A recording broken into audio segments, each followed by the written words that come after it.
I am sorry. Are you okay? This podcast is intended for mature audiences. The views and opinions expressed are those of the panelists and do not reflect in any way those of the podcast partners, sponsors, or affiliates. Enjoy.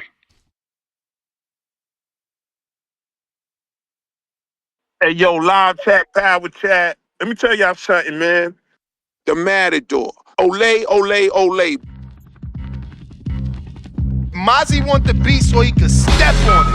You a C-class rapper, he's an A-class rapper. We got Jerry back with another. All I can say, stay tuned. Fire emoji, glove emoji. Cigarette. This a Bud vs. Spence performance. I couldn't ignore it. You push my buttons now, gotta cause torment. They know I'm slick like Wink, and I come at you like Foreman. Confident, but keep the underdog spirit like Norman. The fucking beat, man. When Jerry was screaming swing, swing, we was in the chat like what the hell this nigga thinking? Throw them quick jabs, you ain't got no time for blinking. Wanna go to war with his that squabble you been seeking? That uppercut fast in his sting, look how he leaking. Stumbling back to his corner drunk, what he been drinking? Lying like Charlo before the Deuce. I might have to hook on this old dude and get rid of his toupee. Border wars coming up next, I'm packing the suitcase. Vega wanted the scrap, but Big Bay wanted the 2K. This ain't nothing new, man. I'm still sending bangers to the community like Conor Ben vs. Chris Eubank. I think he mad cause I'm styling on him. My footwork like Willie Pep. You better watch your steps. Body bag and put your soul to rest. I hear contender. They gon' send the stretcher in for the lender. Hey, this release 20 seconds. His engineer can make it longer. What up? What's going on, ladies and gentlemen? We are right back at it with another edition of the Boxing Voice Radio. Helping my second shift, third shift get through work. Today we're going to be discussing Jaron Boots Ennis. What's next at 154? There's been plenty of rumors, plenty of speculation, plenty of offers. So we're going to ask ourselves what exactly is next for the former lineal, undisputed welterweight champ. Now looking to campaign at 154. And we're looking to talk about this topic. If you want to join us, you know what to do. Free to call in. Discord, X-Space is available. Don't forget, smash that thumbs up and hit that retweet, repost if you're on X Spaces or X Live streaming video. But, yeah, man. What's next for Jaron Boots Ennis? Is he still with Matchroom? There's so many questions, man. I mean, I'm assuming he's re-upped with Matchroom. He hasn't really gone anywhere. Eddie Hearn has been publicly speaking out on his behalf. So it sounds like they still have a good working relationship. And obviously there's been plenty of offers put out to Jaron Boots Ennis on behalf of Turki Al-Sheikh and Ring Magazine Riyadh season cards. It's just a matter of seeing what it is Jaron is going to take. That being said, we do have a few options that we came up with, and we want to talk about those. If you are interested, you can tune in on X Live streaming video or X Spaces. Also, right here on youtube.com/The Boxing Voice. We will be taking callers on Discord as well as X Spaces to talk about this particular situation. Looks like we're joined alongside Alex Vega. What up, champ? Yo, good evening. How you doing? All good. And yourself? Doing well, man. Good to be back home. Like I told you, man, a quick little vacation to the Bahamas. Nice. Early birthday gift. So, yeah, got resettled, got some good rest, and back to the boxing, man. The thing that I love to speak about. Shout out to the boxing boys. Oh, you still ain't put that poster back up, huh? Hole in the wall? No, I gotta restick it. I'm all out. So, man, what's your thoughts? What would you like to see from Ennis first move to 54? I mean, you got kind of a feeling for what he's looking for, not necessarily the top. based off offers that have been, I guess, refused, what would you or how would you match him based off the information you know, the fights he's allegedly turned down? Isla Sheik coming on here saying Ennis wants tune-ups.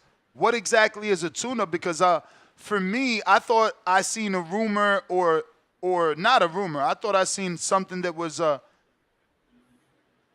had enough truth to it where Sergey Boachuk turned down the fight. That's not a tune-up. So, maybe Turkey Al-Ashik is a bit confused, chose some wrong words. I don't think Sergey Boachuk is a tune-up, even if it is Jaron Ennis who he's fighting. But what say you? Is Boachuk a tune-up? Specifically for Jaron Boots Ennis. No, not. How could that be a tune-up? That guy gave Virgil Ortiz his toughest test. This is why I jumped on, because this is, let me tell you, that Turkey interview for how he spoke about Jaron Boots Ennis.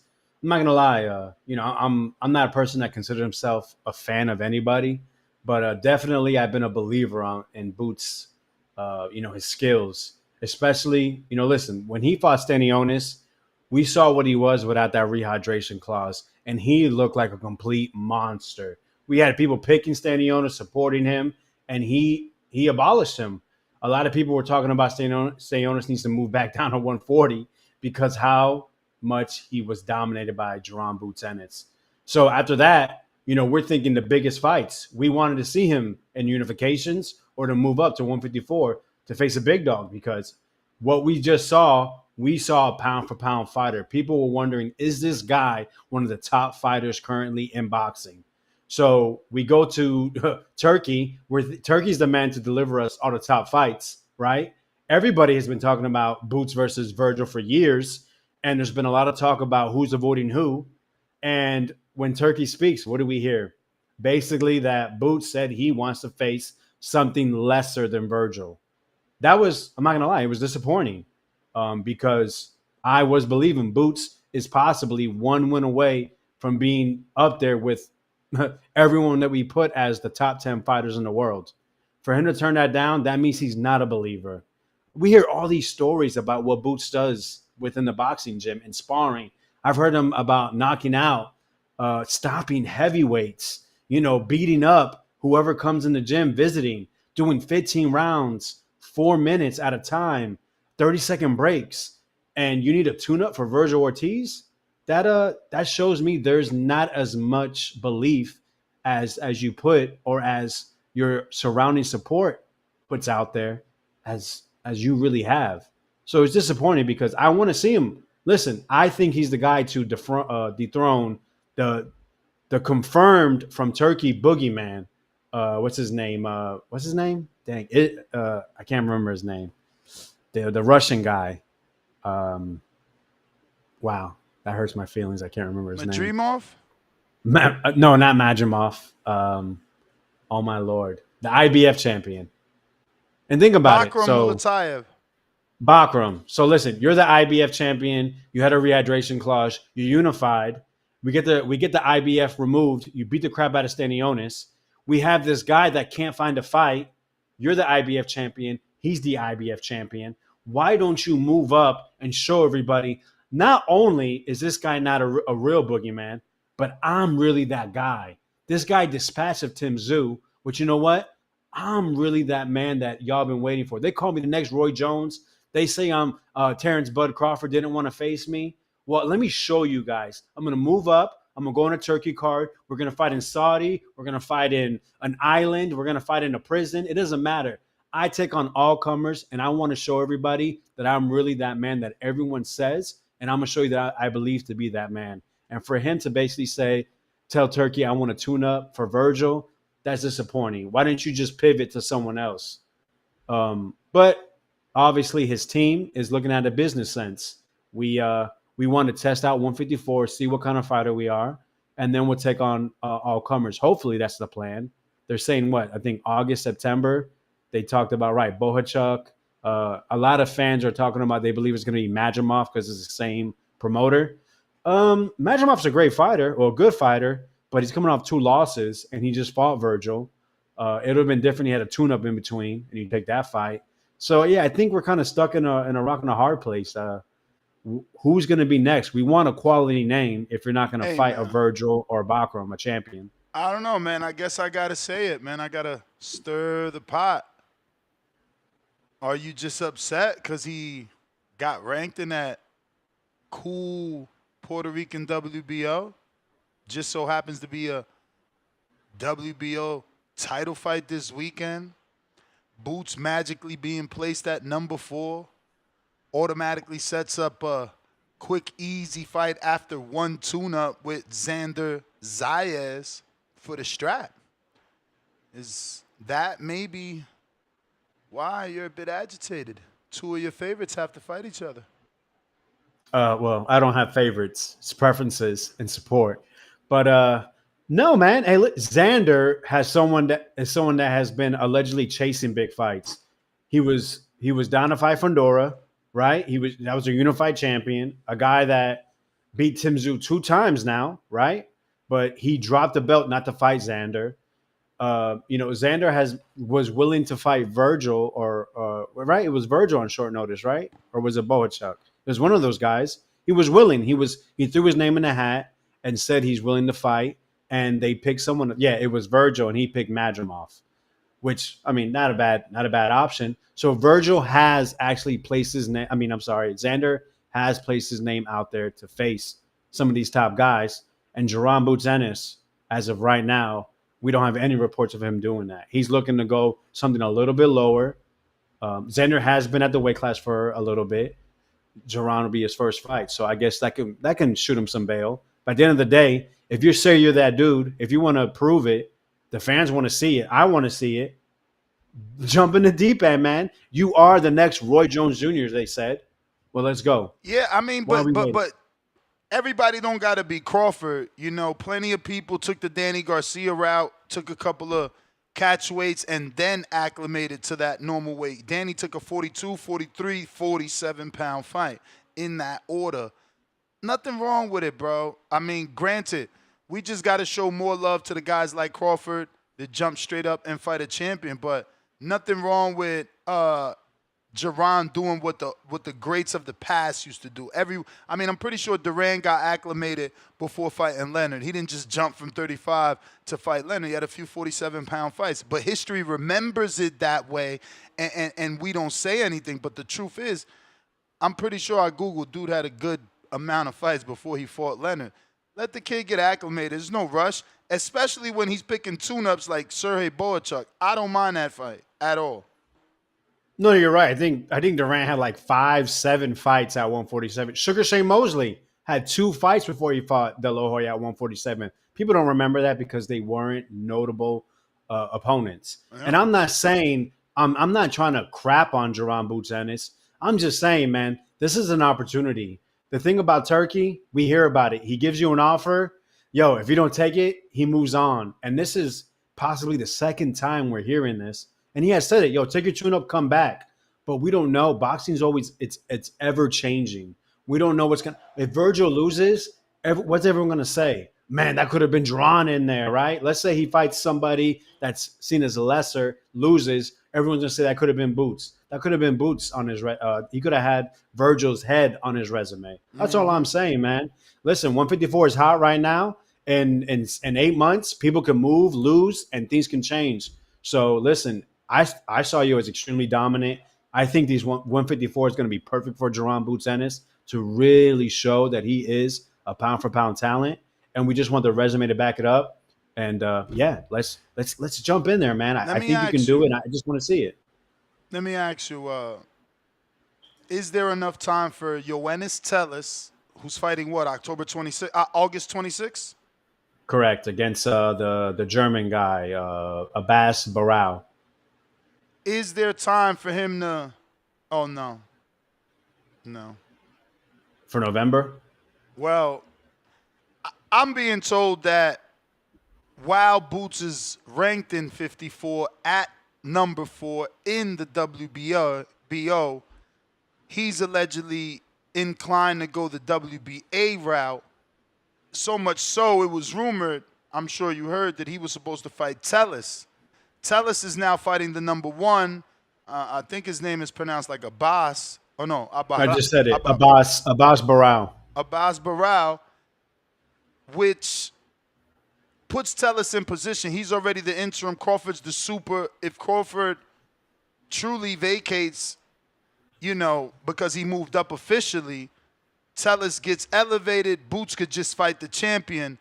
But Boots is rumored to be coming back September, early October. So it's early September or October. Obviously, they could push it to October to give Tellis the turnaround if he doesn't go, let's say, 10 or 12 rounds. But is early September, October, I guess, ultimately for Tellis to do a quick turnaround after Abbas to face Boots in Philly? Listen, I know a lot of people don't know Abbas, and I'm not saying he's like this elite fighter from what I've seen, but I don't think it's going to be – I don't think Ennis goes in there and dispatches him in 3 rounds. That's probably going to go the distance or late in that fight, I would assume. So I don't think a quick turnaround is realistic. But, hey, listen, get a fight in. The thing is, if you're going to do a lesser name, let's get that fight in and have a quick turnaround with somebody else, because that's what you mentioned, the greats. That's what they did. If you look at their resume, it's full of these fill-in fights, and what they would use them as basically like the middle or the start of their training camp, get loose, maybe at a little bit of a higher weight or whatnot, and turn around and then fight, the great names, the names that we always speak on, the great matchups. So I don't have a problem with that. They do a 2, 3, 4 month quick turnaround. I don't know, man. It seems like the IBF route is a little bit congested, but also the quicker route. You got number 2 vacant. Erickson is already number 1. He's already been ordered. Just feels like Ennis could ask to fight Josh Kelly in an interim or a final eliminator for the mandatory position.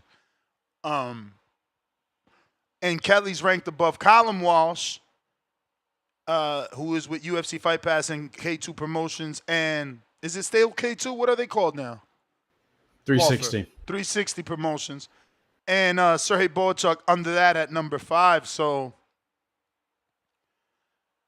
I don't know what's the better route. Maybe staying in the WBO is the better route. Josh Kelly, either way, could seem like he could be next. If you're really looking for a quote-unquote tune-up, Kelly's a UK guy. He's usually with Frank Warren. I don't know if he transitioned to Eddie yet, but he's number 3. Boxer or Wasserman? I don't remember, bro. He's been fighting people like, I don't know. But he's number 3 in WBO, number 4 in IBF. So he sounds like a decent opponent for Boots, and it puts him in position. I'm sure because of Boots and Kelly holding a top 10 ranking for so long, they could, petition to make that a final eliminator or maybe an interim fight. What's your thoughts on that? Would you accept Josh Kelly? There you go. He's with Soderland. That's right. Those are the guys that are with Misfits. They do a lot of work with Misfits. The Soderland brothers, yeah. So, yeah, Josh Kelly's all right. He's a guy, like you said, has positioning. He's been rumored to fight Bakram. I don't think it does anything. I hear Bakram's 99% done with Lubin. 99. Hey, listen, I was on this show about a month ago saying, we don't want Josh Kelly. We rather have Lubin versus Bakram. Lubin's from Florida, so he has my support. I still have Bakram beating him, but I still don't think this guy's a boogeyman. But listen, if Ennis getting a boogeyman, who's not a boogeyman? I don't think Bakram should be considered a real boogeyman skill wise. But obviously, with what Turkey said, it's hard to push back, right? Because he said 3 top guys said no, basically, with good money. So that's not a good look. If that's not a boogeyman, what is a boogeyman in boxing, right? Yeah. But I'm okay with a Josh Kelly fight as long as we get the next fight is not another same level. I want championship caliber fight. Yeah, I feel like the Josh Kelly would only be an interim fight, like whether it's for a belt or not. and I mean an interim title or an eliminator, it's still an interim fight, meaning one, then the next guy. Like that Kelly fight, while it's a tune-up to us as hardcore fans, the rankings would, legitimately make Boots next up if he fought him because he's just so highly ranked. But catching up, we got the first super chat of the day, dropping a bomb for the pound for pound status. Shout out Big Herm. $2 super chat. He says, Boots ran from The Dream, B. Norman, Storm, and Tio, the Clown. How do you feel about that? Because there are a lot of content creators creating videos that Boots dug Devin by offering 152. Then there's others that are saying Devin dug Boots by not fighting him at 52. But still people talking he ran from the Norman fight. And, obviously he turned down the Tio fight. So I'm not saying there's truth to everything, but there is like another conversation, right? Another layer of conversation to that super chat at the very least. Listen, I was not a big fan of how the Norman Boots negotiation had went. It just seemed a lot of funny business. We had Rachel talk about Article 4, Section B or something like that in the IBF rule. We had the Normans trying to see about a fight with a hurt hand. I mean, it's really messy with that first negotiation. Then the second one, when it came down to they already had something set up to go to Japan, basically make a really good payday for their career. To offer them something, it seemed cool to have something in plan. That's what Turkey's doing, right? Hey, get that fight, and we have another fight. And, you like that kind of stuff, which is cool. I don't. But, it kind of, it's, hey, at least there's a plan in place. But at the end of the day, I mean, look what happened. Norman got the Haney fight.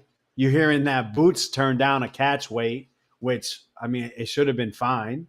So, yeah, right now, this next fight, I think, is very important in people's perception on how Team Boots is moving. Because right now, it's not looking favorable, I would say. Especially, like I said, with all those things that have happened in the past, this next opponent, who they pick, is going to really lead the audience and the fans on how they perceive Boots. So, yeah, these next few months, really big part of Boots' career, I believe, and public perception.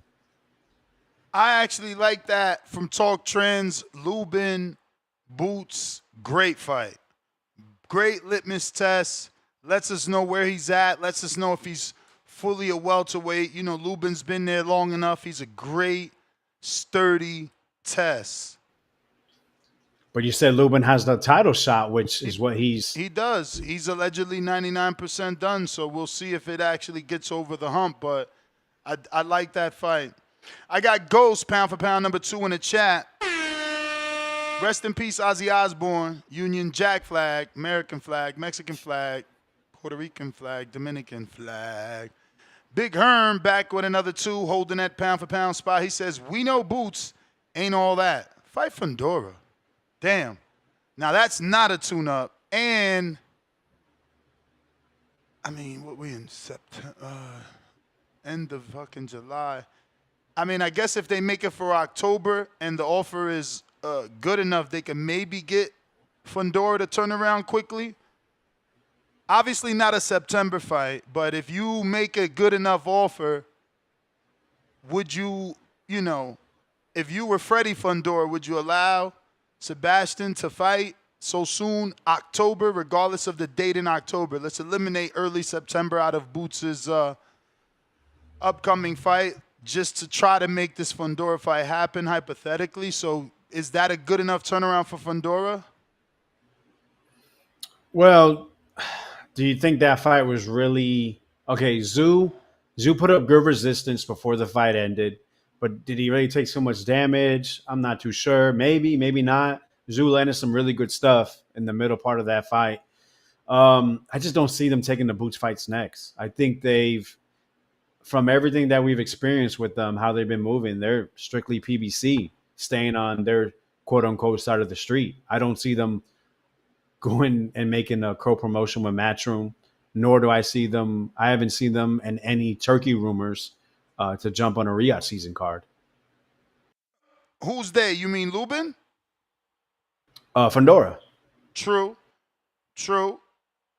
But I mean, there were early conversations when he did the nose excuse. Right, to not fight Bud Crawford. So To not fight that's with basically- Riyadh. That's what I'm saying. Not fight with Riyadh. But now his promoter, Samson Lewickovic, does have a working relationship. I could be wrong. Samson, for all we know, could be in the back just being Samson, being seen in pictures. And Louis, the way that Turkey explained it, is the one that has a partnership with Turkey. So maybe Louis talking on behalf of David, but I got to assume since Samson is around and being seen in pictures, he could at least try to talk to Turkey about a possible Fondora fight. And I'm sure Turkey knows, hey, that guy also manages Fondora and, David Benavidez. I don't know. I just don't feel like the connection is that far with Samson floating around. What do you think?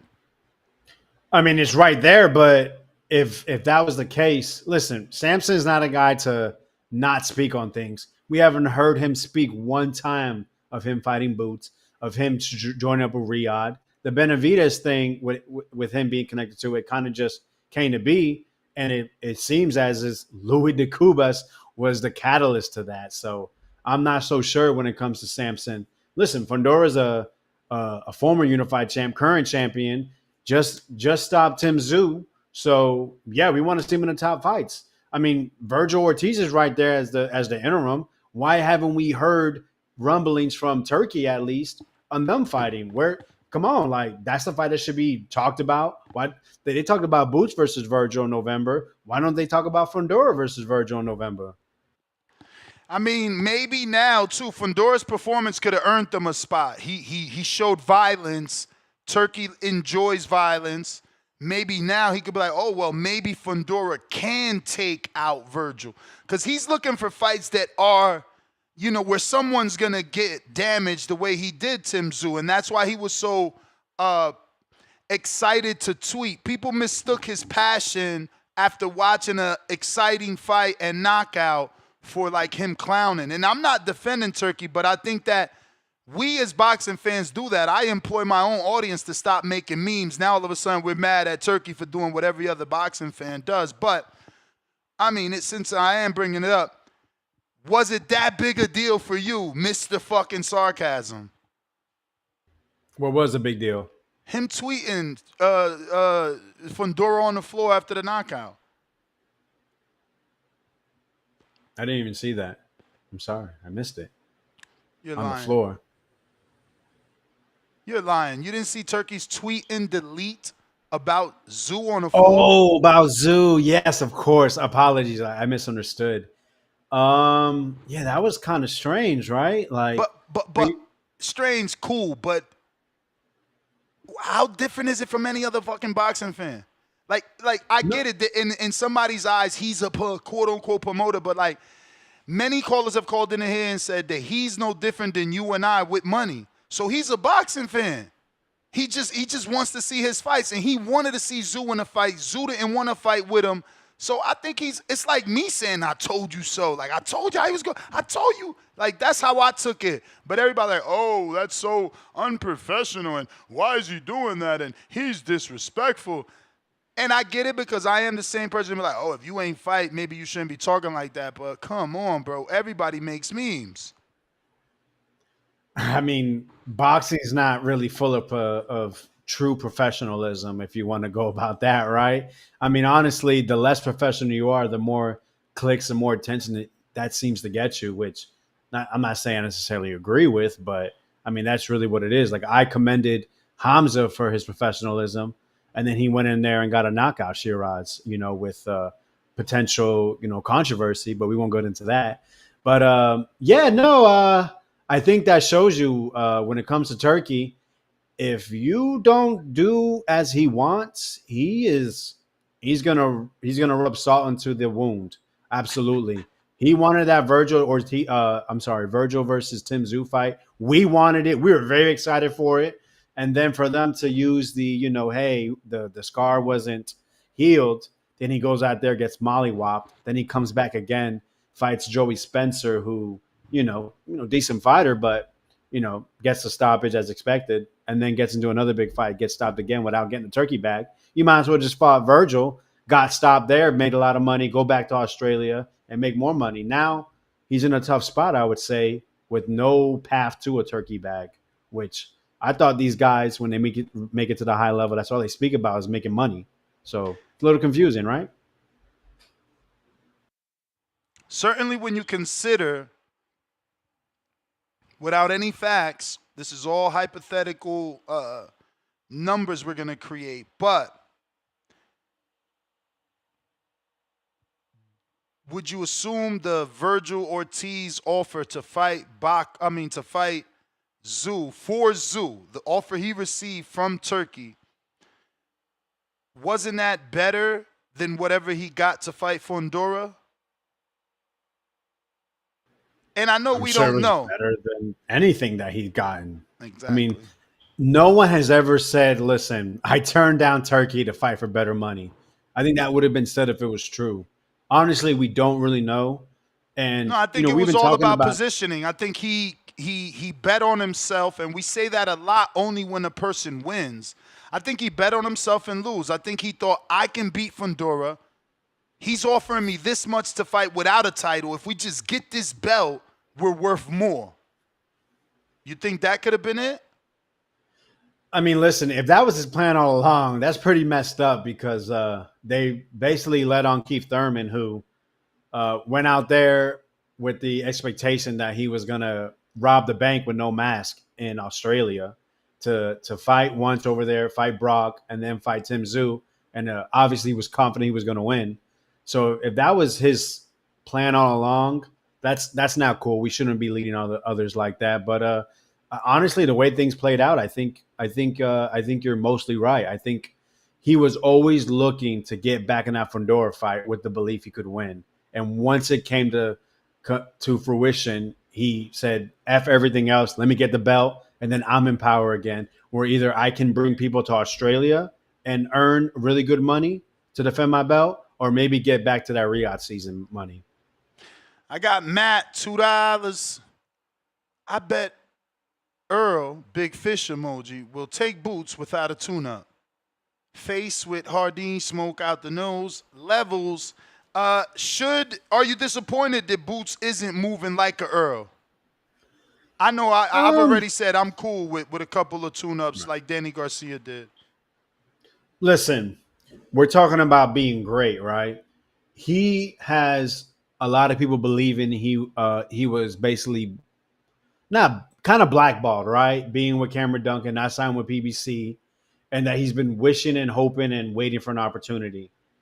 So that's the perspective I'm taking. If that's what you're trying to tell us and sell us on, then why are you turning down this opportunity when this is the chance? Yo, you knock out a Bakram, especially with the interview you just had with what was said. Imagine if you were the third person asked. 2 others said no, but you said yes. I'm gonna take it on, and then you go and beat him, dominate him, or even stop him somehow.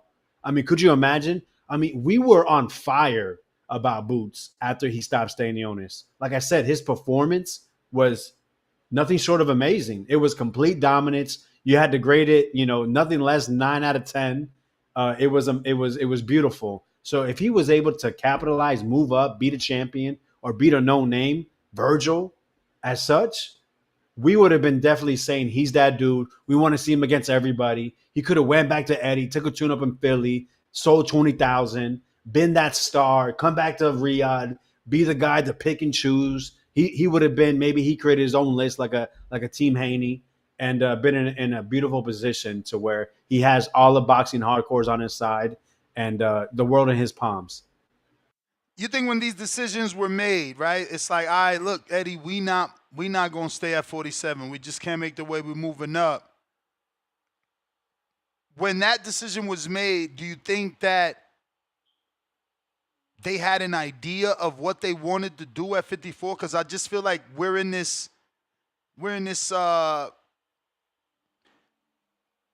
point in his career where it's like at a standstill. He froze the momentum. Like you said, we were so high after that performance. Now, there's no Boots news. You're no longer a champion. You're ranked at number 4. They didn't even put you number 1 like they do Bud. Like, did he lose momentum by doing this? Well, that's why I said earlier, his next opponent is very important in his selection. It's got to be a name. Hey, I feel a little, why not try to make a fight with Keith Thurman? That's a name. He's coming off of Great name. of a stoppage. He looked in great shape. I mean, we're seeing, he's calling you out in a sense. He's talking to Charlo. He's talking that good stuff to really motivate the fans to tune in. That's what you need if you're not going to fight a champion. You need a name, a former unified champion, a guy that was basically on the brink of stardom. Just one, you flip 2 scorecards away, and this guy's a freaking superstar. When he fought Manny Pacquiao. So that's someone to if you're not going to fight a champion, that's who you need to target. Josh Kelly's not the same level. Yeah. Keith Thurman is that. A champion is that, and we move on to bigger, better things. Virgil Ortiz is that. Saying. Give us one of those. I get what you're saying, too. It doesn't sound like you're saying you want Keith Thurman because he's a name. You're saying, well, since you're looking for a tune-up, get Keith Thurman because he's a name.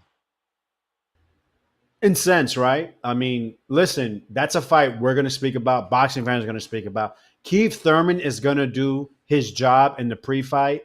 And if what I saw in Australia is a preview of what I expect in the future, he's going to come to fight. He's going to come in shape.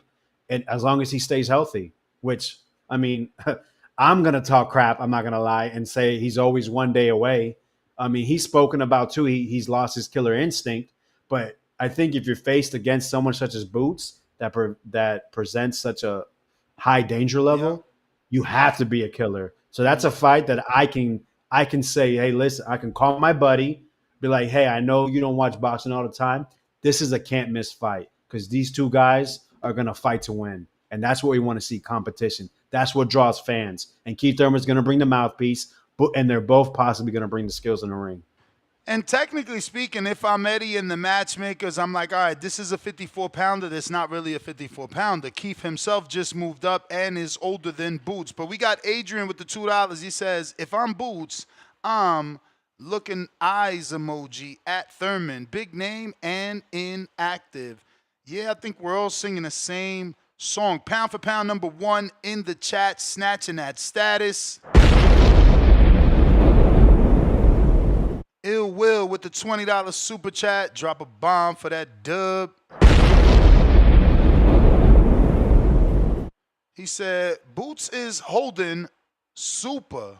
I guess he meant super WBA for Tellus. He got the voluntary, so Boots. Yeah, but that's what I'm saying. You can't. Oh, he's hoping. Okay. I get what he's saying. I get what he's saying now. He's trying to say that,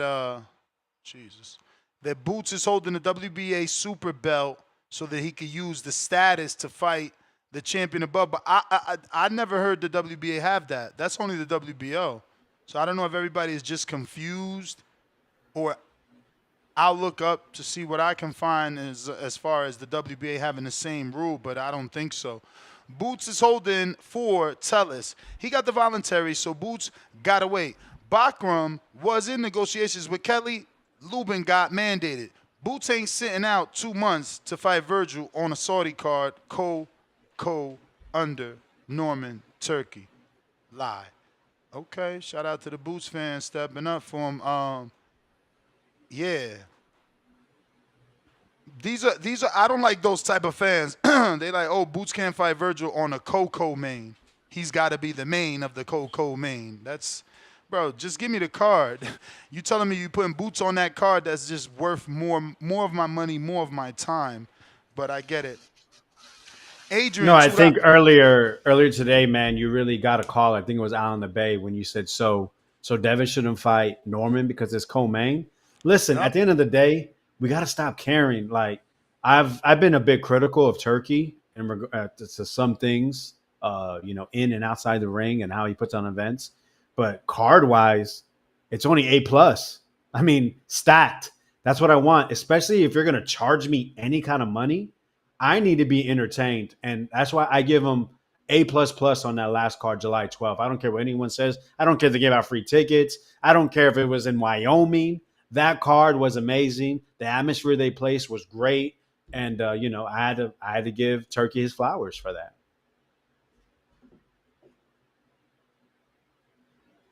All right. We got Matt Machine Gun Garces, $5 pound for pound, number 2 in the chat. Boots versus Beefy Smith. Liam, been in there with everybody. Very durable and in-house for Matchroom. Only problem with that, Matt, is he moved up to 60. So now that would mean he would be moving back down. Remember, he fought Chris Eubank up there. And I don't know who else, but he fought Chris Eubank Jr. up there. The Butcher, $2. Norman Jr. beat Haney. Is his resume better than Boots? Well, he would have certainly a better win than Boots. He would have a multiple division champ as a win. Multiple belt holder, like a former undisputed. So he would certainly have a better win than Boots. Boots' biggest win is Imantas Stanionis.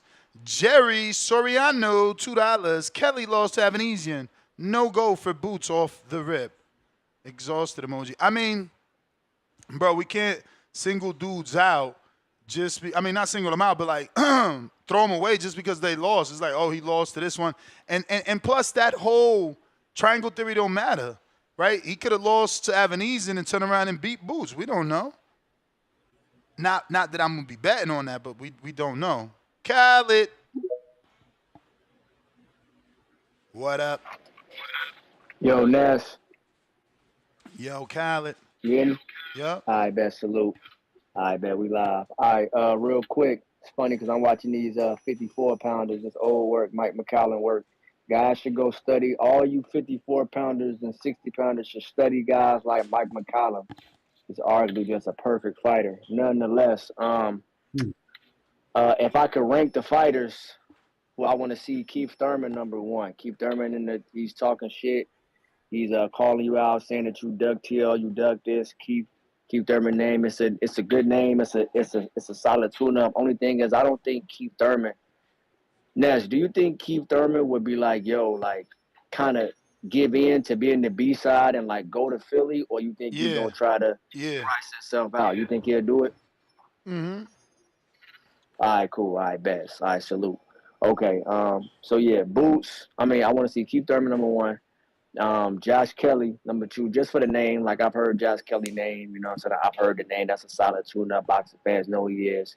You can bring him to Philly, and then probably on some Callum Wash work, or because I was just looking at the rankings. Like I was talking and shit like that. Like Jesus Ramos, no. Madrimov, no. You could. I don't think Conwell gonna want to get in with you off the loss. Some Callum Walsh, you can, and that's it. Like Boachuk number 1 with Virgil and Fondora and the WBC. So you're not getting Boachuk, you right there. So it's probably just some Josh Kelly, and then Lubin got to fight. Yeah, bro. So it's probably Keith, but I don't know. I just don't know if Keith gonna if Keith would take it. Keith should. That's a Keith win out for here looking both for a sides. fight, man. Believe that. All right, bet. All right, cool. Well, that's good to know. Keep need that fight. That's a payday. You will get paid. You know what I'm saying? Matchroom will pay you. It's gonna be in Philly. It's a name. Do you think that's pay-per-view? I don't think that's pay-per-view. But do you think that's pay-per-view? Keith and Boots? Yeah. Pay-per-view's dead. Hell yeah. All right, bet. So yeah, man, that's a good scrap. I think Boots need to make a hard offer. Matchroom, if y'all listening, y'all should make an offer to Keith Thurman. Lastly, 2 more things and I'm off here.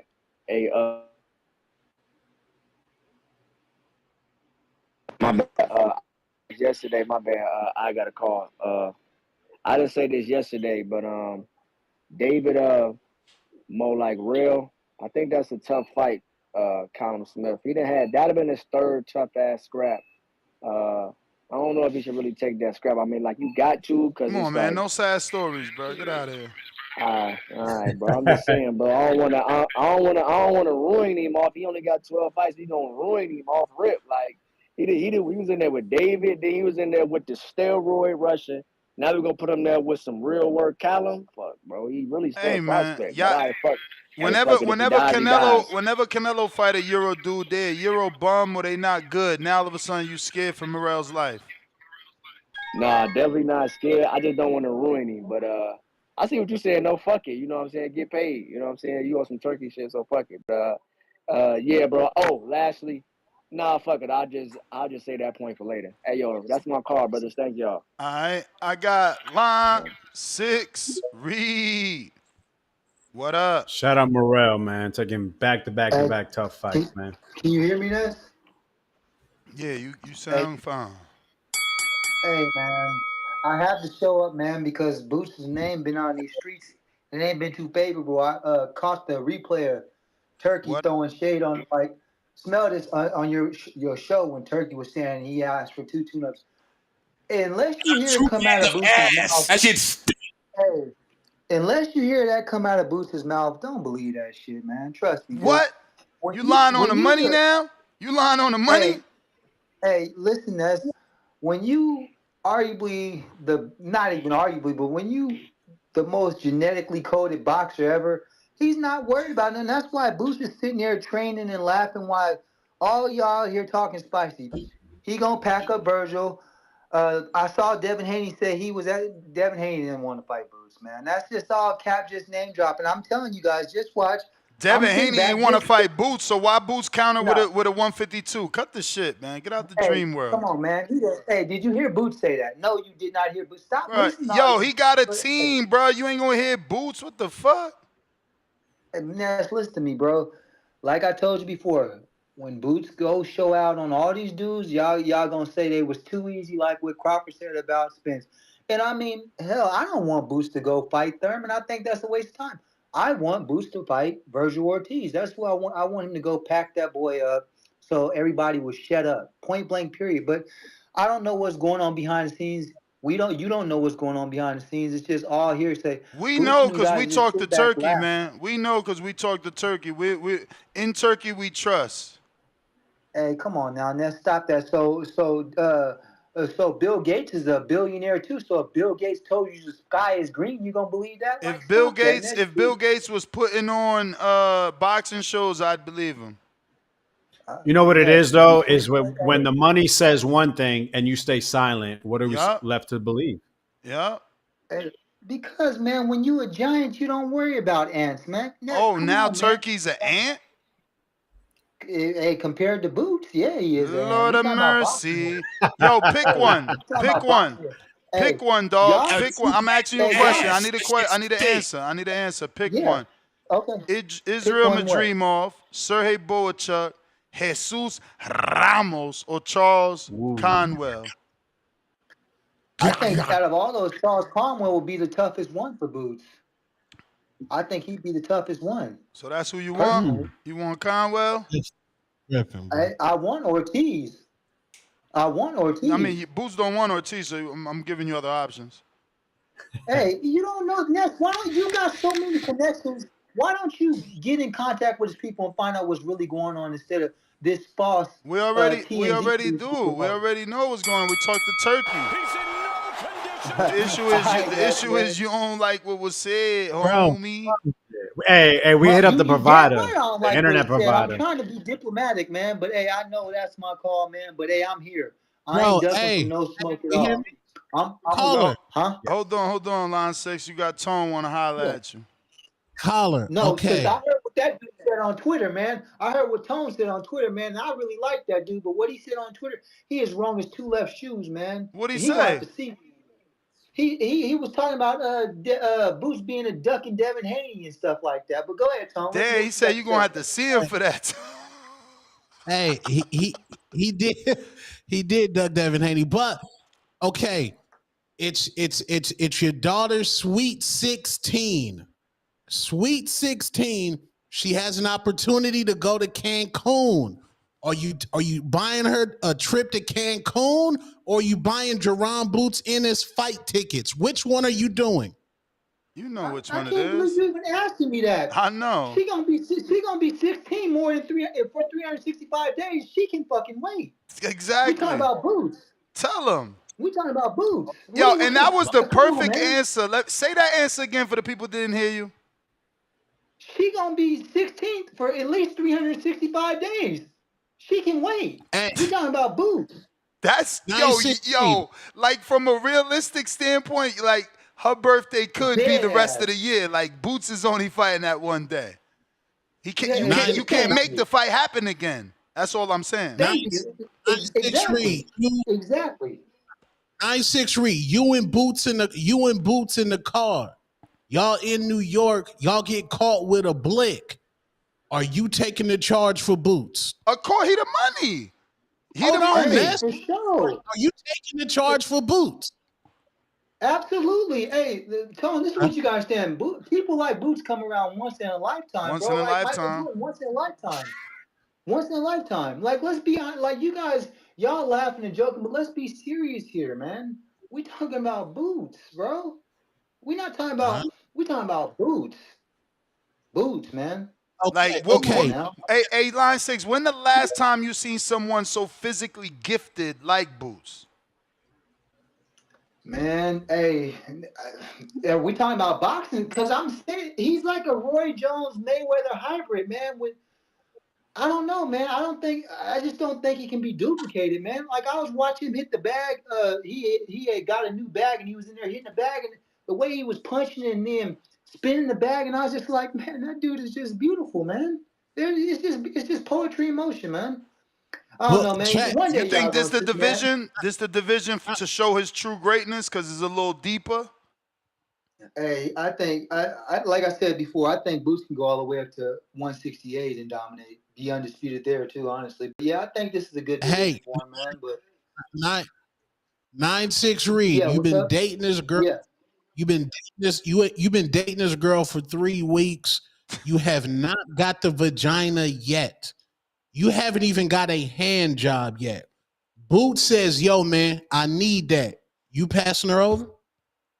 Of course. We talking a girlfriend, yeah, but my wife, no. That's where we draw the line. I'm not gonna disrespect my wife like that, but yeah, the girl. Oh yeah, the hose is for everybody. Without a doubt. What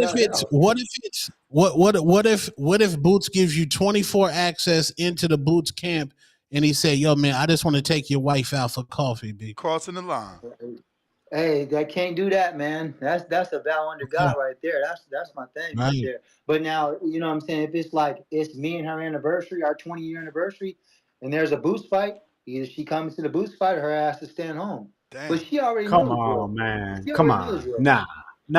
Come on. Cut the shit. No. I'm being serious. Nah, she's supportive, man. She's supportive, man. Y'all don't be mad. He got a supportive woman. But don't make that decision for her. Let that be her decision. Nah, if she don't want to go, then y'all ain't going, man. Watch it on the replay. Stop playing. Then she ain't going. Yeah. She'll see me on the gram. he said she'll see me on the gram posting selfies. All right, fellas, man. I just got off work. Take care. All right. You wrong for that, man. You knew those answers were coming like that, man. Big money. Yo, what's going on, Ness? What up, Vega? What up, Tone? Salute. What up, gang? Man, I'm chilling, man. But I feel like my dog just died, man. Like having to talk about Boots like this, like when Turkey let the cat out the bag, it became real clear why that went down the way it did when he was saying that he was gonna fight Virgil, but then he doubled back and was like, "Nah, I want to fight and unify at 147." You know, remember back when that happened, Eddie came out and was like, yo, he's gonna move up, he's gonna fight Virgil, and then after that, he turned around and was like, "Well, look, you know, unless you hear Boots say it, then you know." Boots actually said that when he did that interview. Tone was just talking about that the other day when he's looking like he got busted on cheetahs. And he did that interview where he's like, yo, you know, unless it comes from me, don't believe it. Boots got the worst combination of being a guy who don't talk and is super indecisive. And that's not good, especially at this stage in his career. Like, he has to know what he wants to do and he has to just be ready to do it. I think he was so caught up in wanting to have the accolades before he made that move up that he just froze up, and it made him look bad, and it's making him look bad now. Like we're sitting up here trying to figure out what do we do with this guy, what happens next with him, and I'm with some of the ideas y'all was mentioning, like Lubin. That's it. I like that. That I think that'll be a good fight. The Thurman fight, I like that too. But I think Thurman is looking for he's trying to wake Charlo up. Like he just did like a whole FaceTime with him where he's trying to get him to get up off the couch. So I don't know if he's particularly interested in Boots. But like since Turkey like all these European dudes, why not Josh Kelly? Didn't he like knock somebody out in the first round recently? Like he liked them European dudes, put him in there with Boots and see how you shake that out. What you think about that? Josh Kelly knocked somebody out in the first round on what card? What was that? Against the Eastern European guy. I remember. Flavius Beer on June 6th in Newcastle. Yeah, it was a dude that was like from like Romania that was promoting his own shows that he was fighting on. It was like undefeated. I remember now. Shout out to you. Right. Well, hardcore shit. But at the same token, I'm thinking like maybe, since Turkey seems to love those European dudes, throw him in there with that guy. He only got one loss. He looked dangerous from knocking a guy out. Now, I mean, I don't know that dude he knocked out. He might not be worth nothing. But at the same token, I'm like, Boots needs a good fight at 54. Like he wants to like when Turkey said that, man, it was like, oh man, what can I do? I'm a Boots fan, but I can't talk shit about that. He said the dude wanted a tune-up. It's like, what do you need a tune-up for, bro? You a champ. Step up.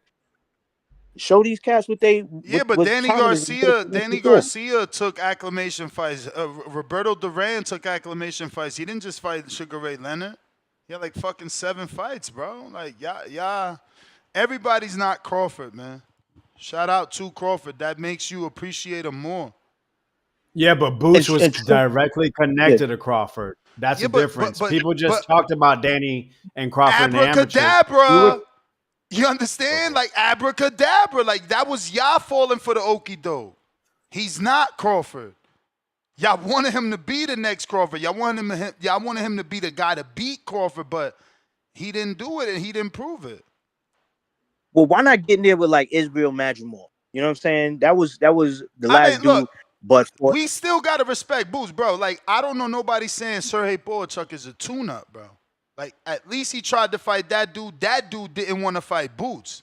That's not a tune-up. I thought he beat Virgil. No. That's nobody's tune-up. He just being strategic. Like if he was trying to fight Michael Fox, then we should be complaining. But like my man is trying to fight Sergey Boychuk. Like I'm cool with that. He might fuck around and fight Madrimov. But Turkey never really said he just said a tune-up. It's like, who's a tune-up? Well, we found out. We found out one for sure was Sergey Boychuk. Boychuk turned it down. Okay, so then that's not really on Boots. It's not. And it's not really a tune-up either.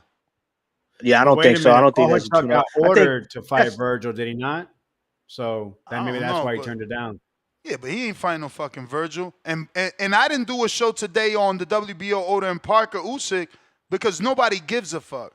When I was talking about Parker getting his shot, y'all was laughing at me. So now the WBO orders it, and right away the Ring Magazine says, according to them, that Sella is not interested. So that's telling the WBO, don't even mention this shit again because ain't nobody care and we ain't going to purse bid. Because that's what the WBO, in their eyes, is like, all right, well, we order this and Turkey's paying for it. We get 3% of Turkey purses.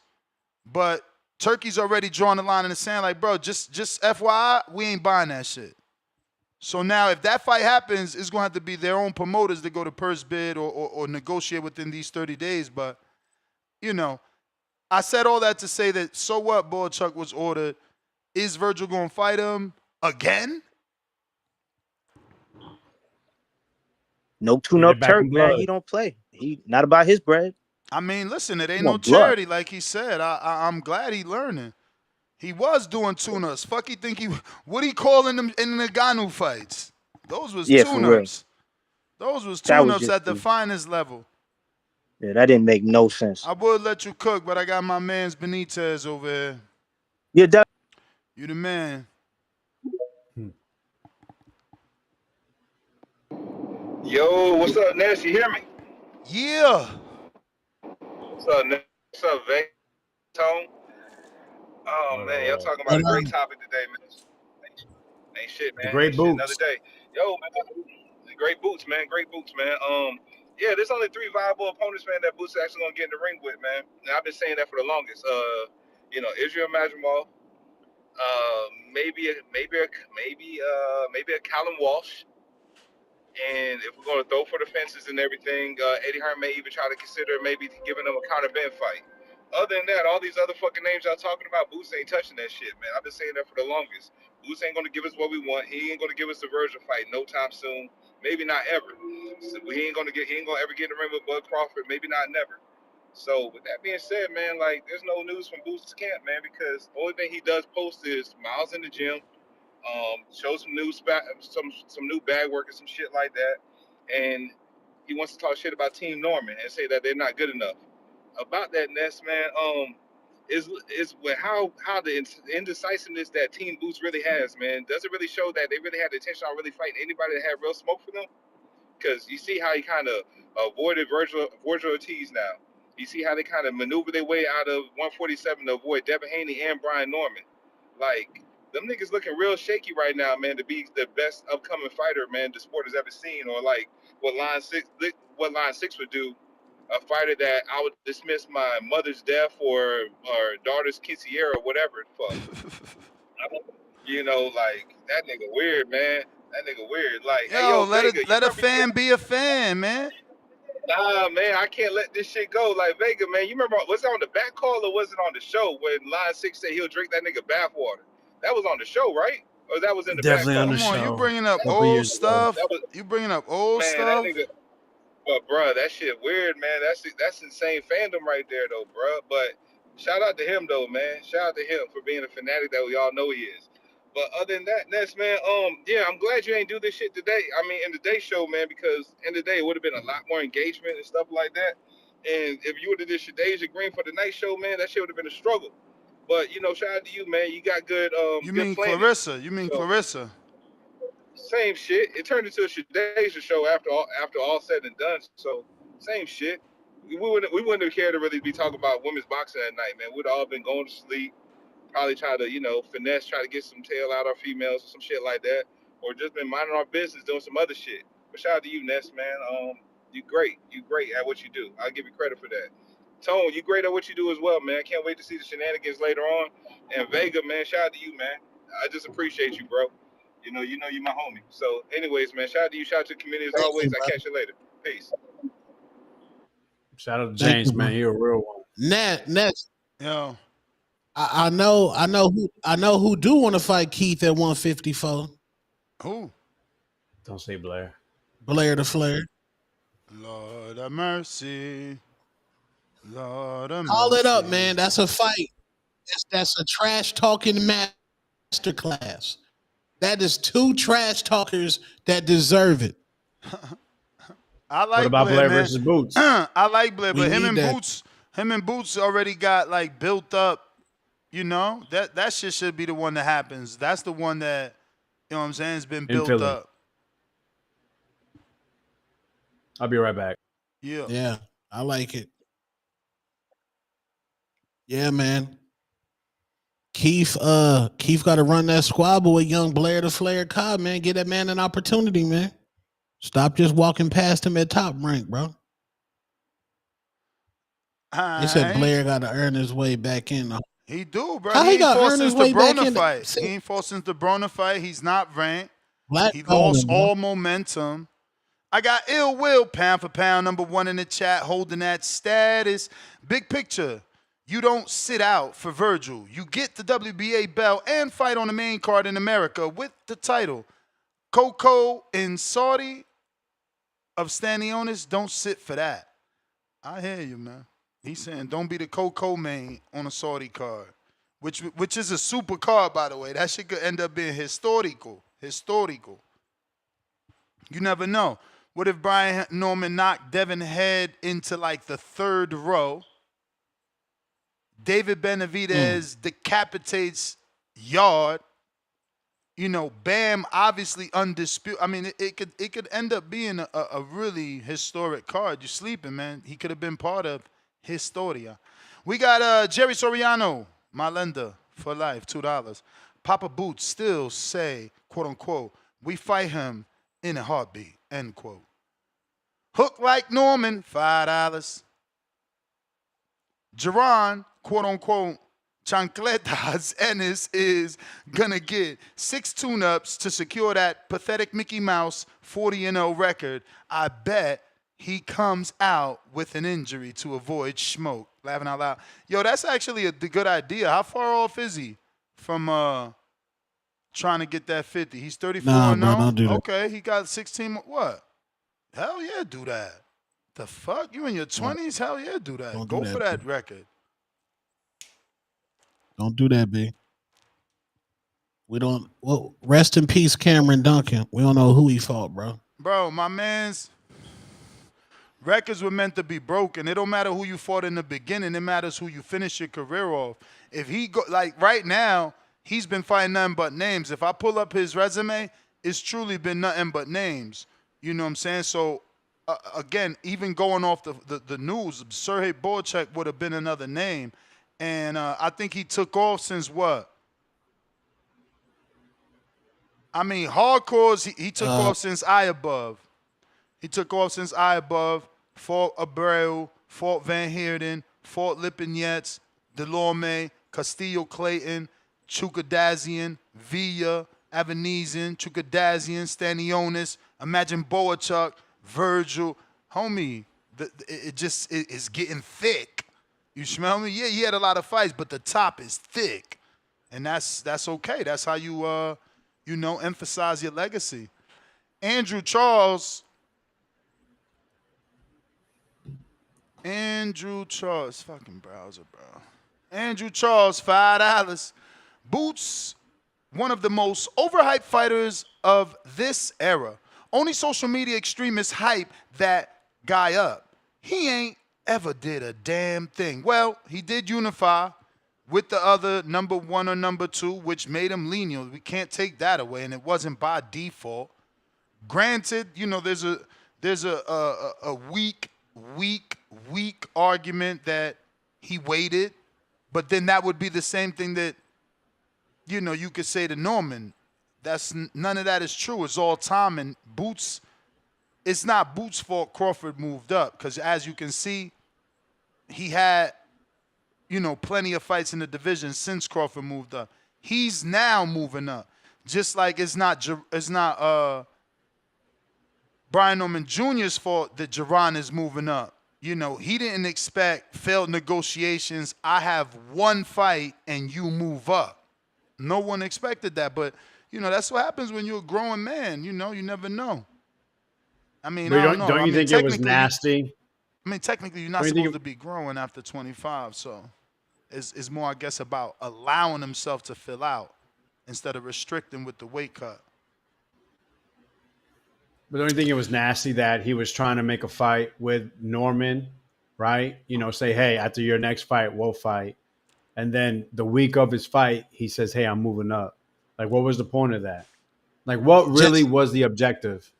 The finesse the fans to thinking that niggas wanted smoke. Just promoting one-on-one. I don't even think it was that, Tone. I think, truthfully, he was not sure of his body. I think everything he said was true. Even the things that sounded contradictory. Like, I feel like in the post-fight, he did want to unify and be undisputed at 47. It's just not easy to make weight, bro. Y'all got to interview these fighters and ask about that weight cut. Ask about those last 2 pounds. You know, so I think he just like, you know what? I could beat Norman. We sparred him 12,000 times, man. Fuck that shit. I'll just move up. My legacy ain't made on a kid that's younger than me. He could also be looking at it like that. I mean, you know, and 34 fights in one division, bro. You can't ask. I mean, what Devin got? 32 in 3 divisions? This is 3rd division, 32 fights. He got 34 in 1 division. I don't, look, man, when it comes to the weight thing, I give them they pass. That's why you never hear me call nobody a weight bully. If you going to struggle to make that shit, that's your sacrifice. And if you ready to move up, I don't get mad because, again, that's it. The sacrifice is over. You can't do it no more. This game is a game of weight manipulation. He who manipulates the weight best has the advantage. Nasty. But fun fact. Wait. No, I was just going to add. Go ahead. No, I'm just saying, did y'all know that Roy Jones was 49-1 when he fought Tarver? Nasty. Tarver sliced him up. He'd have been the first one. No, he beat Tarver the first time. Well, who gave him the one? That one disqualification. Montel Griffin. Oh, yeah, okay. Hey, man. And he got it back in blood. He would have beat Floyd, bro. Ain't no sad stories in boxing, man. Ain't no sad stories. Tone, who do you want to see Boots fight at 154 next? From everything that's been said, everything that we know. Right now at 154, I want Jaron Boots Ennis to fight Virgil Ortiz Jr. They doing this fake Mayweather Pacquiao marination. Nobody gives a fuck, my nigga. Mad years. But of I'm saying, too, we know that's not next. So like who do you want him to fight next? Since Virgil seems to be off the table with, Virgil's team is saying they want 2 tune-ups. Would be absolutely disgusting. I would definitely be very. I'll say probably a lot of negative things about Boots if he does 2 tune-ups. And then they're saying that Virgil got a hurt hand. So realistically, knowing that, who do you want to see him fight next? I'll take a Bachman fight. We know that's not going to happen, but realistically, he about to fight Josh Kelly, bro. So we getting a Josh Kelly fight, most likely. I said that in the opener, like that's probably a good fight though. If you're looking for a tune-up, but based off the offer sent out the board, Chuck, it's obvious you ain't looking for that soft of a tune-up. So if they fall on Josh Kelly, it's because other people said no. But Kelly's he's ranked. He's ranked high. Yeah, that's what I'm saying. He's in a good position. So let me keep going here. We got one lump sum, $2. Peeps said Bud ducking Boots. Laugh out loud. We got Mike Wilkins, $10. What's good, fellas? Boots ducked Tio, Dev, Blair, and never really wanted to fight Bud nor Spence like the Conwell fight. I'll take Boots in that one. Don't forget he sent Conwell offer, even though it was only $300,000 and some change, but he did send Conwell an offer. Jaime Nieto. Yo, that's a nasty list, bro. We know like none of y'all gonna even like contest that. That's fucking crazy. He just gets that tag. He said Boots duck Tio, Dev, Blair, Bud, Spence. Okay, all right. I gave you. How did he duck Spence? How did he duck Spence? Yeah, Spence is crazy. Now I know Bud. There was a BLK offer. Blair has been screaming, whenever he's away from Boots that he wants to fight him. So if you want to say that's a duck, cool. So what was the other names? The Devin, right? So they said Boots wanted 152, right? Yeah. Yeah. All right. We all know Devin's going to say no because he'd get it probably destroyed. Virgil, he say, she said. What else was on that list? Oh, Tio. I mean, bro, listen, Tio says he's from Brooklyn. We all know he's from Broward. So a lot of people know him. In my gym, my trainer used to be training around Tio when he was a younger kid. He has a lot of love here. Everywhere he goes, people, they all want pictures and smile. No matter what he says, they all believe that it's just for, publicity. You can even ask Gary Antoine Russell. He even said it himself because he knows Tio. He says it like family. At the end of the day, all that stuff he's doing, he shouldn't be given a big fight. That's not how we want fights to be done. I know y'all like the drama. Y'all like the crap talking, people to say like, you know, to get people riled up. Race wars, it seems to be very popular for years. I'm not with that. So I am 100% on Boots' side, not giving Teal that payday. Fuck your 10 mil, fuck your 8 mil, fuck your 7 mil, whatever it was going to be. You deserve to be on the sidelines. We just want to see you fight. Yo, when you do the dancing videos, it's cool. When you just, you know, bigging yourself up, or if you're just doing a little bit of trash talk, but the race baiting is disgusting, and we got to get rid of that out of our society. All right. Oh, we got Jaime Nieto. Don't know if y'all saw this, but Pita Garcia said they were in talks with Boots Camp and Virgil would be ready in November, but they said they need 2 tune-ups. Yeah, it coincides with Turkey Al-Ashek. Said the same. He said a tune-up. Who? He never said 2. Who? Turkey. No, I'm pretty sure he said 2. We can rewind it, but I'm pretty sure it was just 8. They said he wanted a tune-up. He said, fine, go ahead, get your tune-up, get it with Eddie, and then come back. Vega Mandela's crazy. Somebody clip it for Vega. Tay Doe, $5. Boots is a threat to all of the TBV hipsters' favorite fighters at 154, in and out like a robbery. Let's see, who's the hipster's favorite at 54?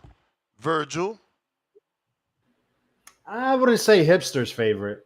Definitely Mexican favorite. No, hipster's favorite. Virgil's been getting love from both sides of the world for years, since he was at 140. I mean, remember, this is the only guy I've ever seen in life go through 3 full divisions without winning a world title and not get criticized. Frank Martin got called a 29-year-old prospect, but Virgil Ortiz has been a 140-pounder in with names, 147-pounder in with names, and now 154-pounder in with names, but has never fought for a world title in either of those divisions.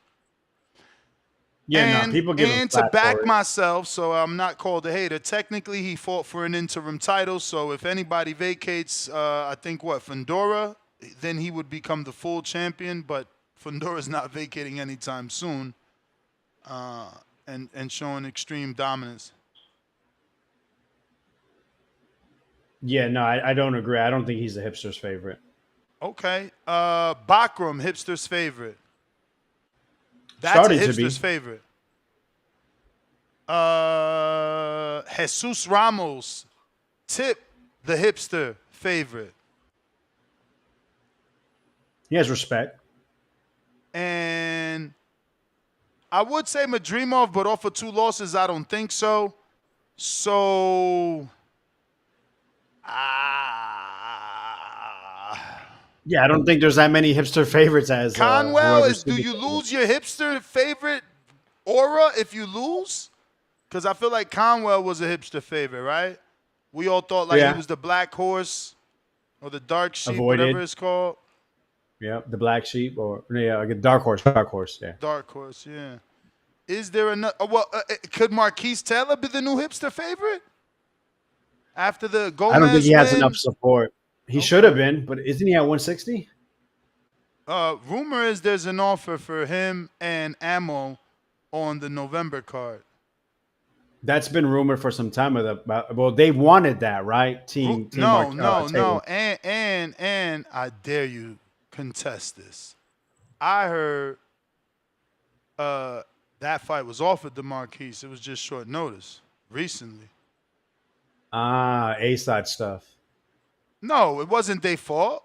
Remember, Ammo's opponent pulled out. So recently, most likely. Yeah, so they called. No, but you can't blame Taylor for that because hey man. All we could do is report was what? But I'm saying let's put it in perspective. He was looking to get. I mean, what's bigger, beating Ammo or getting on a Canelo Crawford undercard? I'm taking the Canelo Crawford undercard. I mean, I guess if you're watching this on X live streaming video, I need you to hit that retweet repost. If you're listening on X, hit that retweet repost. We got Cliff Yo-Yo versus Marquise Taylor. Let's get it. Well, that's what I thought was gonna happen since they both were at the spawn session. It's just that's not really the fight. That's like an uphill battle for Marquise. You know, it's like, damn, you get the shot of a lifetime, but you get it versus the devil. That's not Alleged devil. Well, shit, let them. It's Alleged? competition. Let them Come on, fight. after the Jerome Davis fight, we know what he is.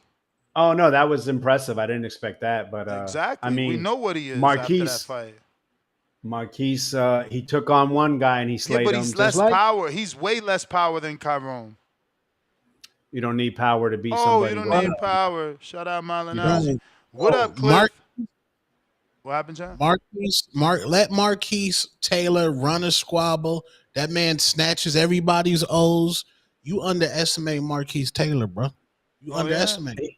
Just got a knockout. You talking about he had no power. Just knocked the dude out in sparring. You underestimate him. Yo, he looking for Rico. He gonna F Rico up. Go ahead, Cliff. He don't like that Rico went in on him on that spawn. Fighters looking for your co-host, man. We got to stay off.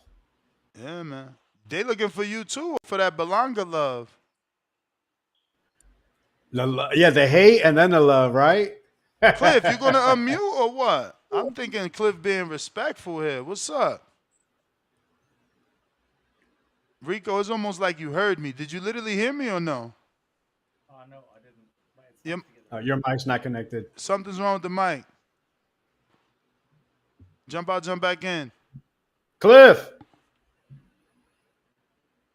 H-Town.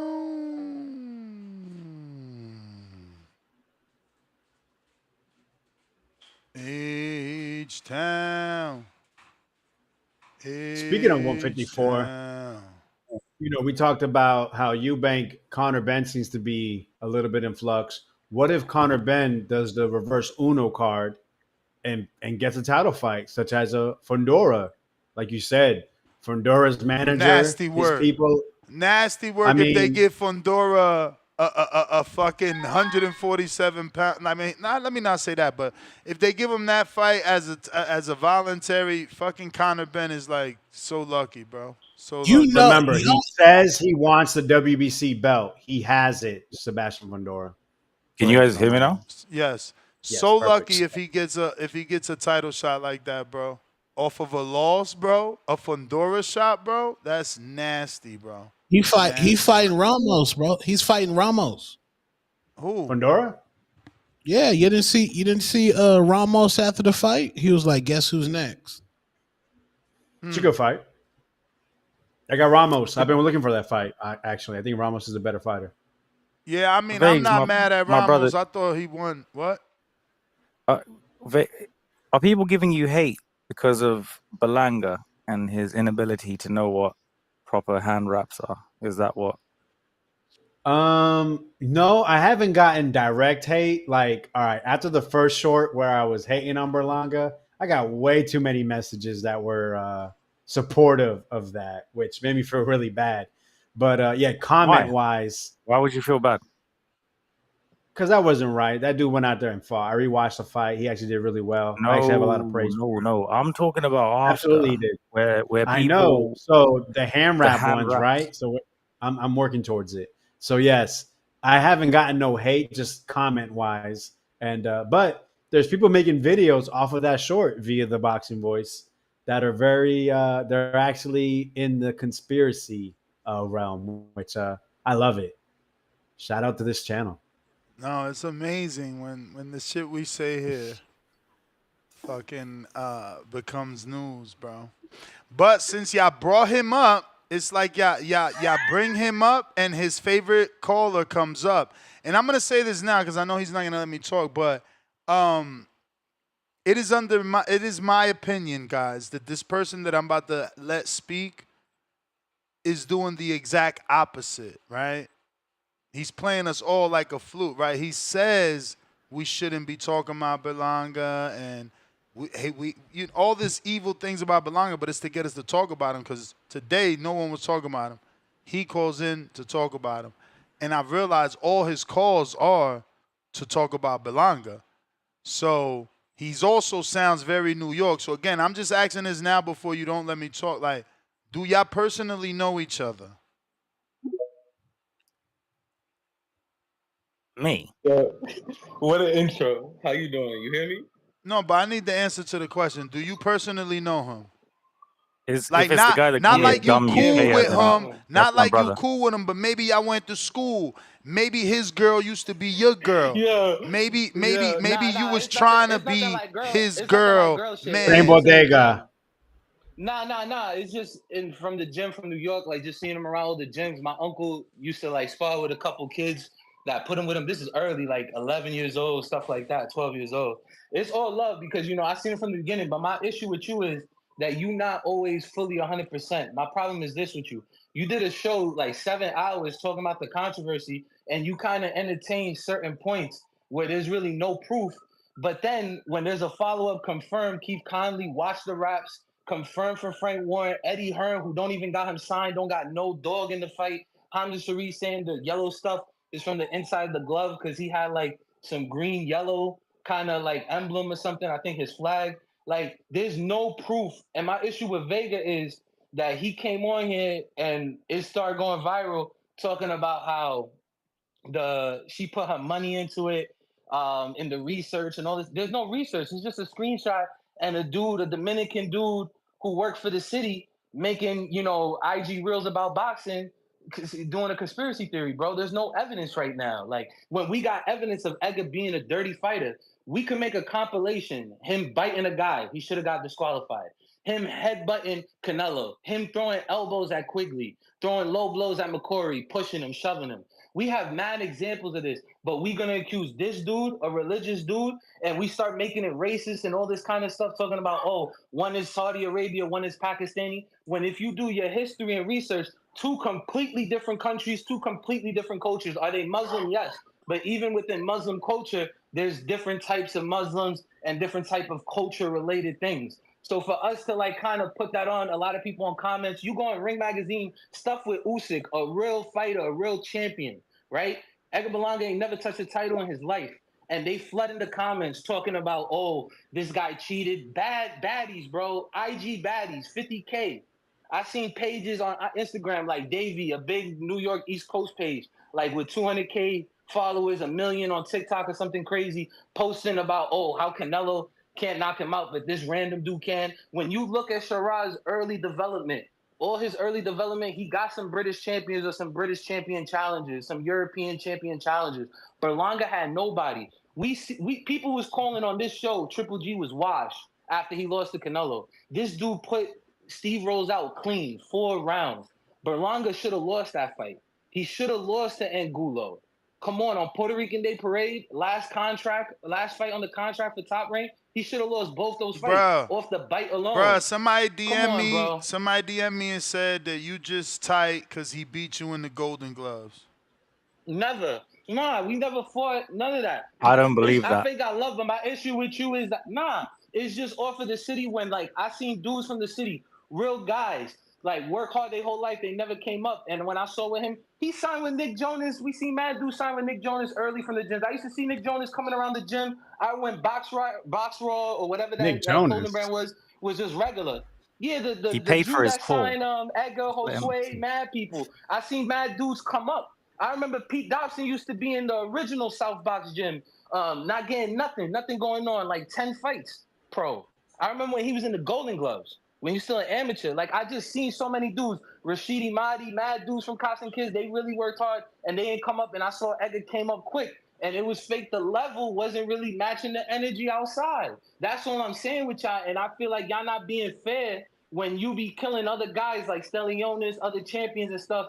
But whoa. How I kill Stanionis when I roll with Stanionis in the fight? Everything you just said. Everything you said, I agree with you. When the live fight happened, there was some comments made, but yet when Edgar got stopped, it was different energy. Look, I don't want to get too much into it and violate like I did before, but my thing is this right now. Bro, I just want to know what you gonna do now. What you gonna do now? Edgar lost.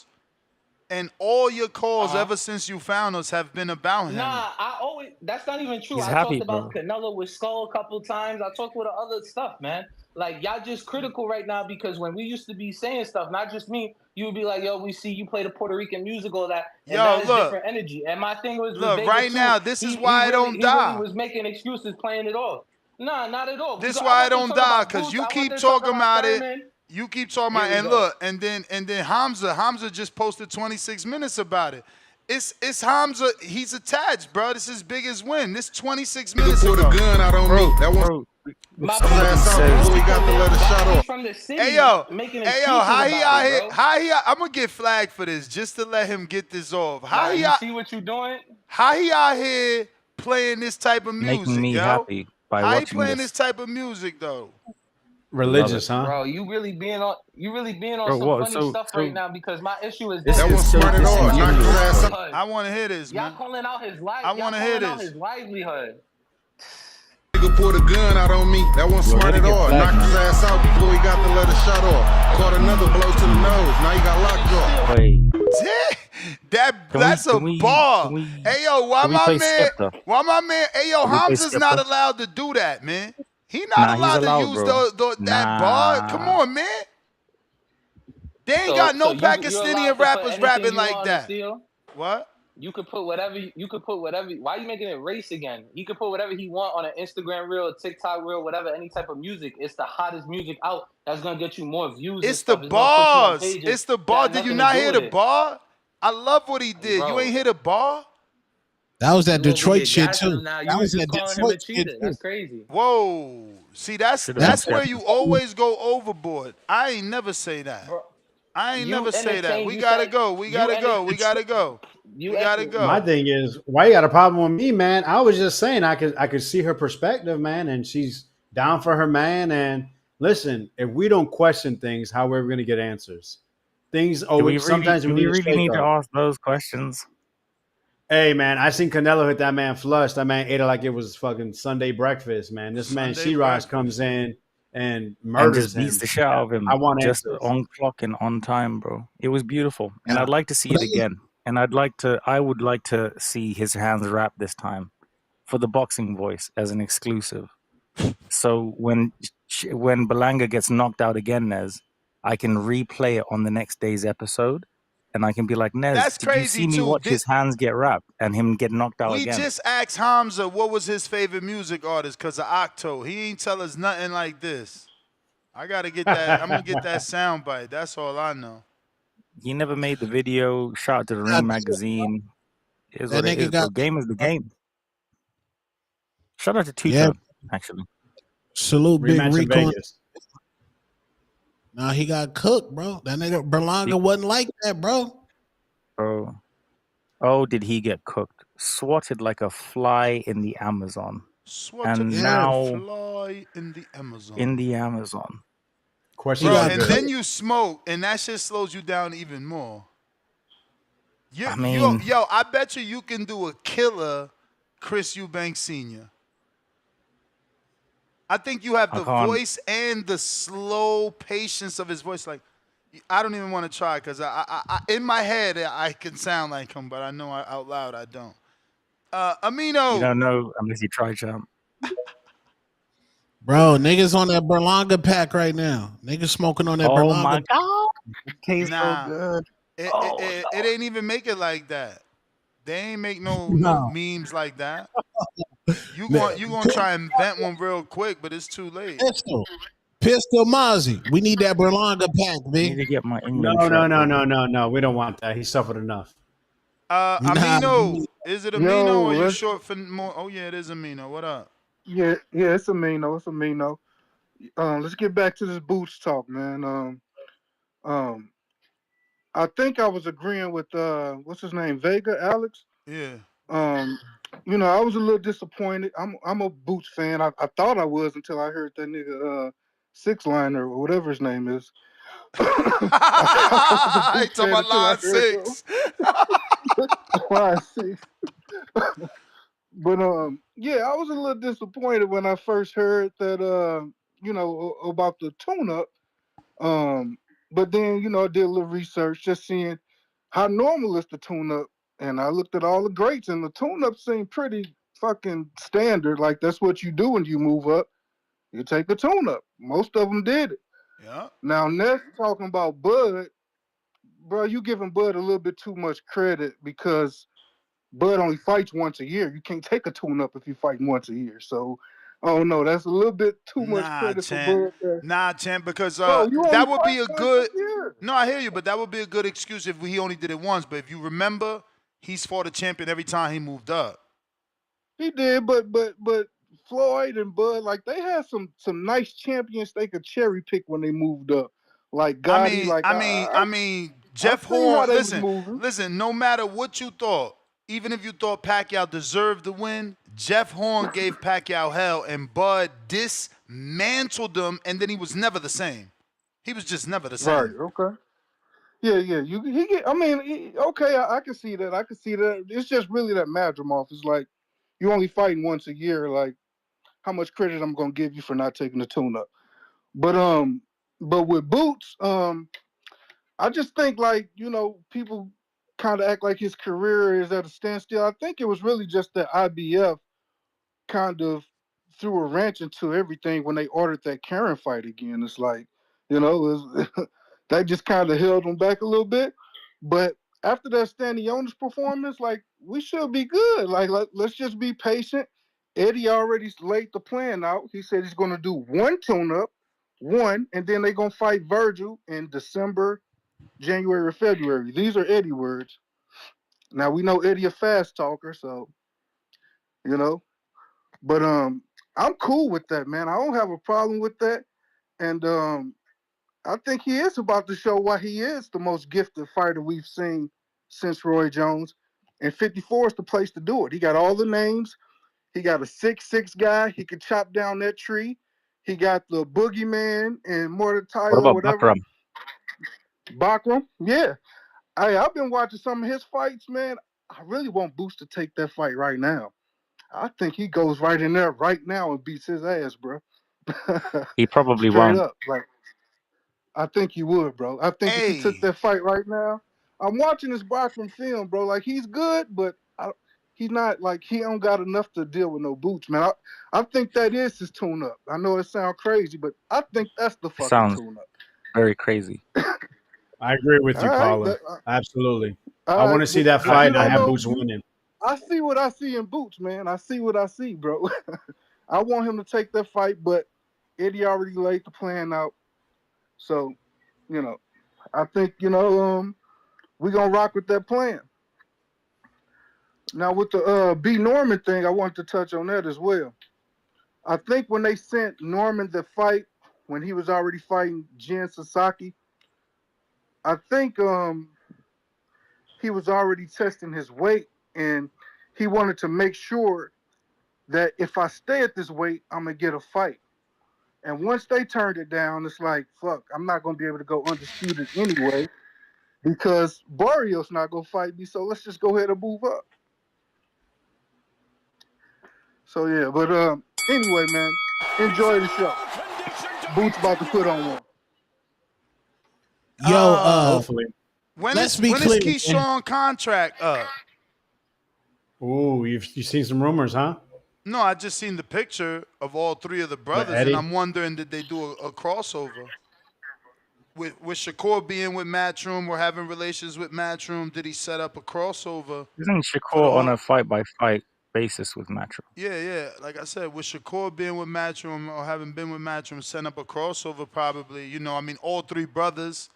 Maybe that's how Keyshawn got it. Like, yeah, I'll come, but you got to get my brothers as active. And right now, like, bro, this is the last Top Rank show. What's going on with Top Rank and no announcement of a network? So is this a Keyshawn jumping ship? Because he doesn't know when they're going to get a network. Like, where's the network? If I was to be honest, I wouldn't worry if I was you. That's the same thing Adrian Clark said. Educated guess. Well, if I had to take an educated guess, I would say that Top Rank will be just fine. I would say that PBC will probably go to ESPN. This is just hypothetical guessing. Yeah, but and I Rico, would make say that that make there would sense. be more funding. Rico, because those headphones Hello. never work. Make that make sense for us. Why would you end your deal with Top Rank and then do a new deal with PBC? What? And Lord and have what you mercy. mean? Comes with Tank Davis. ESPN. What are you talking about? You See, mean what with this is why Prime? Tone is trying to And get in you because mean you're doing Prime bad and PBC? podcasting, bro. You're doing bad podcasting. It's like we asking you a question I'm and you just take asking. so fucking long to answer. Sorry, Did you hear the question? I didn't. That's why I said, can you repeat it? Okay, you said your educator's guess is Top Rank is going to be okay. PBC is going to end up on ESPN. So my question immediately was, yo, why would they not re-up ESPN and Top Rank, but instead give a deal to PBC on ESPN? I don't think I mentioned anything about either or being away from ESPN. I think I said that both of them will be with ESPN. Okay, as in that's your. PBC and Top Rank. Okay, so you're saying they're gonna renew. You never once said that word. Well, you 'Cause didn't remember ask the question, as you just want to punk me. I don't No, appreciate it. remember I started the conversation by saying, "What is Top Rank I'm gonna do?" fucking with you. I'm fucking with you. Yeah. Oh Nah, man, both I of them are going to be with I ESPN. can't. This guy's terrible. Go ahead, Tom. I'm sorry we just wasted your time. No, I'm saying in regards to that ESPN shit, I think that would, if PBC goes over there, that comes with Gervonta Tank Davis and David the Mexican Monster Benavidez. So those are two guys you definitely want to have on your network. But Boots fans, Yeah, but how y'all can you niggas, build an entire 12-month schedule around those two guys when the most they're gonna fight is 4 fights out of that's 4 main events out of a 12-month year.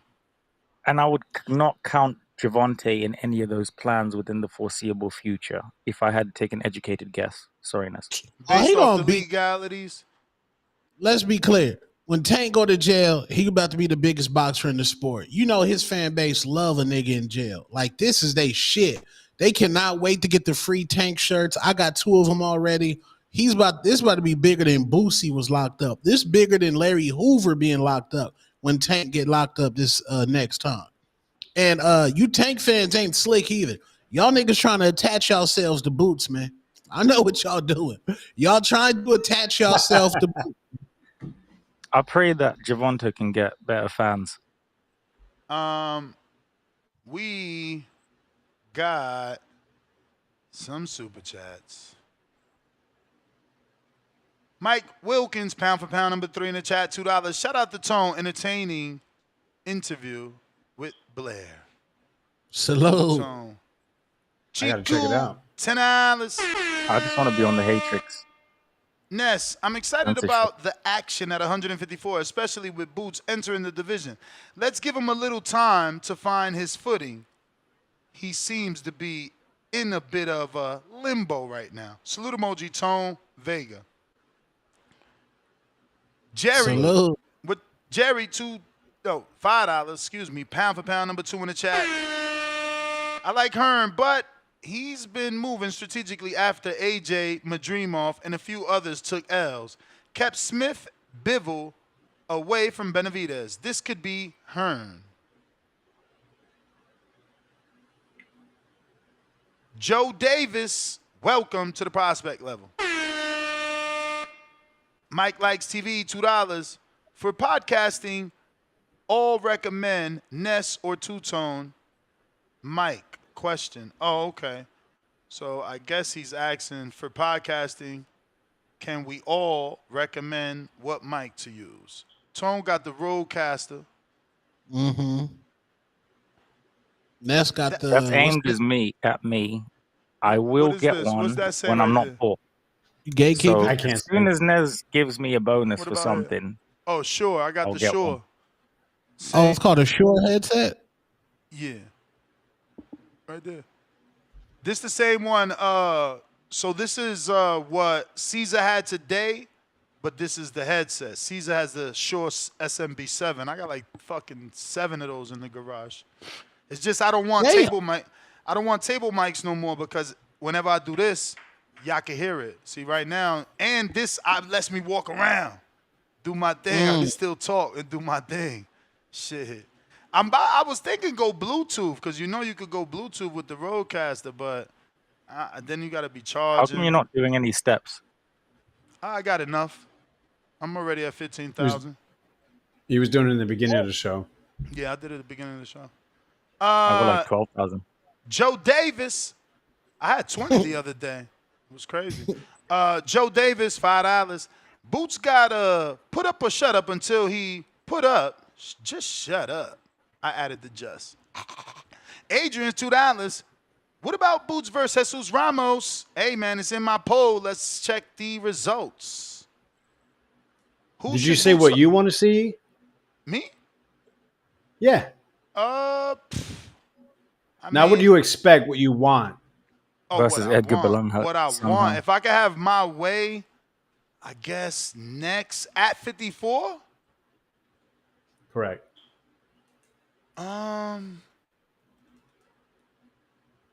With what's available. Yeah, I mean, honestly, I would go. I would go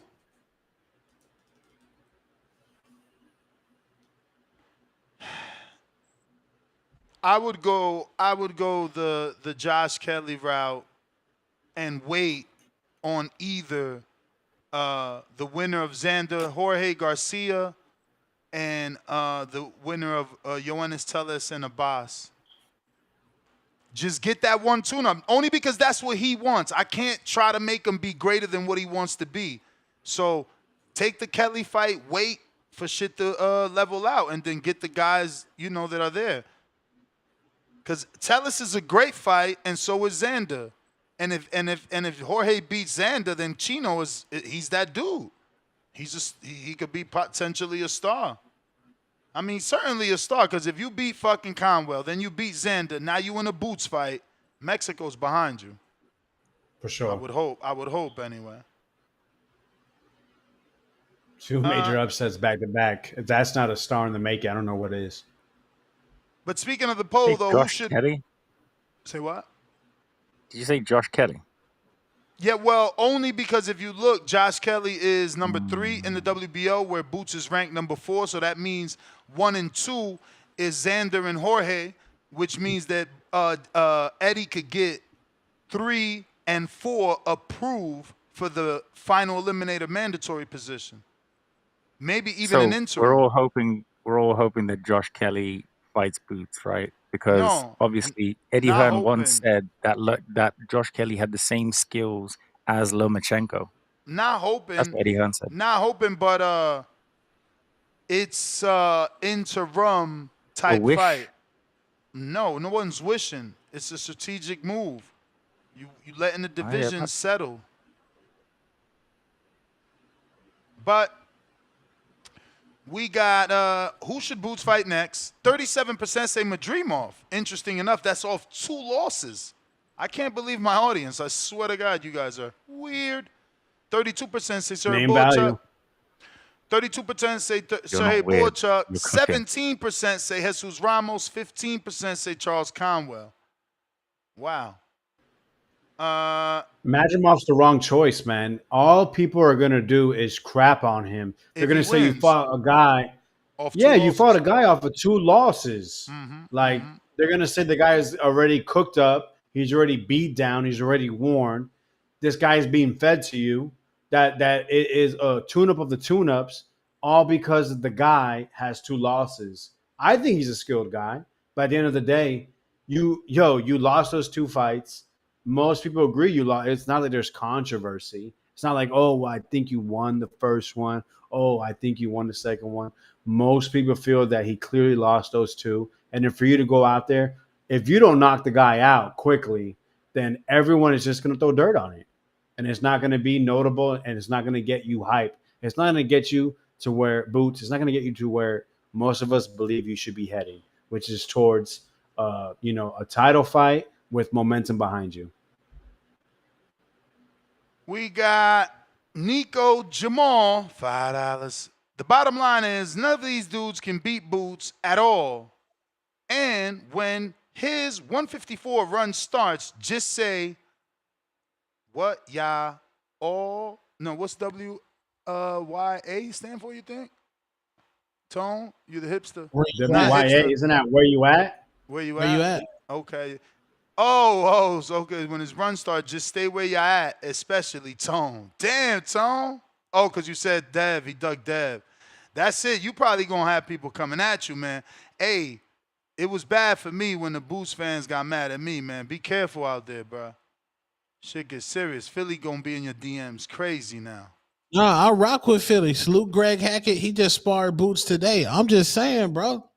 I'm not on nobody's side. So you ain't got to worry about that. I'm on nobody's side. None of these Nah, niggas. they said stay over there. You ain't on Boo's side. They saying. Yeah. They letting you know. Yeah, that's what I'm saying. I'm letting them niggas know. Tone on nobody's side. Like nobody's side. Ryan though, Ryan. No, stop, bro. That's crazy how you drop Ryan like a bag of bad potatoes Bro, or something like no. that. You don't even talk about him no more. You don't make songs about him no more.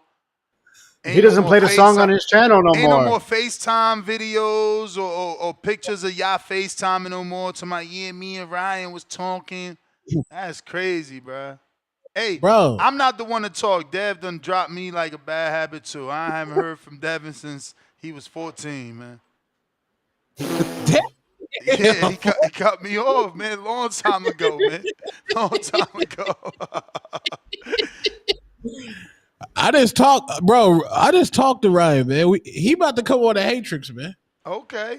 He was looking fat in that I don't know, one of them hip hop sites quoted him saying he want to fight Rolly or he beat up Rolly in a rematch. Wow, his face looks so fat, bro. And he just did a water fast. A water fast. Shit. Look at my nigga Scotty Drippin. He said Philly love Tone. The nigga just be tripping. I told you Philly love Tone, bro. Bro, they fuck with Tone in Philly for some reason. That they dude love that. super chatted to let you know to stay on that side. But I got Pistol Parkway Mozzie $5.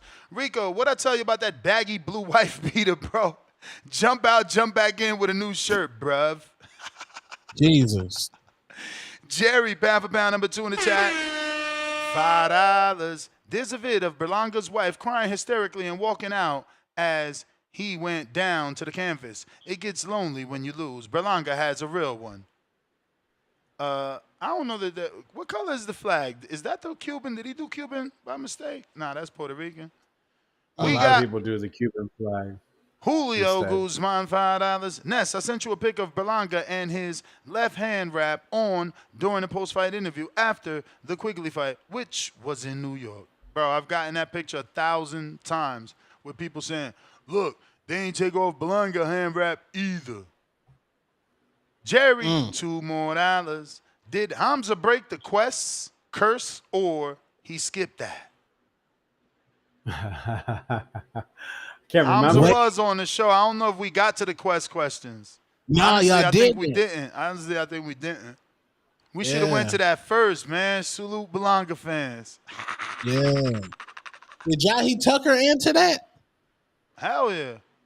That's why Quest was sued. He came back on like, yo, you see, he ain't lose, so he beat the curse. Nah, that don't count. Yeah, all right. Pistol Parkway Mozzie, $5. One thing for sure, whoever Boots fights next will be a name we all know. But where the F do you even buy a blue wife beater? In the UK. They got him out there. Hey, he a crip, man. Well, that's a crip right there, man. Let him rock his blue, bro. He rapping. Bob Saget, $2. Only Berlanga we acknowledge is Ted Berlanga. Shout out Ted, man. Ted's the man. We love Ted Berlanga. Berlanga. Jerry. Pressing aquariums. Ness, you hear me press that aquarium? No. What's that? Aquarium? Yeah, no, because remember Fat Joe performed at SeaWorld. What? And I was disgusted, so I called the aquarium out here and I pressed them like, we don't need rappers. We just trying to come see the dolphins.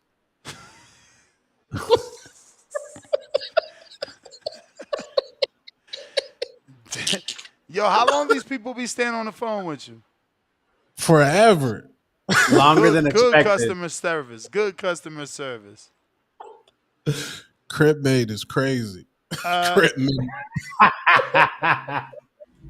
Jerry, $2. I said on the Hatrix, to Karen fights humbled Boots. Oh, 2 Karen fights humbled Boots.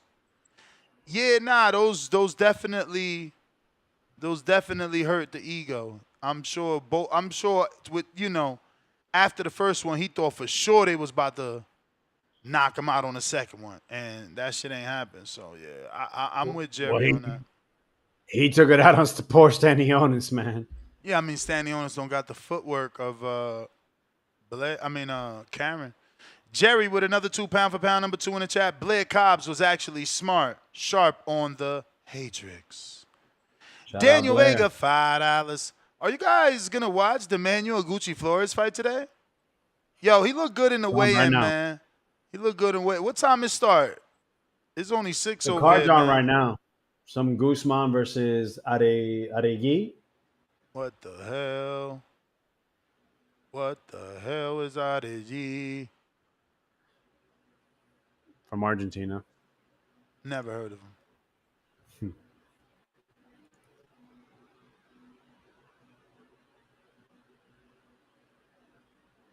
Yo, my man said callers are lined up to hate on Boots. Y'all terrible. Really? Yeah. Somebody tweeted That's unfortunate.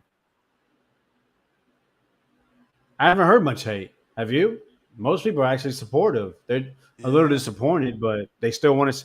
Yo, shout out to Line 6 for saying he wants to see the Virgil fight. Word. I'm with Verge fight. But last call for callers. If you're trying to call in, now is the time.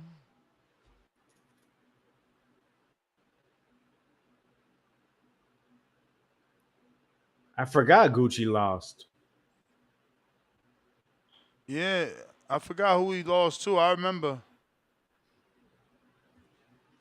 Some guy named Walter Santibanez. Must be from no, he's from USA. Oh, okay. Must be Mexican descent. All right. Well, that is all the callers, man. I'm going to go ahead and wrap it up. We were back up. Mike, Midwest Mike. About to dip off on you. Boxing boys. What up? What it do, man? We talking about Boots. So Boots went from calling out Terrence Crawford to needing tune-ups. Be right. Boots ain't shit, man. Boots ever fight somebody with a little power in the chin, Boots gonna get knocked out on everything. Boots ain't like that. I be watching that boy was Greg Hackett and YSM. They swear Boots can walk on water the way they talk. I be like, God. Then I went to go look up my boy record. I was like, man, I'm listening to this guy. He box, he 3-30 and some shit, and got people like, come on, Philly on some bullshit. I want to see Boots with Virgil. Virgil knock Boots out. What else I want to see? Man, let's talk Terrence Crawford. Fuck Boots. Yes, sir. September 13th, you know it's going down. Terrence Bud Crawford, the face of boxing, taking over the show. Netflix. Yes, sir. You know what time it is. Two-Tone, what's up? What up? What up? What up? Who that? Vega on there with you? Yes, sir. Yes, sir, man. Yeah, what's good? What y'all think about Boots? Talk to me. Nah, man, I think he's the truth, but maybe it's all a lie. How you the truth? How you the truth? You ain't fought nobody. Well, that's what I'm saying. Maybe it's all a lie then, because if you're the truth, I think it's a lie. You stand on the truth. I mean, that's how I'm taught. That's how I was raised. If you speaking the truth, if you really believe what you say, you're gonna stand on it no matter what, through the fire, through all the messiness, and from multiple opportunities, he's not standing on business. So it's it's disappointing. Fact. Hey, I need everybody go follow my boy Bud. New YouTube channel, the Terrence Bud Crawford. He uploading there multiple times a week. He's showing y'all inside footage of the training. My boy looking like a beast. I see my boy Two-Tone was looking at some shit yesterday. My boy Reddy 168. He come in. Yeah. I hope this ain't the last one, cause he looking in shape, real shape. Yeah, but Vol might not be far off freaks either, the way he looking. But yeah, we out TPV. Ness, shout out to you. Keep doing your thing. Yeah. Nah. Talk that talk because Canelo fought Bivol and Crusher. Yeah. That's what and I I'm think talking Bud up about. hitting. You see how Bud Devin is Haney hitting. fans is running to that smoke versus Norman. Y'all run to smoke too, man. Don't just run the money Well, we run. Oh fights. yeah. Don't just run That's the why I money fuck. Hey, fights, man. Run to that that's why I smoke, fuck man. with Devin though. That's why I really fuck with Devin because he ain't scared. But I don't, man. It's like it's certain. That's a fucked up matchup. But yeah, Devin do run to the smoke. That's one thing I will say. And Bill talking shit, and they really run to the fucking smoke. It's like shit. If he lose or win, sometimes you gotta respect it. I don't care if somebody lose and they got hard to get in there. You still gotta respect it. At the end of the day, he just might not be the better fighter, but you gotta respect it. Boots. If you duck Devin Haney, T.O., and Virgil, come on. That's easy payday. Haney was a payday if you that good. Haney was a payday. Pay-per-view, main event, payday. I don't care nobody. That was a payday. It's something fishy going on. He's trying to weight bully. They say it was the weight. Then why he been moved to 154 years ago? That's what I understand about the boxing thing. If you're going to weight drain yourself, what's good? Why you weight drain yourself? That's kind of cheating in a way. Like shit, you at 147, they coming for you. Don't run away to 154 with all the. Come on now, and now you want a tester? Come on, we out. TBV. Rest in peace to that boy Spider Rico. We is me. Shout out to the whole panel, man. Y'all keep doing your thing. Thanks for calling. Oh, there's boxing on tonight, right now. Yeah, well, Yeah, that's man. what we said. The Gucci good- Flores card. It's a good little scrap, actually. This Adegui, whatever, Adegui, I think that's how you say it. It's providing a nice test for the 7-0, 7 KO Guzman guy. I got Bo Rogers. Damn, this thing. Is he going to hate? Yo. Is he a Boots hater? What's up, fellas? What up? No, I'm not a Boots hater. I like Boots. Boots is a bad motherfucker. He'll beat everybody ass that's out there. You know, at everybody above 147 up, he'll hold it down. It's a whole lot of fights I like to see him in, though. I like to see him in Fondora. I like to see him in Jose Ramos. I like to see him in even is Lubin still at 154? Yes. Yep. I like to see that. It's a lot of smoke at 154. So but I would like to test the water like you said that fight that the dude turned him down that won the fought Ortiz. That would have been that's a tough fight. That dude ain't no pushover. But I think Boots would have made it look easy, you know what I'm saying? If you gonna stand right there for him, he gonna beat the shit out of you. And I don't think Fondora would want to fight Boots right now. Them boys don't nobody up there really want to fuck with Boots till they see. And Boots need to see too, is he still the same guy that he was at 147? Going off the eye test, he's a bad motherfucker. I don't think he ducked none of them guys. I don't think I'm glad that him and Brian Norman didn't get to make the fight happen right now because it's too early. They don't need to fight right now. They rushing these guys. Like Devin and Brian Norman really shouldn't be fighting right now. But in the days era, let's let it happen. But you ain't giving these guys a chance to even get a name, let people get familiar with them, let them see them a couple of times, knock some people out. You know what I'm saying? They rushing them, so fuck it. I think Eddie Hearn is behind Boots' moves and decisions. He guided Boots. He ain't getting ready to give everything to Turkey. Turkey obviously don't care and just throwing guys in there with each other. He paying them big money, but after they lose, what's gonna happen after that? Like, Devin can be a gatekeeper next year, or it could be over. Or Brian Norman, he'll probably just ride off into the sunset of it. Whoever loses is gonna be bad. Whoa. A gatekeeper. Come on, man. Like, first of all, I'll let you get off about Boots Norman. Like, you wanted to lose his next three fights. That was cool because I think how Boots do we look at his how would we look at his right career? now? We still be calling him a Hall of Famer. Then you said Norman he Haney lose all his happen fights right at now. 147. Like, how would we look at him? Man. But that's just a question. I ain't saying how y'all gonna look, but I'm just asking a question.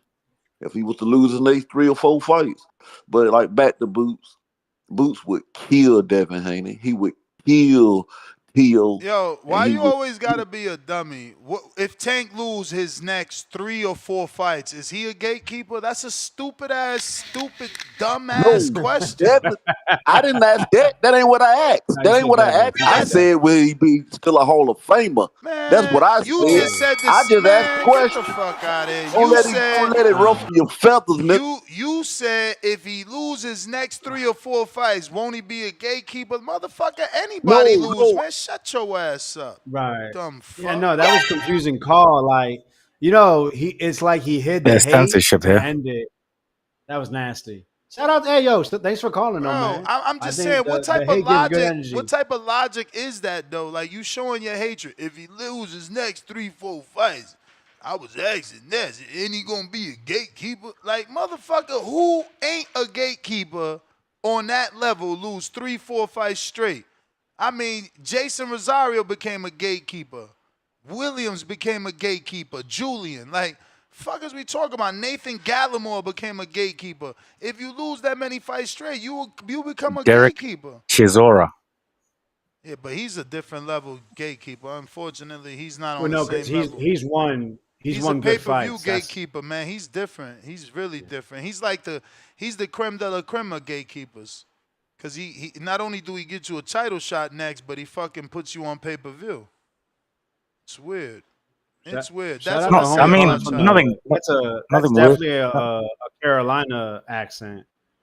Shout out to him. Nothing weird about it. The UK fans we support. I guess, bro. Don't hear too many of them. Stock chasers. Stop. Yo. Yer. What's good? What's good? How's my audio though? Straight. You good, big? All right. Yo, Better than mine. two-tone, man. Fire interview. I like what Blair Cobb had to say. You heard? Appreciate you. Yeah, he was cooking. Oh, yeah, Blair was cooking on that interview, man. I ain't even gonna hold you. He, Talking about, yeah, he was talking about footwork and all that. Feel me?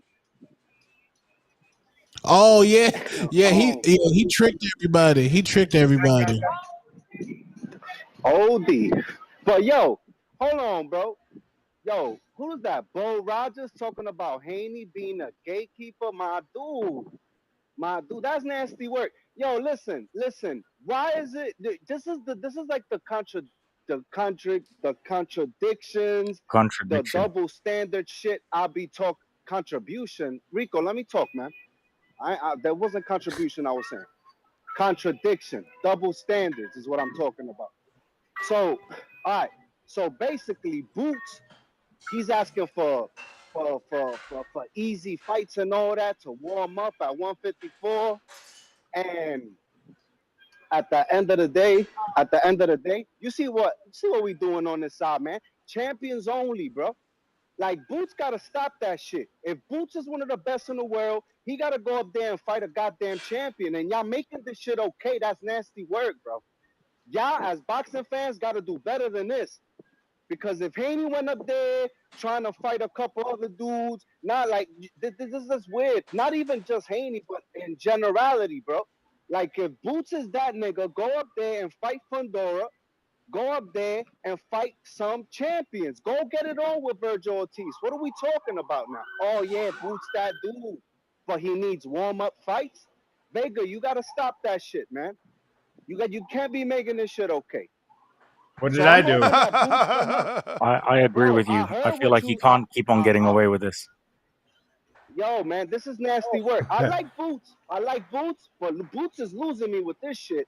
Cause look, I'm not saying he ducked Devin, cause he said, "Oh yeah, let's get it on at 152."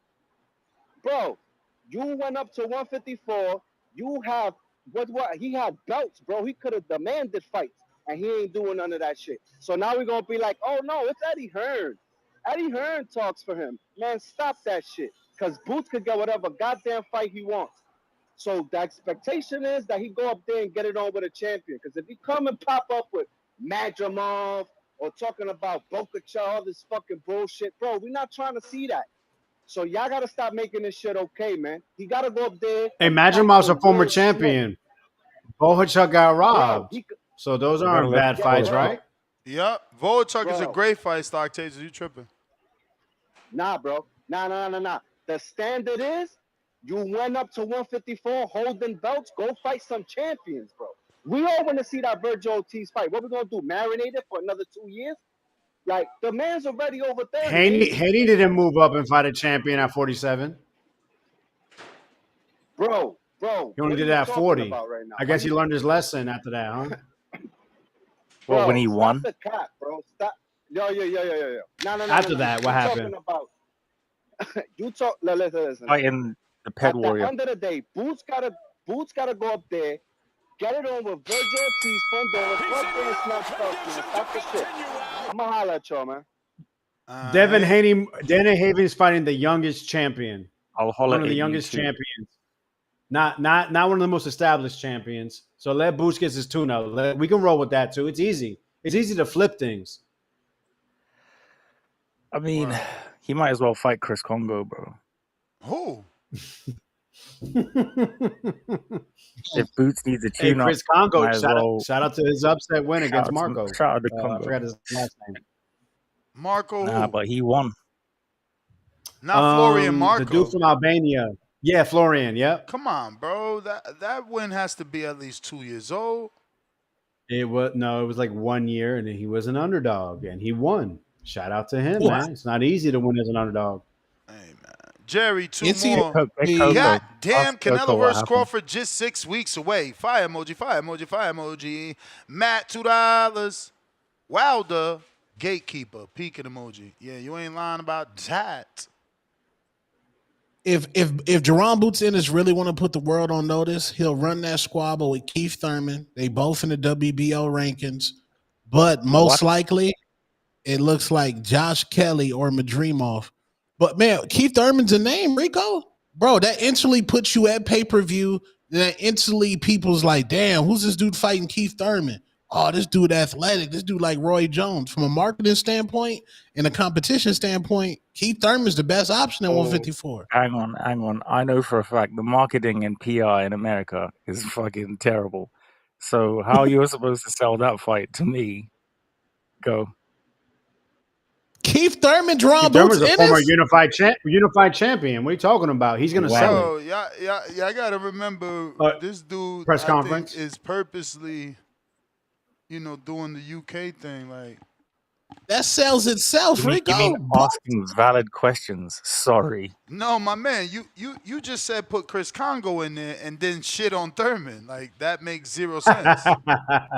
So when was Thurman's last fight?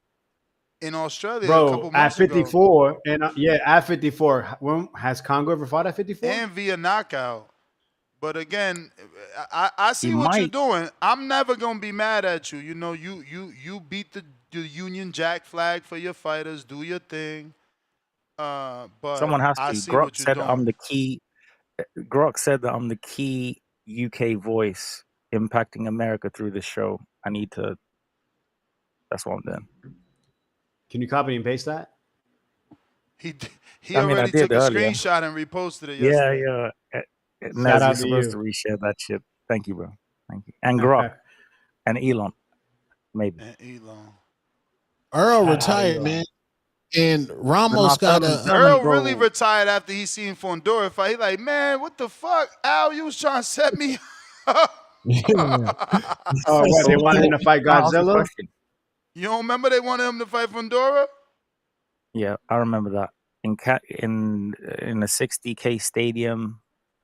I mean, he can still do it and get sent off. It's on him. He can't. The fans thought he was going to stop Fondora, man. No one thought. I mean, they got better. This is. Got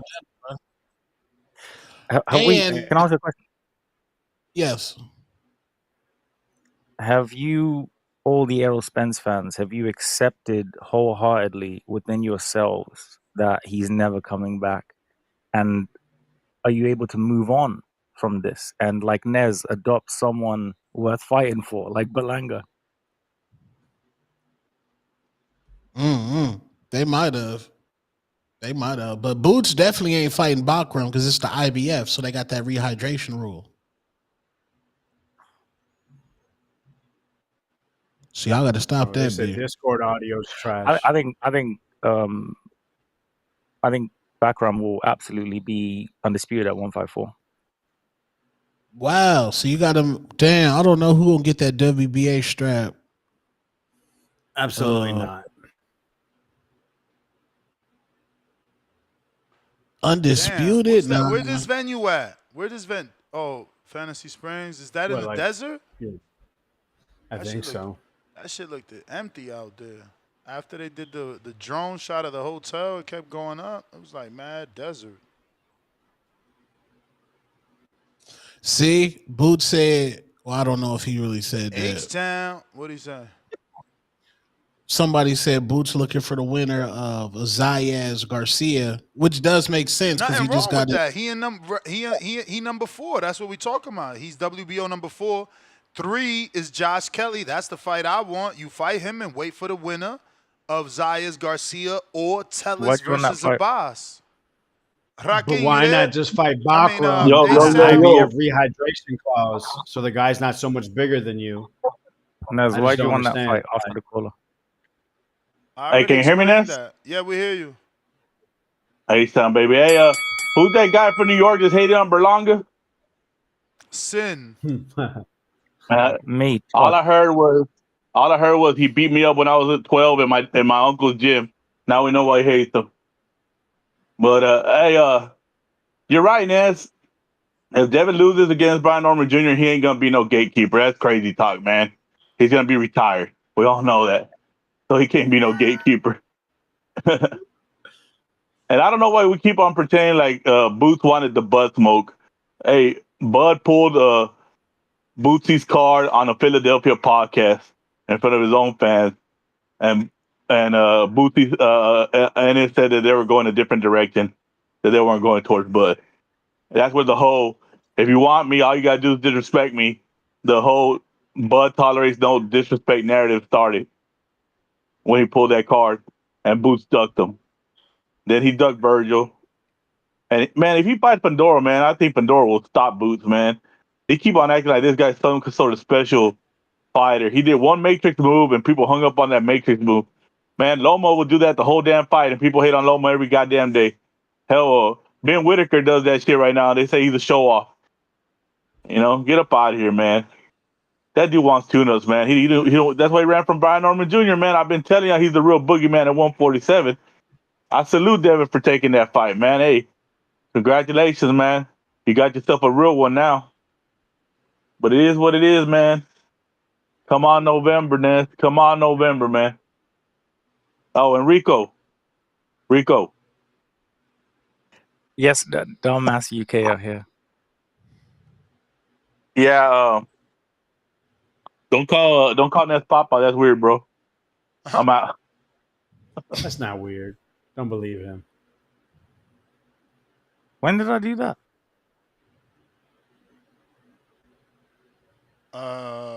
You haven't got the evidence. It didn't happen, bro. And fuck you, by the way. Rocking. Come here, What dumbass up, UK. Boxing Voice? How's the audio? What up? Good. Shout out y'all. Appreciate y'all always putting on the late nights. I'm if I get cut off, man, I'm on call for the hospital. It's just kind of wild. But I'm just tuning in, so I missed a lot of the show. Regarding Boots, this is my kind of hot take, if you will. I do not believe Boots will ever be the face of boxing. My reason for that is I just believe he's an incomplete package. What I mean by that is I think he's got all of the natural gifts, he's got the work ethic, he has all of that, but he's lacking in character. And what I mean by that is he's not taking like initiative on his career is the way it seems like. His career, he just seems like super passive in how his career is moving. And like he doesn't do shit to promote himself. And like I don't know, man. It just seems way too passive in how he's moving it. And because of that, it's nothing to do with his ability. I just like I don't know. It seems like he's skirting the big fights one after one. Like you take in contrast, you take Devin Haney, for example. He just keeps moving up, fighting champions. People, I think there was some debate earlier. Oh, he moved up to 147. He fought a former unified champion. And then now he's fighting the one champion that's like real scary right now. That's who he went for. And he was agreeable to fighting Boots. But like somehow Boots is not agreeable. I don't know what the fuck is going on. My only conclusion is the dude, like, I don't know. Like, where is there like a lack of like desire, a lack of just like charisma? You know what I'm saying? Like, even at these post-fight press conferences, like we've seen him like just be quiet and let Eddie Hearn talk for him. And that can never be the face of the sport. That's just my take on that. I'm not hating on the guy's ability or anything, but there's something is weird there. Something is weird, and it's not sitting right with me as a fan. I'm like, bro, you should be like bold, talking shit, like saying who you want, doing all this, and he's just moving super passive. And I think that's gonna bite him in the ass when it comes to the long run and how his career shapes out. That's my feeling on it. Because to be a unified lineal champion and then to be like, I'm gonna feel out this weight 7 pounds up or whatever, that's weird. That's fucking weird to me. I mean, what are y'all what are your thoughts on that take in terms I just of, have to say, is like, he could he ever be the top tippity top? I mean, who talks about him being like the face of boxing though? Like, I never really hear people I speak on mean, that. I Maybe feel like like the pound for hype, pound number has been one, there where it's like, maybe. oh, this guy's the next big thing, but I don't think he's gonna be the next big thing. And my feeling is it's gonna be his fault because he's not taking it. He's not grabbing it himself. I don't see the But you're desire talking there. about outside the ring. I think most people talk about his skills within. They believe that he is Roy Jones 2.0, who was never the face of Yeah, boxing but himself. can he ever show that? Can he ever show that if he's not going to take the initiative? That's my thing. It's just it's not. There's no initiative. But that's the bell, man. Shout out to y'all. Appreciate y'all. Yeah, I mean, Chocolatito was Nah, bro, never you were a commercial cooking, bro. success outside the ring, and he was pound for pound number one. Gennady tried a little bit. He was pound for pound number one, but he wasn't this huge commercial success. Lomachenko at a time was pound for pound number one. I mean, Nestor Gibbs has talked about how he was never a pay-per-view star. So I think that what you're speaking on, I think, like I said, I think it's two separate things. Face of boxing, no one ever says he will be. The pound for pound number one has been spoken about. And what you were talking about was kind of different than that. I I loved everything he was saying. Guys, this next super chat is cool. Matt, $2. Maybe Boots is hiding an injury recovery. Inspector Gadget emoji. Not that super chat, this one. Count bread, $5. He counting them dollars. Question for each host on the panel and Ness. What fights should I go back and watch? Nothing earlier than 2020. Sorry for getting off topic. Boxing glove emoji, thinking emoji, looking You emoji. lived Tone, before I'm going to start COVID. with you because you just went back and been watching fights, at least in conversation. So maybe this is fresh in your head. If not, you could pass the ball to someone else.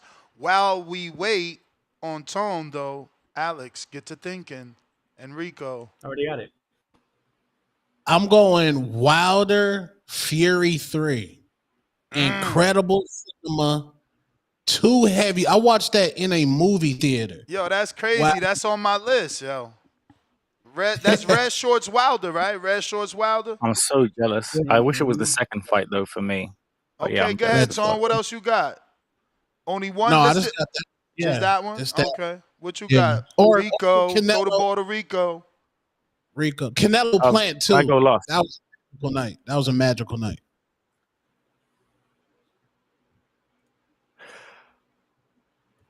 Anybody? Yeah, can I go last? I'm Anybody? still thinking. Anybody? Are you okay? Anybody? Yeah, I got it. Fulton Figueroa won, man. I thought you said Rico, my bad. Fulton Figueroa won. Absolutely. Remember Figueroa ended last three rounds throwing over 100 punches. Controversial decision. Fulton with the decision. Great fight. I'm gonna go. Nah, we going Rico. You first, man. Can't get out of this. Fuck. Well, for me, it would probably have to be Taylor Catterall 1. Ooh, Taylor That's not a good Catterall watch. 1. No, that's not. But mine's is. Mine's Wait, is. So what the I fuck was that? can do 3, not 3. I can do 2. I can be the Haney voice clearly until you go watch Loma and Haney because it's rewatchability Classic. is there. It's there.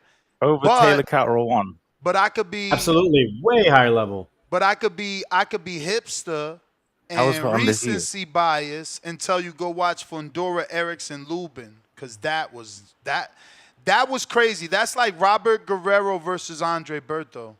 It's memorable because of Or the face Martin Bacoli disfiguration. versus Baby Anderson. That was a great one for me. No, I didn't like that one. I liked it a lot. Hey, NY Bullet, great fight to rewatch. Omar Figueroa did you versus like that fight? Arrow Walk from Japan.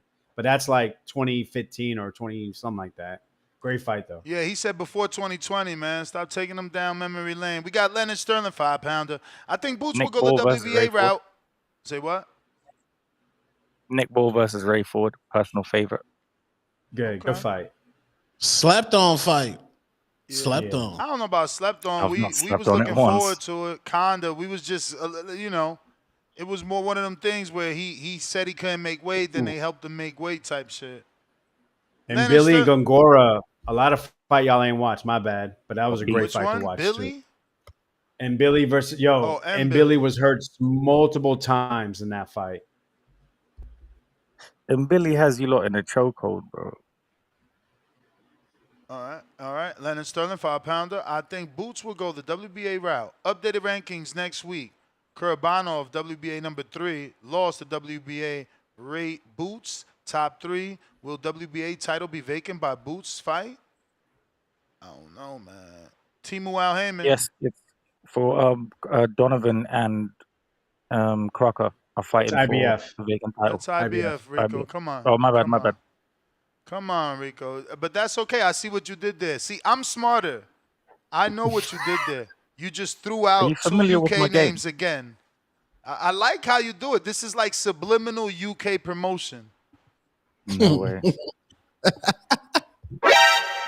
Timu Al Heyman, member for 28 months on the prospect level. Y'all watching the Golden Boy card? It's actually on. That dude is so much bigger than the opponent. Who's the dude with the werewolf beard?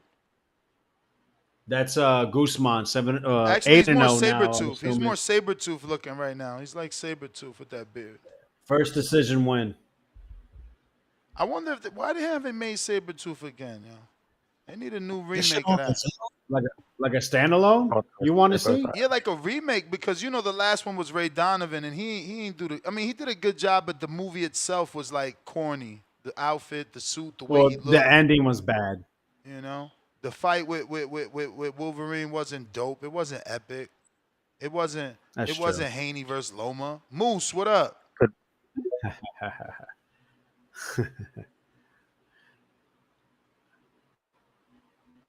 Moose the moderator. Let's go. Moose. One at a time. One at a time. I'm about to speak. All right, now Virgil Ortiz and Jaron Boots Ennis.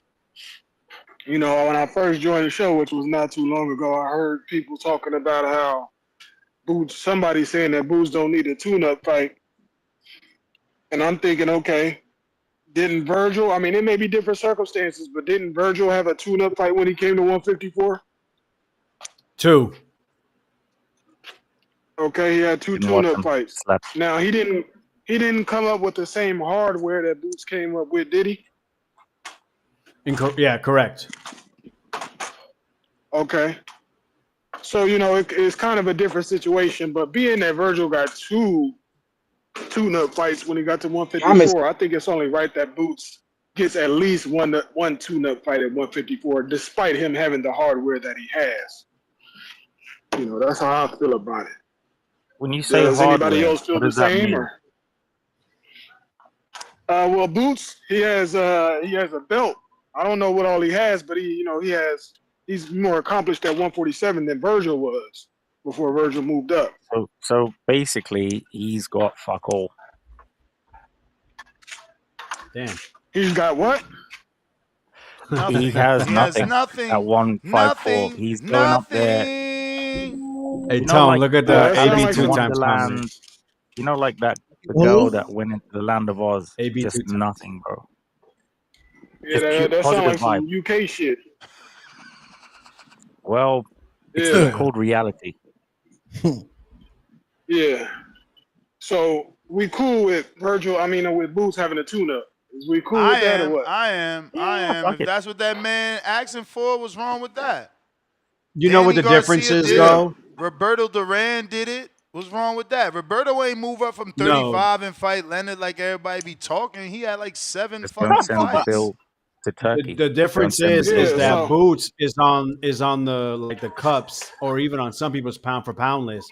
Virgil never even sniffed it. Remember that article by Boxing Scene where they're talking about too early to tell for Virgil? You and even myself, maybe I didn't express it enough. I shitted on that. That he doesn't belong with these cats, him and Ryan. So yeah, I put Yeah. Boots on a higher level, so I have higher expectations because I think he's a better fighter. I think Boots.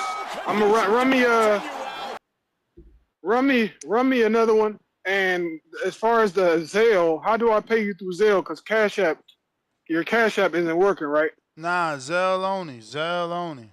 Everybody got AI Okay, and now, what's man. You on Twitter, just ask Groot, how do you use Zell? I'm gonna send you You can my have my email. I'm gonna bonus. send you I know. my You email. can speak longer. I know how to use Zelle. I'm just wondering, like, what What do I use to address? contact you on Zelle? Oh, Yeah. I DM'd you the address. Just copy paste. Should be on YouTube. Okay. So yeah, we're gonna run another one then. And I just wanted to say, as far as like even though I may rank, there was a time when I ranked Boots above Virgil. I've always felt they was somewhat neck and neck, and I feel they're both in the same category as far as being a generational talent. I believe that Virgil is a Mexican generational talent, and Boots is a black American generational talent. And I feel like they're in the same category in that regard, and it's only right that they fight each other before their careers end. This is a fight that's very needed for boxing, more than the casual person may understand or know. Just because you got that black and Mexican situation, and then they both generational talents, we must see that fight. But yeah, I think that's really all I wanted to add to the conversation. And so shout out TBV. All right. Can I ask you a question? How much does that mean? Hold on. Go ahead. How much does that mean to you, brother? You just said to me, patriot.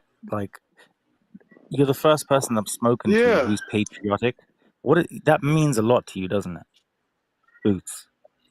America. I mean, Ian Virgil. I didn't. Nah, it ain't really that, because Virgil from America too. I was just, I guess I just threw the Black American on there because you could say African and but his nationality is American. But I want Virgil. Not Virgil. I want Boots to win because he black. That's why I got Boots, because I'm black. Boots black, so I'm going for Boots. You know what? I hear that, bro. Yeah. So I have an incredible day. Yeah. But my kids got Mexican in them. They Mexican and black. So I ain't mad at Virgil win. I ain't gonna be that mad. Can be. Yeah. But all right, y'all. Can it just y'all be have a the blessed best day. man win? Can it just be No, that? it's got boxing I is want the best. tribalism. Boxing is tribalism. Let that man be tribalistic. That don't make just it like right. That man That don't make it is right. patriotic. Like, ain't Yo. nothing wrong with that. Sound like a 90s yeah, boy ain't nothing band wrong there. with Like, Hold my on, bad. Jack Artist. He's Yeah, still that's what it on. is. I want it that way. No, I was just saying, hey, I love the tribalism. I don't mind nobody going for their people. I love it because I'm going to do it for me. You feel me? I'm going for mine. Yeah, But what's if my wrong people with come up that? short, I'm not.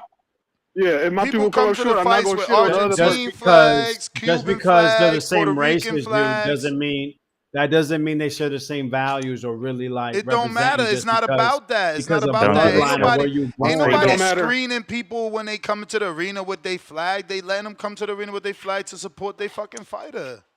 And whoever's on the betting odds, bro, that's Yeah, the I shit. Damn, I don't care about their personal shit. Ain't 'Cause I that don't ringing? I'm sorry. You breaking up, Papa. Yeah, I Can don't call know you neither Papa? person. I'm just going for the person that's got the closest thing to me. Oh, okay. Yeah, you can do that all day. Now let me go. Let me get up out of here. It just got weird. Salute TPB. Y'all he wildin'. actually It left did get because super you. weird because he said you're breaking up Papa and you said you could do that all day. That was weird. Oh, Y'all back shit. call friends. I told y'all they Call of Duty Booty Fruity brothers, man. Shit got Oh, Stop weird. it. Shit got Hey, weird, you got to man. chill on the back call, Now, man. hey, It what do is you a back say about call. people say pause? It's only weird because you find it weird. How about Hey, that? he said it got Exactly, weird Nez. too. He You admitted it nah, like, oh, Nez. I gotta go now. It just Because got he's weird. weird.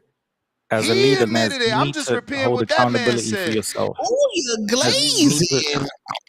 Nez, you Hey, need man, to stop playing the hold pause games. Let me get accountability, my bro. call, man. Exactly, Ooh, grown okay. men.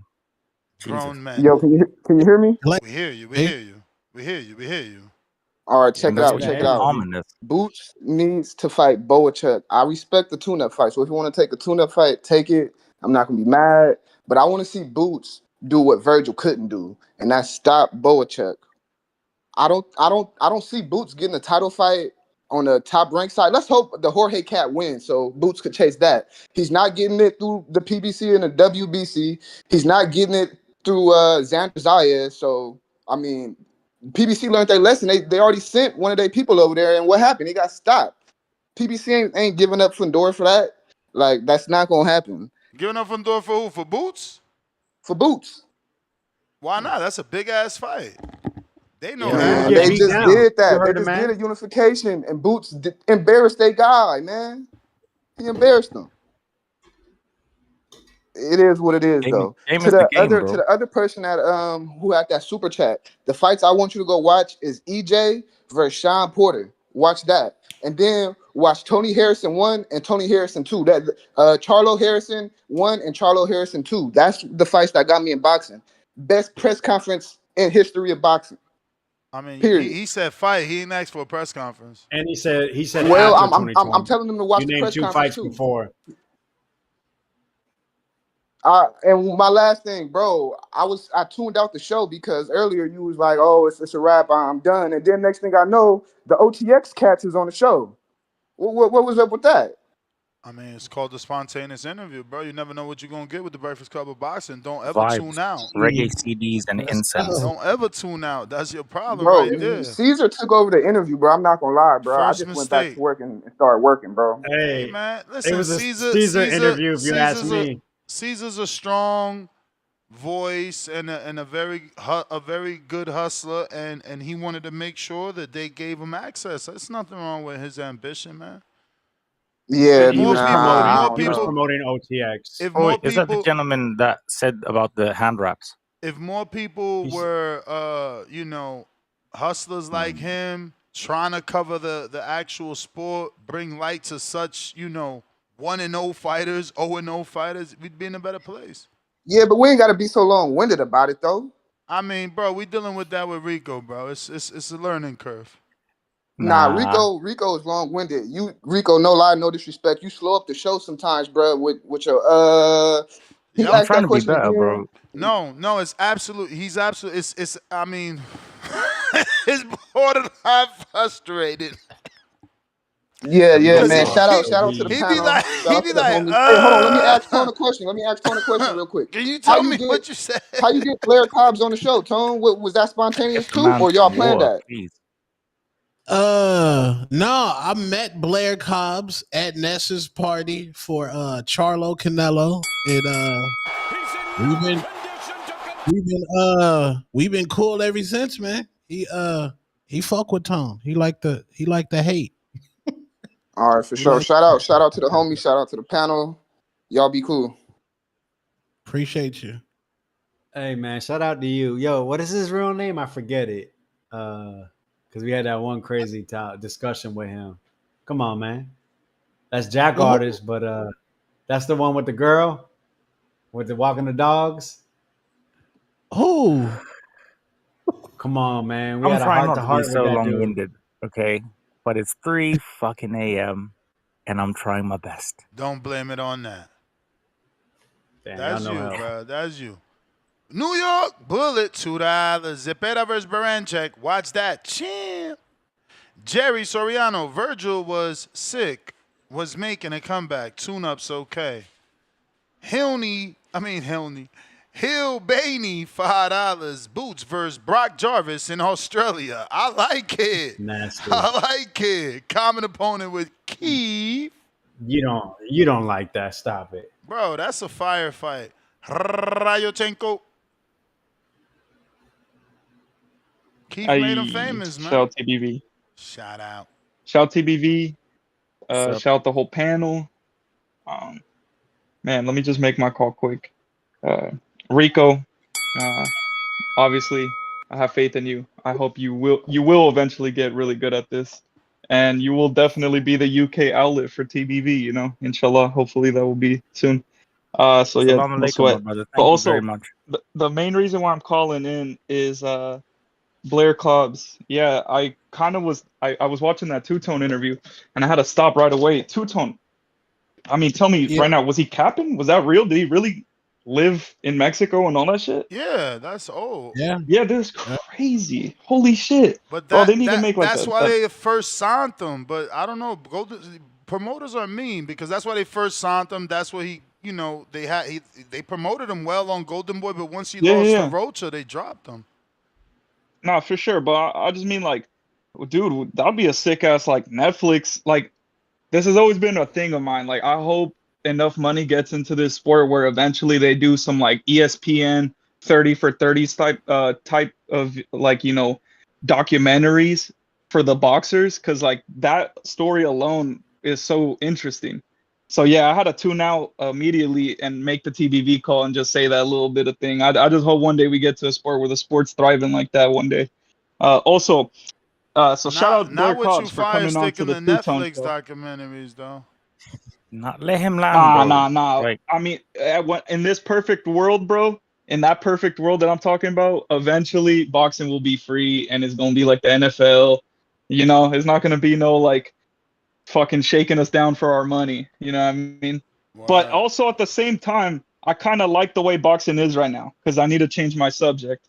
Because I just seen a video of BJ Penn, who is, I don't watch the UFC at all, but from what I heard is a UFC legend.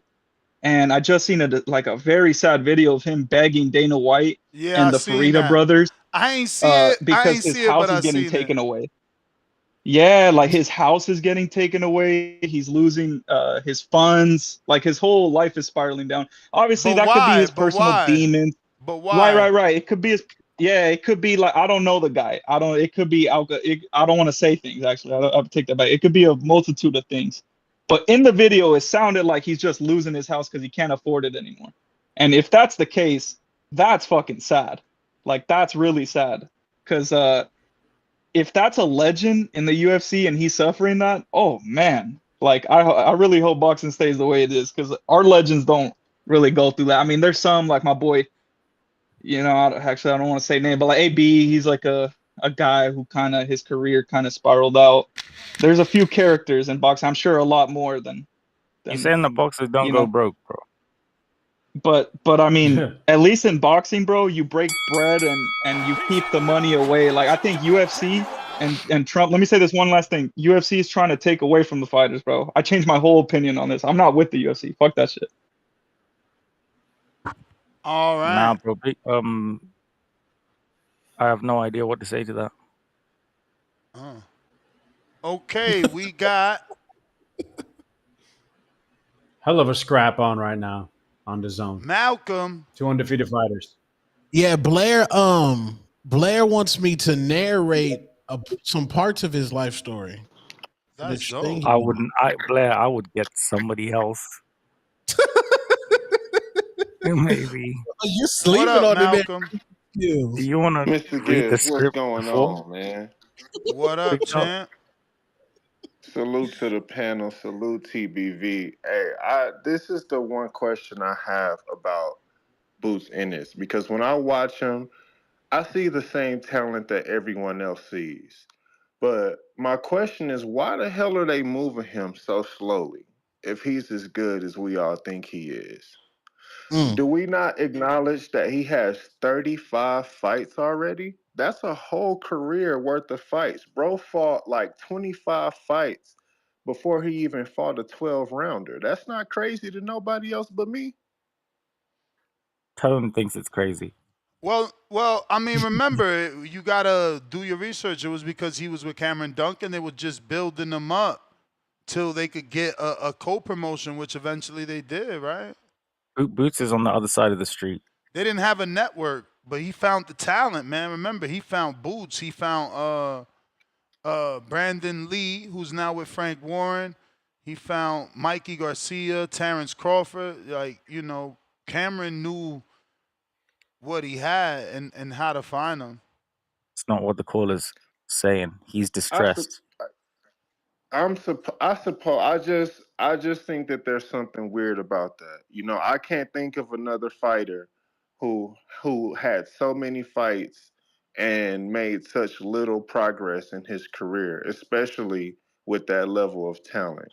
So I would love to see some more competitive fights going forward. I think it's going to be hard for him to avoid that at 154, but the fight that I thought would be competitive at 147 sure didn't happen conveniently.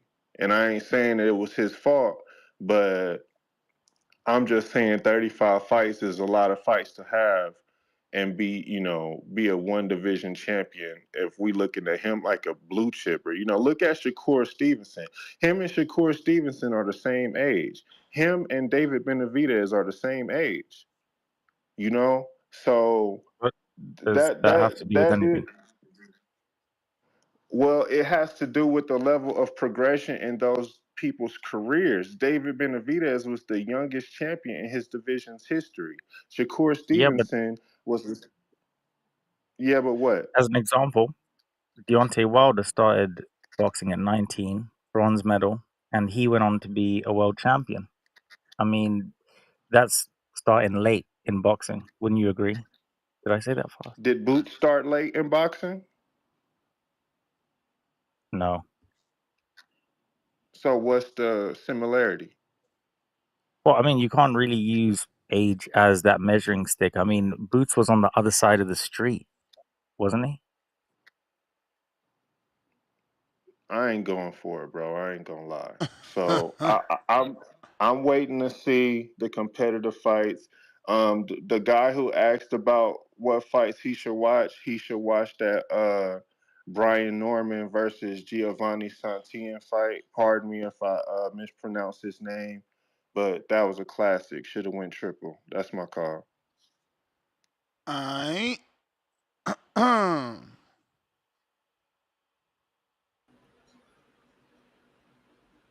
We got Al in the Bay.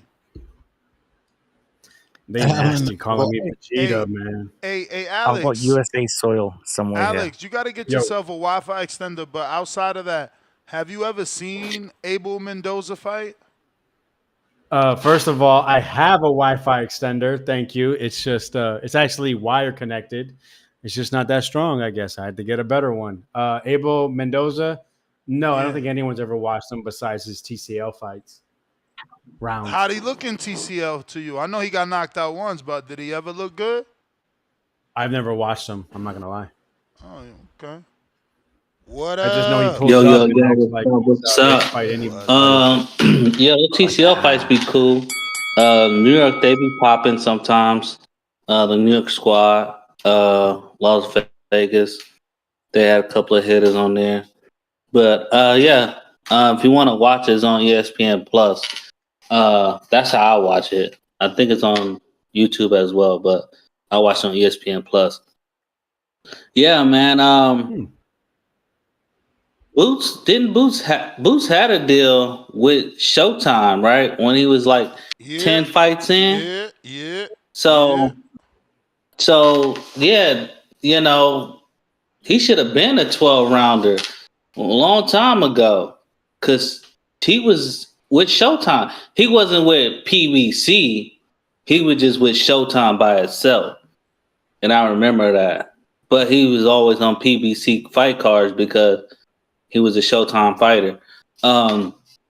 So that's not an excuse for him not fighting 12 rounds until like now. You feel me? But what did hinder his career? The titles was held up, you know, with Earl Spence and you know that kind of held him up a little bit. But it's still then he still could have had a main event fight, you know, without fighting for a title. Yeah, man. So what's the main topic for today?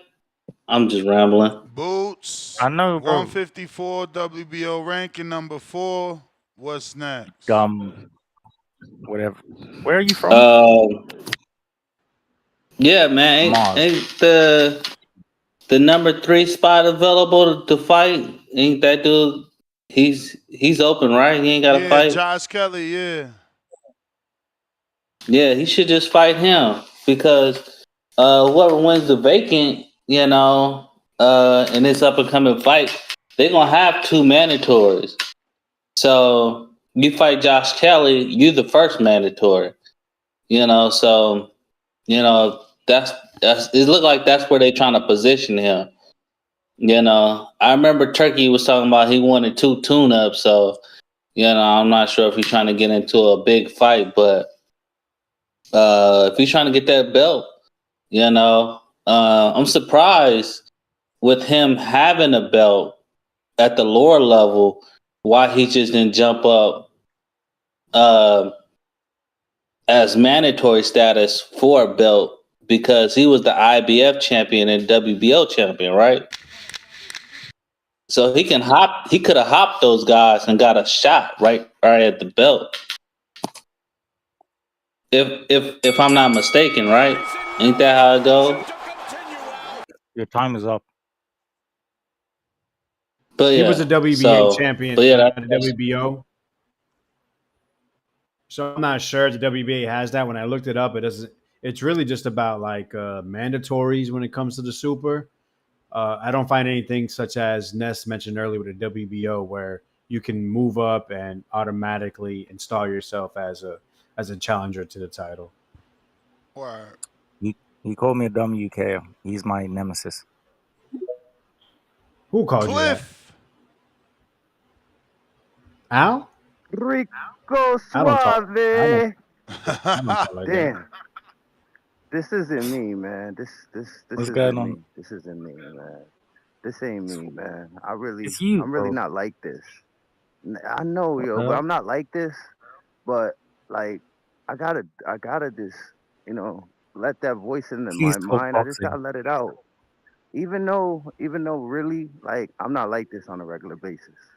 Hey, yo, Rico, you fucking suck, my dude. You the worst person that's ever fucking brought, bro. Tone, when that he came rough? with Tone, when he came the first day, Tone, and you kept disrespecting him and sunning him, I didn't know who he was, and I felt bad for him. But as he We became friends. became a part of the family, it is the worst shit ever, my man. Like, yo, your sarcasm is just annoying, and it doesn't even time good. You don't time it right. You don't do it good. It's fucking crazy. And you hear the other callers calling in and hinting at it, Rico, like, yo, step it up. You'll get better. You'll grow. Hopefully you do. But, bruh, analyze your shit. Rewatch your shit. Work on your craft, yo. You are like the worst. And the only reason why, no, shut up. Let me get my call. Okay. Just like that, when the other caller just finished, you was like, that's your time. Like, where's your fucking, why'd you say this? Oh my God. Yo, listen. Work on Yeah. your craft, do your thing, and improve, my boy. Cause you is Okay, wait. Can you annoying. give me? And I ain't Okay, wait. even, no. I don't want you to get none of my time. And you just need to listen. Yo, But you'll get like extra it's time. bad, bruh. It's bad. Shut up.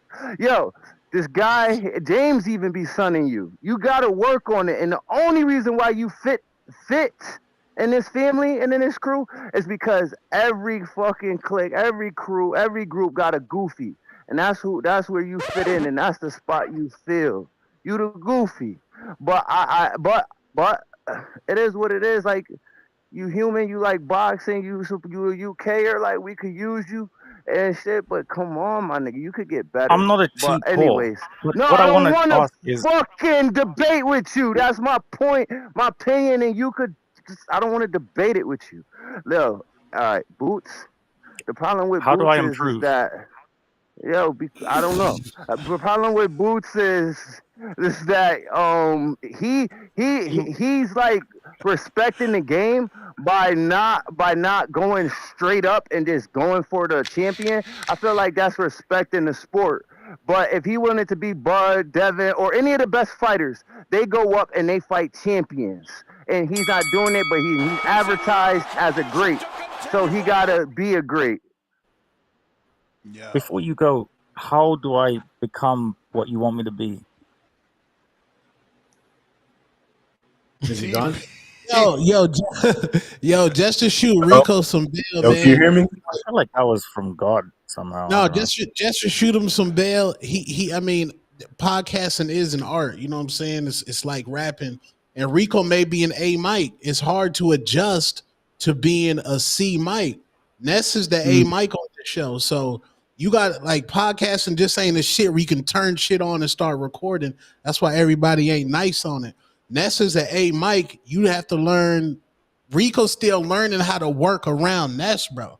Like Phil Jackson, he never coached Michael Jordan. He coached the players how to play with Michael Jordan. I'm gonna let this nigga do what he do. The rest of you niggas, I gotta coach y'all niggas. Mike gonna do what he gonna do. But the rest of y'all niggas, Nah. You shooting them bail and that's cool and that's dope because y'all started off on a rough patch. But at the same time, you know, I'm tough love, and that's not true because you and I both go into our computer and get busy. So we leave plenty of room for them to shine. It's just his constant like I don't know if it's purpose or just naturally, but like he'll literally wait for someone to start and then just say something where we're forced to be like, what? Because he also don't understand that one mic takes over. So it's like we really don't hear when you cut off anyway. So it's like, wait, what you say? You always see me turn my head like, what you say? What you say? Why? Because you're interrupting what someone else is saying, so it's hard to even hear what you're saying or the other person's saying. But yeah, you and I be in our computers. You gonna tell me he could find the time. He just got it's double Dutch. I tell everybody all the time. Not that was a man or male kid game, but in theory, the way double Dutch goes, you got to watch the rope and jump when it's your time. Get in there and don't get hit by the rope. You keep getting hit by the rope every time you cut someone off. I'll do Hey, better. can y'all hear me? Yeah, we hear you. It's your go, champ. Yeah. All right, bet. Now I gotta say this and that's, bro. This is not directed towards you, but this is like a community boxing fans thing. We gotta stop being like race fans. I'm responding to that last caller who was like, "Oh, I'm going for Boots because he's black." I'm black, but That's bro, Moose. we gotta like be like educated. I'm not saying Boots can't be Virgil, but my problem is when the black fighter loses or this race of fighter loses, y'all be weird with this shit. In Like, what way? bro, I've seen the crazy. I've been watching boxing since I was 10. I've seen the craziest shit. Like, bro, we gotta like when the whatever race fighter wins, let that shit go. He was a better fighter that night, and there it is. But y'all be like some of these race fans be like, if the one race fighter is better than the other, like for example, Canelo, Crawford. If Canelo loses, I don't want to hear shit from La Raza. I'm sorry. Please, like, just take the L from the black community. Let that shit what it is because I hear the craziest shit. I pay attention a lot to this online shit and people just in general. And I'm like, bro, we got to just start being more educated from this boxing shit. Like, let this shit go as it is, because I feel like certain fans, they're not educated enough to just be like, okay, he was a better fighter, he did this better, XYZ. Look at his previous fights, look at his resume. He started bringing all this race shit into it, and I'm like, bro, these are the fans. I hate those types of fans, and this is why I'm ranting. I hate those types of fans. The pro blacks, the pro this, the Hebrew Israelites. I hate y'all niggas, bro. I'm sorry. Whoa. Because y'all make boxing worse. Bringing all this race. Oh, that's why black fighters run. Oh, that's why Mexicans don't got football. Bro. This fighter didn't have XYZ skill set. That's why he lost. Put it like that. Like all this race shit, I just be so annoyed by it. It's like, bro. Because I remember the fucking Pacquiao Bradley shit, the Mayweather shit. I remember that shit, bro. And I'm like, oh, the death threats from Tim Bradley guy. I remember that shit, bro. I'm like, damn. So yeah, bro, we need to. I think we need to start being. And again, this shit should have happened decades ago. And I understand if that's your guy, that's your guy. But if he loses or if he wins, don't bring race into it, because, bro, it's disgusting. You know what I mean? And that's what I fuck with you, because you even be like, okay, he may be Dominican, but I know XYZ's better. That's why I fuck with you hard. Vega too. You know what I mean? Rico, you got some, you know what I mean? I respect it, but it's like I'm sometimes, biased, bro. bro, I'm you very just biased. If gotta it's be a like, British okay, fighter, nah. this guy's better. Yeah. That's why he's gonna beat my guy. Like if Benavidez win, don't be on some weird shit. You know what I mean? No, I We just won't. gotta I'll call it how concede it defeat. is. You know what I'm saying? Like, bro, if Canelo wins, give Canelo his fucking flowers. I don't want to hear shit That's a tough about one. race and La Raza. If y'all get that shit, don't be on some weird shit, bro. Because I see it. I see it, bro. You know what I mean? I talked to a few Mexicans. Some of y'all scared too, and it's weird. Some of y'all scared that Canelo gonna lose, and I'm like, for what? Like, fuck it. And I feel like I still got a minute because I let y'all cook. But yeah, I just wanted to say that shit though. Appreciate you. You feel me? I agree. All right. You the man, champ. You the man. What's your All right, yes, name? I'm What's your still name? on. I still got my minute. No, I was playing. What's your name? You said what? Your What's my real name. name? Your name. I mean, I don't know because it just says TB there. Yeah, Terrell Bennett. That's why I say people call me TV since I was in middle school. Oh. So you feel me? And Ness, I want to fight on Border Wars. And I don't know if it's October, but I've been getting right, but I've been quiet because I'm not the type of person that's gonna be like, yo, I'm gonna fight and then pull out. I'm trying to get my shit, you know what I mean, figured out on my side. But I got a lot of tape for you. And the last thing I need, I'm waiting on is sparring. So like that's like the last chip, but I got like a lot of film for you, bro. Like a Bet. lot. You know what I'm saying? But you know, I do gotta figure out some shit so I can travel. But I do want to fight in your border wars. I do appreciate what y'all doing. You know what I mean? Because I got some connections in I didn't know, you know, Haita, he's fine, bro. I got connections to him. Who, the I one know that his Bruce uncle. is fighting? Shushu? I know his uncle. Hmm. I know his uncle. So yeah, man, I'm linked up with them. You know what I mean? And I plan on going over there and fighting on for their how do you say it? Representing their country, because I've been doing a lot for them, like because we're like partners, right? So I've been sending them money and then for this and that, and then they've been keeping their fighters active. So that's how I met his uncle. So they were like, yo, his uncle was like, yo, I'm connected to the president. Yo, if you come over here, I can get you your citizenship. You can fight for us. So I'm like, yo, I could probably Damn. represent both What countries, the country? US and Namibia. So I'm like, Oh, fuck it. Namibia. Okay. You know what I mean? I'm like, Doesn't fuck it. sound legal. I'm trying to get right, Ness. I'm trying to get right. Nah, do your thing, champ. Work on that craft. You feel me? But nah, that was it. I just want to say that. You know what I mean? I'm gonna be popping in here and there, but you know what I'm saying? All I right. appreciate it, Ness. Appreciate you. Damn, who's this And kid we with this have a good head community movement? member in Namibia. Shout out to Holy shit, what was who's his name? this Come on, kid? man. Keith Oh, Thurman. Griff's What's Keith Thurman's biggest Griffith. fan? Oh, this What's is the Keith Thurman's first biggest round. fan in our community? Tip. Yo, no. Tip. Come on, man. Nah. From Tommy? Georgia. Tommy? No, he's from Florida. Tommy's Come on, from Florida. man. He raps. Oh, Intrigue. He in Intrigue. Africa right now. No, he's in Namibia. Oh, really? Yeah, that's where he's at. That man been touring.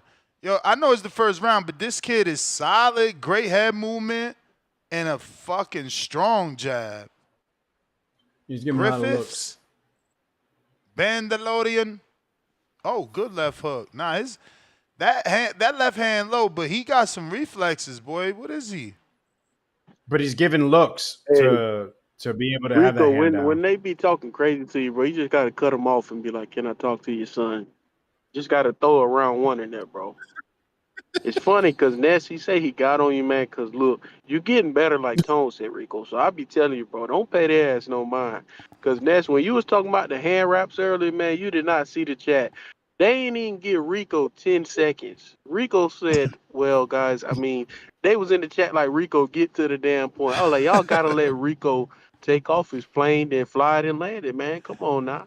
Nah, But his takeoff, he got like, he got a single propeller engine, man. He got to take it's off like faster. you know what I think it is. That's real. I think it's because of that. Like Rico, he speak like he writing an essay. Like he got that what they call it a thesis statement. A thesis statement. Like Rico said, you said, okay, so look, Rico, put yourself in our position, and they didn't give Edgar Berlanga like you said it. Then Caesar said it. You're like, okay, Rico. So you see what we're saying? Rico said, well, guys, look, if it was me and I was like, oh shit, I see what Ness thought. Oh shit, Rico finna lay it out, paint the I'm picture trying for to us, use man. less So, words, bro. It's tough. but look, man, I think they be tripping on Boost too much because you, like you said, Ness, Boost wanted to fight Boachuk. That ain't a tune-up. Me personally, if he still don't got an opponent, I feel like Eddie, you got to. I know he won't because I know them feet too sweet. He gotta send that man from Clearwater, Florida, a contract. You gotta send Keith Thurman a contract. Like you said, that's a big name. That's a former unified champ. He begging for a fight. Tim Zoo, he ain't fighting him now because he done lost. Like Tone said, Blair Cobbs, he want to fight Keith Thurman. Like, go get Keith Thurman because Mel, I don't know. Ain't no lions in the camp over there. I don't know what's going on over there. You ain't got your little cat sound this, but that's what you need to be hitting for Mel because he was saying some bullshit. What'd you say, Ness? Rico, did you hear him? Yes, I did. No, I'm talking about. He said Eddie need to sign Keith a contract. Facts. Yeah, he do. He needs to right now. He said Boots date is set in October, and Boots still need an opponent. Boachuk turned it down. I don't want to see no damn Castano, no goddamn Mendoza. I don't want to see Why none does of that Eddie need shit. to Go give get Keith Keith a Thurman. contract? I don't care how sweet them feet is. I know he had trouble with Karen. I don't give a damn. Go get Keith Thurman. I don't care. Go get Keith. That's the fight I want to see personally. Hey, Ness, Really? did you see you and Tone? Did y'all see what I just sent you to? Beck the Bully, he had DFG, he broke his nose, but with Madrimov too, he had a surgery and he had a knee surgery. When he come back, Pug said he going the IBF route. So that's gonna be pretty interesting. I said Madrimov, he don't want nothing but smoke. I fucking love it. That Russian, that like that's the Russian David Morrell right He's there. from Like just Kazakhstan. nothing but smoke, no tune-ups. Like just coming back going the IBF route. That's what the hell I'm Whoa, talking about. whoa. He said he wants one or two That's what fights I want to see, before man. the champion. I don't think personally too. I don't know. I assume because Tay is the interim champion, because Bud the WBA 54 champ. I think that's probably a route Boots would prefer to take. Of course, he was a super champ at 47, but I think that's probably why he couldn't move up and go straight to that. I personally don't feel like it's nothing with him getting right into the WBO because after Xander do this fight, he ain't gonna have no mandatory. We know how the WBA work. He ain't gonna have no mandatory for like 16 months. Like you literally get like a year and a half before a new mandatory is called or whatever. So that shit ain't no big deal to me. I don't know. I don't know, South now. I think that's really all I got though. And last thing, Ness, look, man, I'm not gonna pull a tip because I watched it early. That's why I just started listening to the show. Fantastic Four, Ness.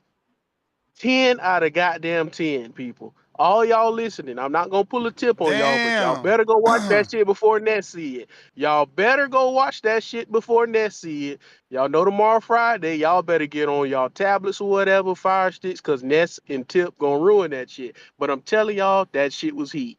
Johnny Storm went crazy. I'ma holler at y'all. So he's saying it's the best Fantastic Four movie of all time because the other one's been dirt trash. Finally, they got it right. I can't wait to go see it. Nah, Rise of the Shout Silver out Pedro Surfer was Pascal. average. Not good. Not good. Well, yeah, that might have been the best one. I never made it through the remake they did. I think with Michael B. Jordan in it. Never finished it. Never make it That past the was beginning. terrible. But I it's better than got anything Michael Bay's done. Vats. Yo, Yo. what they saying about Boots at 54? He ranked I'm just tapping. ranked number 4 in the WBO, and we just asked him what's next for him. He wants the low smoke. Why He he don't don't want. He don't want activate the that smoke with the stat? smoke. Why he don't activate that status, man? One of them statuses. He got the IBF and WBA. That's what I be saying. Nah, those don't work like the WBO. Only the WBC and the WBO do that, and the WBC don't even do it automatic. They do it by petition. Damn. See, I thought it was like an automatic, like mandate status thing, like you challenge the champion in the next division. Well, I was ready to say, well, I mean, if he really want the Bud fight, Bud said after he beat Crawford, after he beat Canelo, he coming back down and try to do it again.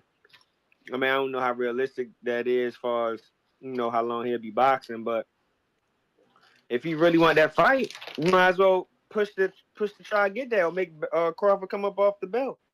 You get what I'm saying? But I don't get why he don't go against the dude Barker. I know he fight. I think, do he got a fight coming up or he just had one? He just knocked out Zoo, didn't he? Fondora did knocked out Zoo. Oh, Fondora, my bad, Fondora. But yeah, though, he should try to fight Bachram or something, man. I think Boots would beat Bachram. I don't know what happened to the him and Virgil fight. Hopefully they can get it later on down the line when they both champs or something. But I would love to see it either or now or later. It don't matter. But yeah, bro, you should push to face the next champion. I think Boots definitely can establish himself as the next champion at 54, or might be his division. He can really take over. But I appreciate the call. All right. Nah, Griffiths Let me is getting catch hit up. now. He's getting what? Hit? Yeah, he's getting hit by silly things. I got Timu Al Heyman $2. What's next for Blair Cobbs? Get him a fight, Ness. Come on, man. Y'all know I got Blair a deal and he ain't won it. Now he got a manager. What did he say Elliott doing for him? Is he with Elliott?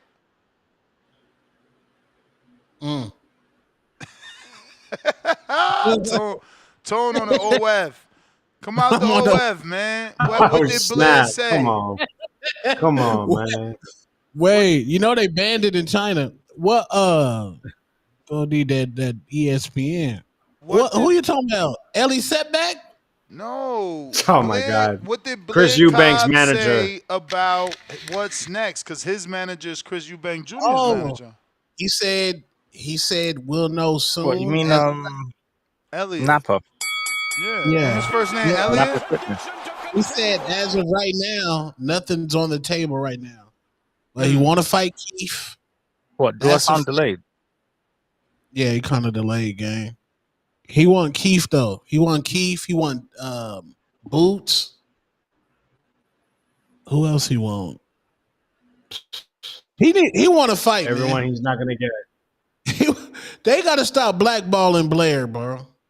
What'd he do? He didn't do nothing, and he out the Don King contract. That's good. He was supposed to get on that the rematch of Eubank Ben, but with that being pushed back, I guess he's a bit in limbo. But the chat did reveal that Polanco sent him an offer, and Blair didn't want it because I guess it wasn't a main event, They weren't gonna pay him no bread. They weren't gonna pay him no bread. But I'm saying you putting me up in there with a demon, because Polanco a demon. That's demon, bro. I'm scared. What if he lose, Vega? He out the game. So Either he's you talking want about to moving to fight or you 54. don't. Right. A guy that's in position. And once again, a guy that talks about he's not getting opportunities. So he has to take a fight that's a shorter of the stick. A guy that he should be able to outbox, allegedly. And you say no, and now I don't have a fight. Like, listen, I get it, right? You could get hurt for sure, but you can get hurt in any fight. And Polanco is a prospect. You are a guy that just beat a 4-division champion. Where's the confidence? Where's the woo? Let's go. Come on, man. Polanco, bro, you just don't go up there. I mean, you need to fight Keith before you fight Polanco, bro. Man, get the fuck out of here. Blair got more experience, bro. Like, the best thing you could have said is like, yo, take a tune-up. But like, what? You talking about, first of all, you talking about you need a tune-up for a prospect / contender. Like, you know what I'm saying? Bro. Like, that's wild sauce. That's like a vet. Well, shit, Tevin Farmer did take Zepeda and Kid Austin. I don't know. That dude, he on demon. Polanco on demon. He better show out against Quentin Randall. He on demon time. And Blair's not. Blair not on demon time. And Boots is not either, which is what we're talking about. Yeah, Boots definitely not on demon time. He's not like. We got James Benitez. Yo, Tony, you funny as shit, man. You saying if Keith ain't ready to get in the ring with Polanco, you wildin', man. But yo, let's be serious here, man. Like, we talking about like tune-ups and everything, man. Like, I'm just getting tired of hearing the same recycled names and everything like that. Like, people just don't really watch boxing or even know the divisions and shit. So I'm just really gonna throw some things out there and everything like that. And I'm gonna go from worst to best. Worst to best. The worst choice is gonna be Ray Robinson. Reason why I say Ray Robinson, he got a connection with Bud Crawford and everything, beating him in the amateurs. He coming off of two straight stoppages and everything like that, and he was once a notable name, and he always fought in the WBO. So that'll be an easy fight to make. We could also do Andrea Holmes. Yeah, he just fought on the big stage against Erickson Lubin, another main event. You know, he's still considered a soft touch and everything. That'll be a good fight for Boots to probably make his entry into the division. You can also use another tune-up. He's on that side of the pond with Eddie Hearn and everything. Use a guy that was just in the ring with Keith Thurman. We can just use Brock Jarvis.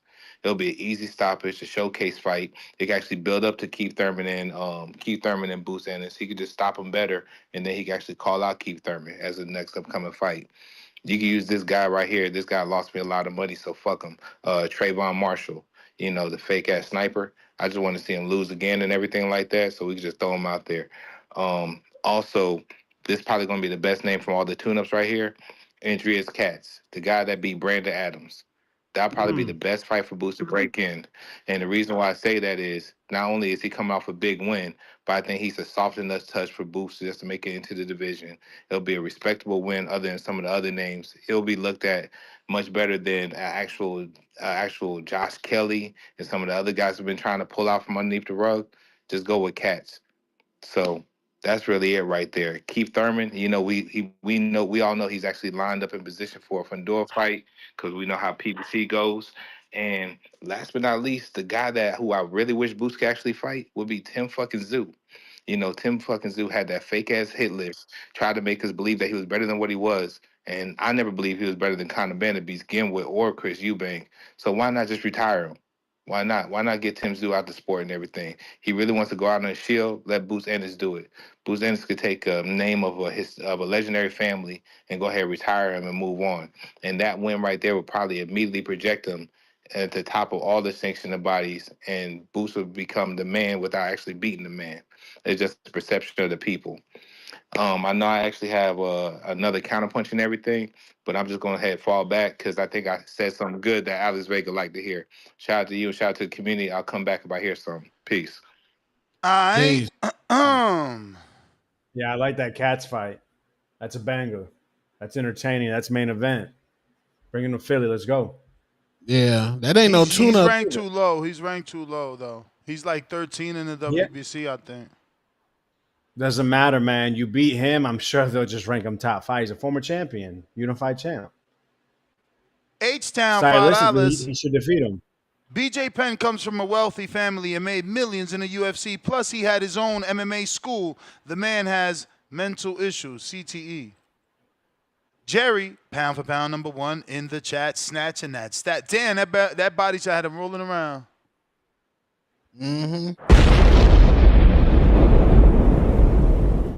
Jerry with that pound for pound numero uno status like Bud Crawford. He says, when Hearn move boots like Oscar did Munguia.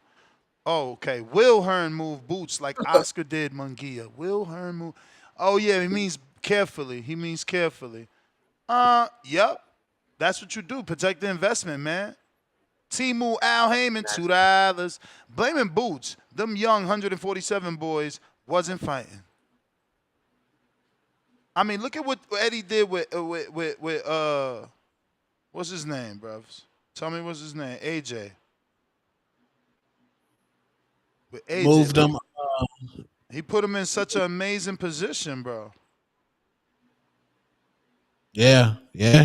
AJ's got the bag, bro. Yeah. Legacy and a bag. Bet. Bob Saget, $5. Cliff, you were one of the worst callers for the first year, and you got better. Relax, dog. Too bad Rico ain't here for that. They shot you bail. Adrian, $2. Bro, chill. Rico's humor is dry like The Office. I don't watch The Office. Is it? Is it like that? Yeah. I didn't watch it. Yeah. He got indirect comedy. It's funny. Yeah. We got B. Paulie. Wow. You good, Rico, but please get a real studio mic. Don't worry about proving yourself. Just be genuinely you. 100 emoji. Pointing at you emoji. Jerry Soriano holding that pound for pound status, another $2. Are we going to ignore it's 4 a.m. at Rico's? He's at 65% gasolina emoji. Adrian, $5. Rico's upset. Talk to Tech. He'll fly you out and allow you to cry on his shoulders. H-Town. Don't say that name. Yo, y'all better leave Tech alone. He bought 2 tickets. He's showing up with the yams. Yo, can you hear me? Yeah. Is it male or female yams? Whoa! I dare you show up to the fight party, asking if it's male or female yams. Nasty work. If I was going, I'd say H-Town. No, Tech, it might be both. But hey, them tranny yams. Y'all say that shit. Y'all say that shit safely from your homes. Hey, man, there's some jokes and let's relax. Man, too bad your son's gone, bro. Man, I want to talk to your son, bro. Because, hey, Cliff ain't stupid, dog. He ain't going to talk shit to Ness. Because Ness going to son him. Vega's going to tell him, let's fight. And Tony's going to tell him, go find his daddy. You know? So you picking on Rico because he's the weakest one, dog. That's some weak shit, bro. Rico need to tell him if he wants to run his mouth so much, he need to go put him on the corner and make him some money with that mouth so he can get a mic.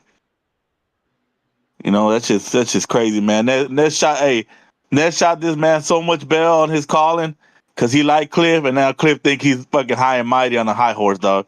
That's just wild, man. You see what you did to that man, Ness? You gave him all that bail on them dumbass calls he's got, and now he thinks he's the man.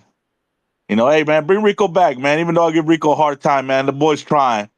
You know, he's trying to fit in America. His humor don't fit here. That's the problem. It's an American podcast, and he's trying to fit in with dry humor and sarcasm. You know, it ain't working out here, man. We like that lowbrow shit. That's why we love when Tone go off on people, tell them to go find their daddy. It is what it is, man. But yeah, man. Hey, Rico, man, don't let these fools get to you, dog. I'm out.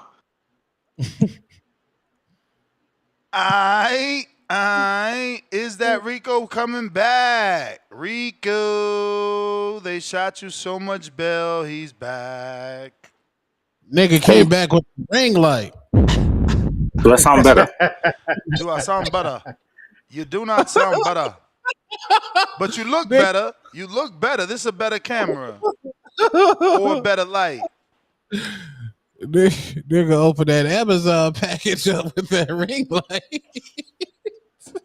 I've actually been so lazy. I was supposed to do this like ages ago, but I have a show on Saturday, so yeah. Whoa.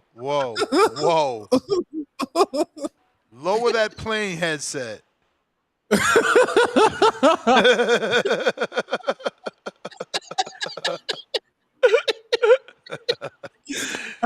Shout out Rico, man. Damn. Damn. Y'all got they violated TikTok, bro. You might need to come back with the Yo, y'all can't just make Rico the butt end of the joke. That's not how it go, bruh. We gotta let him be. Yo, Rico. Tell him leave you alone, man. Pistol Parkway Mozzie, pound for pound, number 3 in the chat. $10. Rico, you good with my bro. You just gotta get rid of that baggy.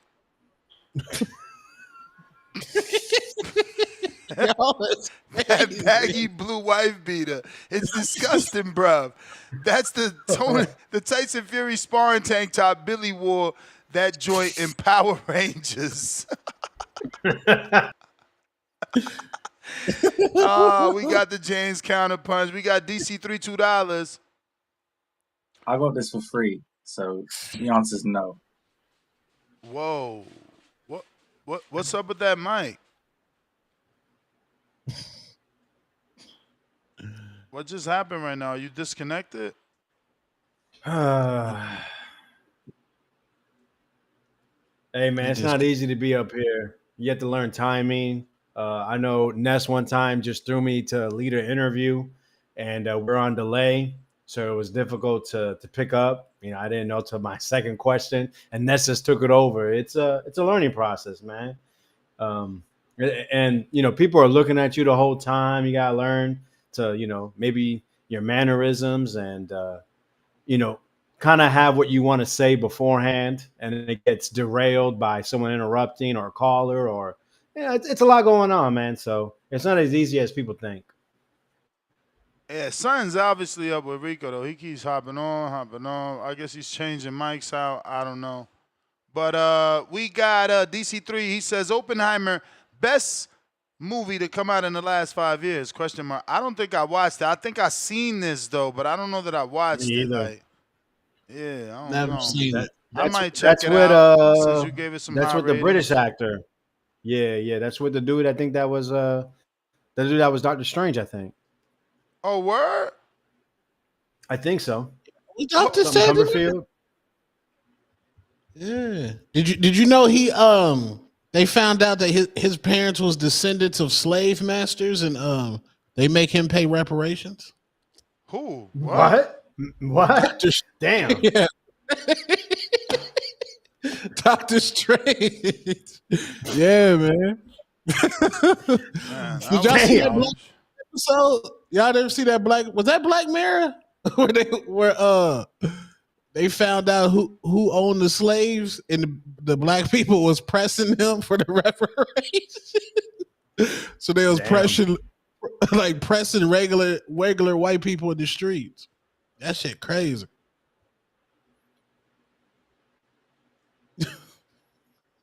Oh, Scarecrow. Okay, my bad. Forgot his. I got Troll Beta, $20 Sweden. Pascal. What? I'm not reading that. Adrian, $2. You see the new magic number is 7K steps after research? No. Send me an article link. 7K now? Yeah. Damn.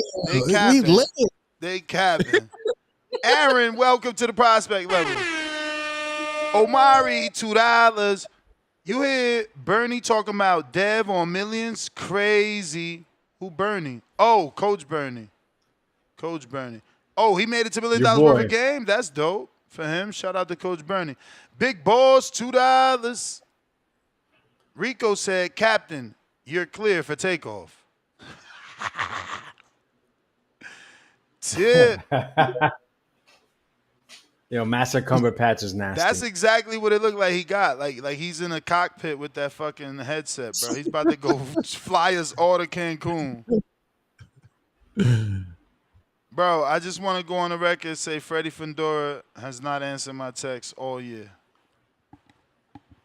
Yo, that OTX card is fire that's tomorrow, wild bro. too, yo. That's wild. They obviously got loyalty to Samson because I ain't never said nothing bad about Fondora's sister, and she blocked me. Nah, you want her to move up 7 weight classes. But that how is that how is that, you know what I'm saying, like block worthy? Like I'm just saying, yo, her and Alicia would be in a crazy fight. It would just be like, how is that block worthy? That's crazy, bro. Like that. They like it that's down a there at pay-per-view 112. fight, bro. Like That's crazy. They like safe spaces. Man. That's messed up, bro. It's not. This not a fight. A fun world. It's not fair that like you matchmake, you getting put on the back burner. Hypothetical Matchmaking, bro. 10-0 versus 23-23. Who started that? Tank? The Tank started that? Damn, who this nigga on the freeway? That was Hey, Tip. We got James back. You wild, man. Yo, Ness, you hear me? Yep. Hey, man, like still running through more names and everything like that, man. What do you think about that guy that lost to Israel Madrimov and everything when Israel Madrimov when he became the interim WBO champion? That guy, Kurbanov. He just lost. Kurbanov, yeah, he just lost, bro. You serious? Yeah, Oh shit. He's fucking making Israel's win look bad. What about Brian Mendoza? Didn't he just get a stoppage and everything like that earlier this month? Brian It seemed Mendoza. like he. But probably like an off TV fight. Where he fight in New Mexico? I believe so. I believe I read something about him fighting earlier this month or whatnot. So I think that's another name that probably could throw out there. I mean, you know, he is what he he did win on a big stage. He does got that big win over Fondora. I mean, shit, why not go ahead and throw him a bone to get him out there? I think that'd be a good way to enter into the division. You know, you could also fight, and I'm just really trying to think. You can't get Tim Zoo. Why not Nikita Zoo? He fought multiple 10-round fights. He's a southpaw. I mean, he hasn't fought no reputable names, but he's a southpaw, so it could be tricky for Boots. You just never know. Boots probably still gonna get him They out have him there, lined up. but it's just something. Domestic scrap with Safara. Get the fuck out of here. Michael Safari, that's his life goal right there, that fight? Damn, who this kid? Is this Manuel Flores? No, that's his brother. Man, Oh, he pushing that left hook like a champ. So pretty much what we coming to terms with right there is really it's really no good tune-up fights that we can fight at 154 unless Boots really wants to go that ahead left and dig in hand the bag and fight educated, Thurman. man. Look at that left hand off the jab. Educated. Hey man, it looks like it's gonna have to be Josh fucking Kelly, bro. Jesus Yeah, Christ, Josh Kelly. That shit's nasty fucking work. That shit nasty work, man. Well, Tone, man, I guess you got to find a way to get Josh Kelly an interview on the Matrix, man, so you can talk about his upcoming fight with Boots. You need to figure out how you can set that up, man, because that's nasty work, man. That's what the world is coming to. Other than that, man, I ain't got that much going on, man. Just want to support you guys, man. The show been entertaining. Appreciate the mix of people, man. Rico, I still think you're useless as shit. If you can hear me, if you can't, you know, Damn, but it is what bro. it is. I'm just glad you're participating. I'm just speaking how You I feel, hurting man. our You said be a true UK show. audience, man. He's bringing in mad UK callers. I mean, not really. I think Two Tone is with the Josh Kelly reference. Like, come on, man. Two Tone represent for everybody, man. Like, no bias, no fandom. Two Tone just speaks his mind. And he's repping for the UK tonight, man. But it is what it is. But Ness, as always, man. Shout out to you 7 days a week, man. Vegas, shout out to you. And Tone, shout out to you, man. Y'all boys be cool, respectfully. I'm gone. We gotta be more Salute. supportive. We gotta be more supportive of each other, man. That's all. Like I get it. We don't like everything, but instead of just being so like derogatory, can we be like, hey, man, I think you can improve here. Why we gotta say you shit and all that? Like, Word, man. I'm with you, it's just champ. not good energy. Yeah. Rest in peace, Hulk Hogan. Shout out to CYP. Shout out to Hamza. TBX me in the building. Random. August 2nd. November 23rd. The storm is coming. The storm is coming. Shout out to Miles. Shout out to Justin Yancey. Shout out to OC the Boss. That's my call. Thank you. I think he's shouting out Shout out people that's Border actually Wars. showing up. Salute to him. Michael.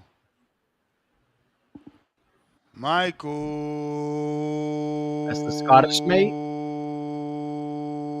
Nah, that's not Michael Scott. Is this the sparrer? Michael. Yo, that OTX card Y'all can hear tomorrow me? is super We hear fire. you. Oh, my bad, Russ, because girls are playing around. Yo, I'm just checking out the fights right now. Flores looks pretty good. That tank sparring probably helped him a lot. Yo, you guys gotta take it try to take it soft on Rico, man. You guys are fucked up, bro. Word. You guys gotta we already had one dude on the show, so let's kind of be nice. But hey, man, but talking about the setup, bro, and you guys want to be talking about Rico's mic because you guys don't say anything about Treese's mic. But what's up with Vega's cam, bro? That thing looks like a 3DS he's using or something, bro. Word. That's crazy. I'm with you, bro. Nasty camera. And then Tone, you gotta get on the Ethernet cable, bro. You'll be lagging too. I should be But anyways, lagging. bro. Yeah, sometimes you be freezing up, bro. Like mid. I'm like, is Tone sleeping? I was like, oh, his shit just froze. But anyways, did you guys catch the press conference today? For I saw it at work. For Zayas, Clarissa? bro.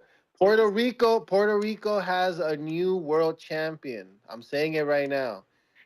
One that can actually speak Spanish, fluent Spanish. He's not a wannabe Puerto Rican. Just when it's convenient, this guy can actually speak fluent Spanish, and he's a real one. He's not gonna be talking all this smack. And then when it comes to the fight time and fight date, he's gonna fold like a lawn chair. He's gonna actually be the next Puerto Rican star. And you guys got one, man. I'm Mexican and I'm rooting for him, bro. And you guys were talking about that, like, oh, you guys, nah, I don't care if he's not Mexican and he's fighting a Mexican or whatever. If I like to do it, and I've been watching him since he started in Top Rank, and he's been getting better and better. And bro, he's gonna be the next big thing for Puerto Rico. Now that we know that Amanda Serrano and Berlanga, they're not it. They're just the next Berlanga, just like a Puerto Rican Ryan Garcia. That's what he is. He's probably never gonna win a world champion, but this week we're gonna get Puerto Rico has a new world champion for sure. But yeah, You like his hair though? Hell. Yo, he look. Hey, did you see that? They just they look crazy with the suits, right? And then Shu was about with the shorts. He was like, "Hey, you guys didn't give me the group message that you guys were gonna wear suits." I'm like, bro, wear what you want to wear, not just because they're wearing suits. You're gonna wear suits. Like, wear what the fuck you want to wear, bro. That was kind of weird, but anyways, guys, shout out to Nash, shout out to the panel. I don't know if Rico's back, but Rico, don't get all fucking. We appreciate you, bro. I know I was going hard on you last time, but you apologized already to the Mexican community, so we forgive you, bro. We forgive you. And just bro, appreciate you. Appreciate all the panelists. And shout out Ness for always putting on a show for us. All right, guys. All right, champ. Nothing's wrong with my camera. It's my internet connection. Mr. Perfect. This guy. Actually, when I'm on other platforms, my camera's perfect. July 26th, man. We in the building. You know what it is. Hey, what happened? Oh, he just cussed out Neon because Rolly did a stream with Neon. And then Ryan and his Right, DMs cussing him out. but why Neon? Yo, Why this this man. corny ass nigga? But why he out here interview? Like, come on, man. This nigga was with Rio, bro. Yeah, niggas got to stop, bro. Why did man? I'm not gonna hate on Man. that. Damn, I got a call. Hold on. Who that? That's Mr. Perfect? Yeah. Man, ain't Do I nobody sound better? watching that Clarissa fight. We watching Xander Zayas become a new champion, like the last name caller called it and said. We watching Xander. That card is way better than the Clarissa card. Ain't nobody trying to watch that, bro. Who's on the undercard? Tony Harrison versus who? Who else? You said a woman named Samantha Worthington? That's not even worth my time. Whoa. Oh, well, you being Yo. mean. Hey, Let's shout out to see. the Three Lions shirt. You know, this man, this dude's hilarious. But you don't know what Three Lions are, huh? Michael No one likes Daniels, my vest. $10. It's all right, Rico. Tell him you speak the Queen's English. Laughing my ass off. Go drink a pint. Laughing my ass off. 6 rolling on the floor emojis. Correct English. DC3. Y'all gotta watch Triple Frontier. I'm about to send that to my lady. I've heard of it. Yeah, Send for that to real. my lady, man. We need these recommends. You know what I'm watching right now? Second season of The Last of Us. Bro, I got to get on that. Yeah, I dropped off, man. I watched the first and never came back. Bandalorian, $2 next. Text Freddie Fondora like, can I talk to your son? Your son. Pacific, $2.15, $5. Boots waiting 5-6 months for mid warm-up is a major step down. It's the family PTSD from how his bro's career went. Scary energy, not happy with Mr. 215. Yo, it's funny he said that because I had a similar thought, which is probably not similar and just, has some parallels there because of he brought up the brothers. And I thought something like, what if Boots is just content because he achieved so much more than his 2 brothers who were professionals? That's why he's not in this rush. Yeah. Because, could be. think about it. His brothers never made it to this level. He's become a millionaire. He put on for his city. He did everything that a kid from the inner city could dream of. Like, maybe maybe he's not in a rush to train anymore. Like, I mean, no, I doubt that because they say he loves training. I don't know. Just talking. $5 Bandalorian. Xander was looking like Mendoza from movie A Low Down Dirty Shame. That's a real hood classic. If you know, you know. Well, that looks like everybody. I'm not. Oh, you was back because I was about to say I'm about to go see Fantastic Four. Or damn, already? What the late? You about to be sleeping there. Or there was a fucking comedy show, but we gonna be late. The show ran over, so we ain't gonna be able to do that. Damn. There's no. Yeah, man. What you about to say, bro? No, I said I can't survive no movie after 8 o'clock, bro. Like I can't survive. Yeah, not anymore. Maybe in my 20s. Yo, serious as hell. Yeah, I ain't gonna lie. Not to hit the jump rope, but I hear that. Yeah, but the movie's fire early though. I like the little going to the movies early. That shit fire. But I want to define what is duck because this shit is keep getting brought up loosely. Like, what is a duck? Please, can I get the definition? Ask Coco Clarissa Junebug, Shields please. saying no to fighting Shadeja Green. All right, how on about an you MVP backing card. out? How about you backing out? Is that a duck? Sure, if that's how you want to see it, absolutely. Oh, all They right. can say that I was So what is the definition? afraid to fight somebody. So you was afraid to fight the replacement? So scared, terrified. I'm still trying to get the definition. Can we ask Coco Junebug, please? I'm asking Junebug.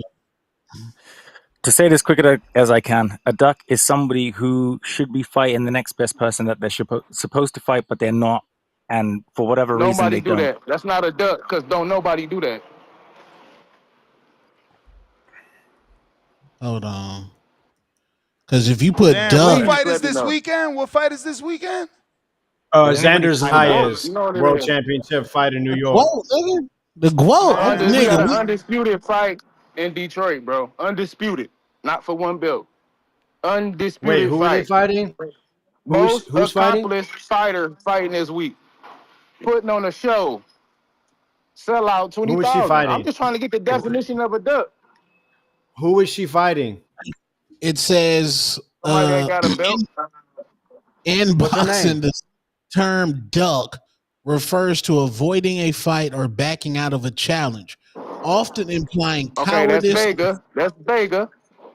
It's Okay, keep used when going. a boxer. It's It wasn't used a when a challenge. boxer is perceived to be dodging an opponent, typically a tougher or risky one, to protect their record or reputation. For example, a boxer might duck a fight by making excuses, delaying negotiations, or choosing an easier opponent.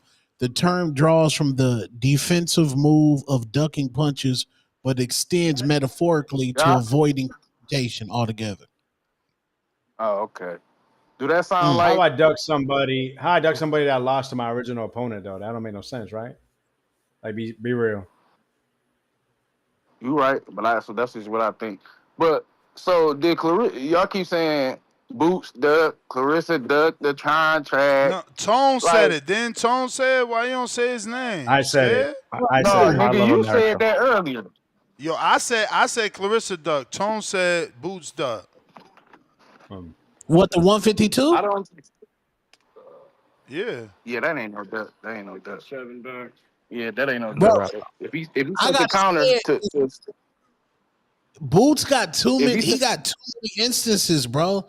Virgil no, I feel Ortiz. you on that. No, I feel you on that. But you gotta understand, bro. A fighter he feel like he can move his way. That's how niggas feel nowadays, bro. They don't want nobody to force them to do nothing. So I'm not about to say he ducking because he don't want to do what somebody else want him to do, bro. So that's Get the fuck out of hey man. here. What you mean? You trying to set up the excuse for Clarissa? Bro, who is she ducking? Is you seriously think she's ducking this girl, bro? Like, Bro, be she for real, my did, nigga. bro. Like, if they send you an Man, offer and it's not a lowball offer and your only excuse is I ain't an undercard fight, it's a fucking duck. Hold on. So you can have niggas say she's under Amanda undercard. This not a turkey Man, bag. ain't nobody give a She's fuck not a about turkey what bag, niggas nigga. saying. Get your Look, ass bro, out of there. no, it That's don't. weird. We're Bro, gonna you gonna say say that she that. took part of one It's of the not a best turkey woman bag. cards we've Okay, ever so We seen. only Canelo fight. ain't ducking either. Canelo ain't ducking either then. Canelo ain't I don't ducking think either. Canelo ducking. I don't think he ducking. Niggas Now not you about to do capping. what y'all want Now them to you do. capping just to save somebody. Get out of here, man. Y'all think a nigga want to do what y'all want them to do, bro. Man, So get they out of not gonna here, date. man. Get out of here. That's a tank feel. Hey, but look, We out, man. it's all good. July We out. 26th, man. We I out. know. Yeah, hang L up. I know. Jab, Hang what up, up? nigga. L Yeah, Yeah, I Jab, know. Xander what Hang up? up, Zayas, nigga. Hulu Theater. L Jab, what up? L Jab. Yo, I just want L Jab. I just want to say shout out to the Clarissa Shields card. I don't know what the hate is about it. She's the most accomplished combat sports probably ever. Bruh. What you And mean? What's the hate about? That's the hate. She's the most historic female boxer, and she's fighting someone that had 3 rematches. One of those is 2 it draws. don't matter. When It do when matter. But It heavyweight do fight matter. when what It is do heavyweight fight good matter. motherfuckers It about we the do ain't never card? heard matter. of. We It put them do. at number 1 on the Hey pound yo, for don't pound. get Like hung up on trying to compare Inoue to Clarissa. He knocking motherfuckers clean out, putting them to sleep, bringing a oh my pillow. god! So now it matter how you get the job done. What the Your favorite fuck? fighter's Devin. What the Your fuck? favorite fighter's Devin. What Of are we course it talking matter. about? Devin ain't had a That's why knockout. Tank. That's why Tank Has bigger than Devin had a Devin. knockout in a That's why Tank bigger than Devin. What you mean? I'm Do not it talking matter? about bigger. I'm talking about why we putting her down. Why don't we pump Ain't up the nobody card? putting her Everybody go down. watch. Ain't So nobody putting her down. maybe And we we'll allowed to entice. tell the Maybe truth. Fuck out there about pumping her up. We ain't about to lie to our audience for you. Maybe we can entice boxing fans to hype some shit up. Maybe they'll No, put more we money don't. We into a don't better lie fight to for her. boxing fans. We tell the truth. Oh my God! All right, well she's the most accomplished fighter She ever. is. She And the is. hate is weird. The hate is weird. Everything she's been through, it's just fine. Like I just don't. She done everything. We let Canelo do what he wants. She could do what she wants. Yeah, there's Sim gonna be some shit. criticism. Sim But shit. who? Sim shit. Cause Canelo don't get to It do what he don't want. matter, bro. She gonna fight. All right. I'm not gonna get into it about her. Her greatness is what her greatness is. I'm not gonna go back and forth with anybody. I just think we should hype up the fights. Ain't nobody. Any fight Ain't that nobody she's in. taking away her greatness. So Nobody no, at so all. for people like Tone who aren't hyped, how would you hype him up with Clarissa Bro, Shields how and do what you she's hype up Paddington the Bear? She literally came to the weigh-in. She came to the fucking press conference in the Paddington Bear We didn't outfit. care about Floyd versus Berto. It don't matter. Just go watch her fight. Bro, you support her, really her about to story. compare fucking Berto? Man, I'm done with you, bro. Get out of here. He compared Berto to fucking Lonnie Daniels, bro. Come on, bro. You can't be wasting our time. Y'all gotta stop this sim shit. Berto was a real world champ, knocking motherfuckers out on prime time. Lonnie Daniels, Tone, did you check the resume? Of Lonnie? Oh no, she made $2 million though. Open her resume. Open her resume. $2 million. She had two back-to-back bar draws, dog. Two back-to-back draws with a girl that only got one win and 7 straight losses. Like, this shit is despicable, man. You can't make this shit up. Yeah, no, man. Xander card is shitting on that card. And, you know, we talk about Bakram being this boogeyman. Well, did you know Xander stopped somebody that Bakram went 12 rounds with? So think about that.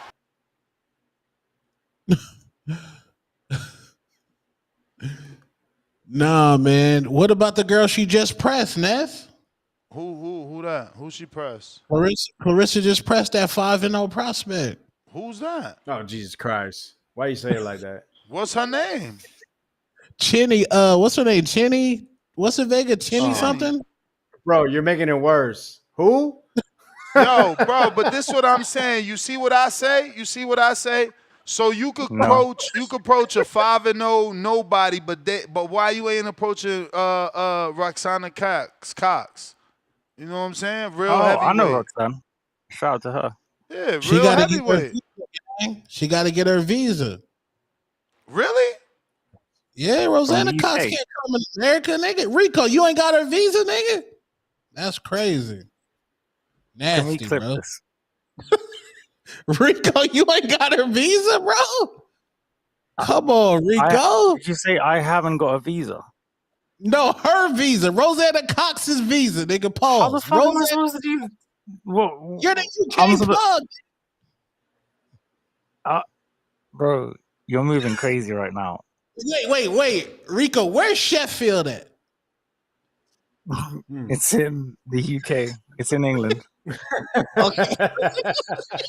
Do you know what I'm impressed with? I hope I don't have a delay. I hope everybody can hear me. I'm impressed that you didn't say London, Sheffield, because people just think that there's only London in England, which is entertaining.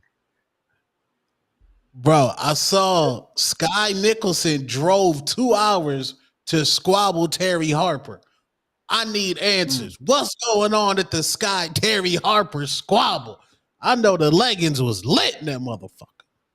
Time this. I really think that would be an incredible. This is when we need you to pull up. Yeah, bro. Terry Harper and Sky fought today. That's crazy. I didn't actually see it. I actually really want to. So if anybody's got the link, then let me know. Nah, man, we need you to pull up on him, man, with the camera, bro. Yeah, you gotta be ahead of this, man. That's what we want you to be there, bro. We but want who you to is have that this girl, man? Yo, bro, what is this, bro?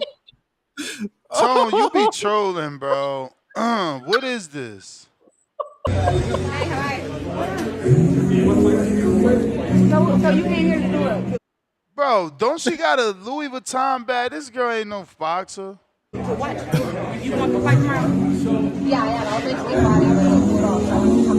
So your fight got canceled? Yeah. Bro, why they got the choir music in the back? Why? What Yeah. the Why fuck is there is going on, spiritual? man? Why is there spiritual? Tone, why you music in added there? choir music? I didn't add that.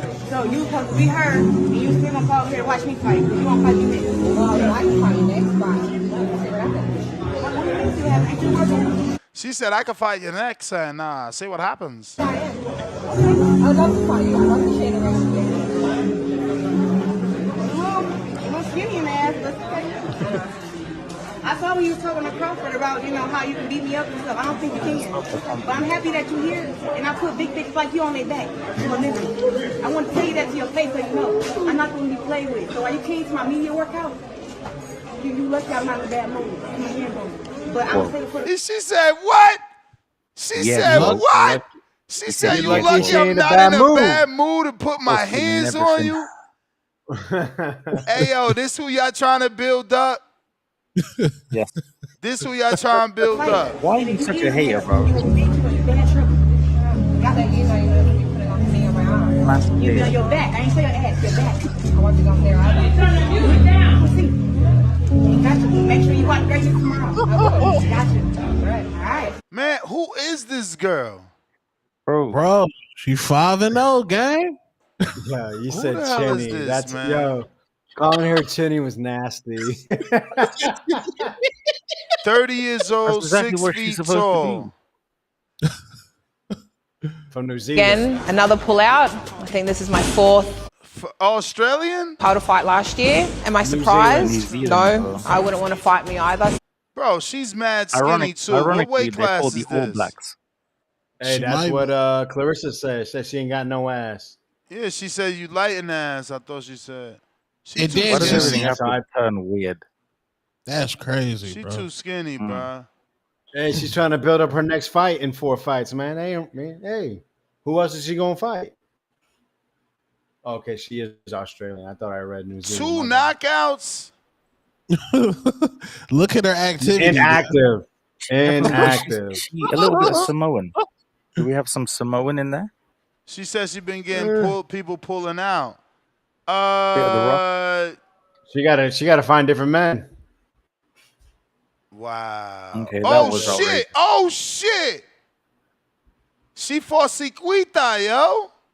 Lord child. Didn't Lonnie fight Sequita? somebody Look, doesn't know look, who look, that your is, girl. how good is she? Look, Tone, your girl Lonnie Daniels fought Sequita twice.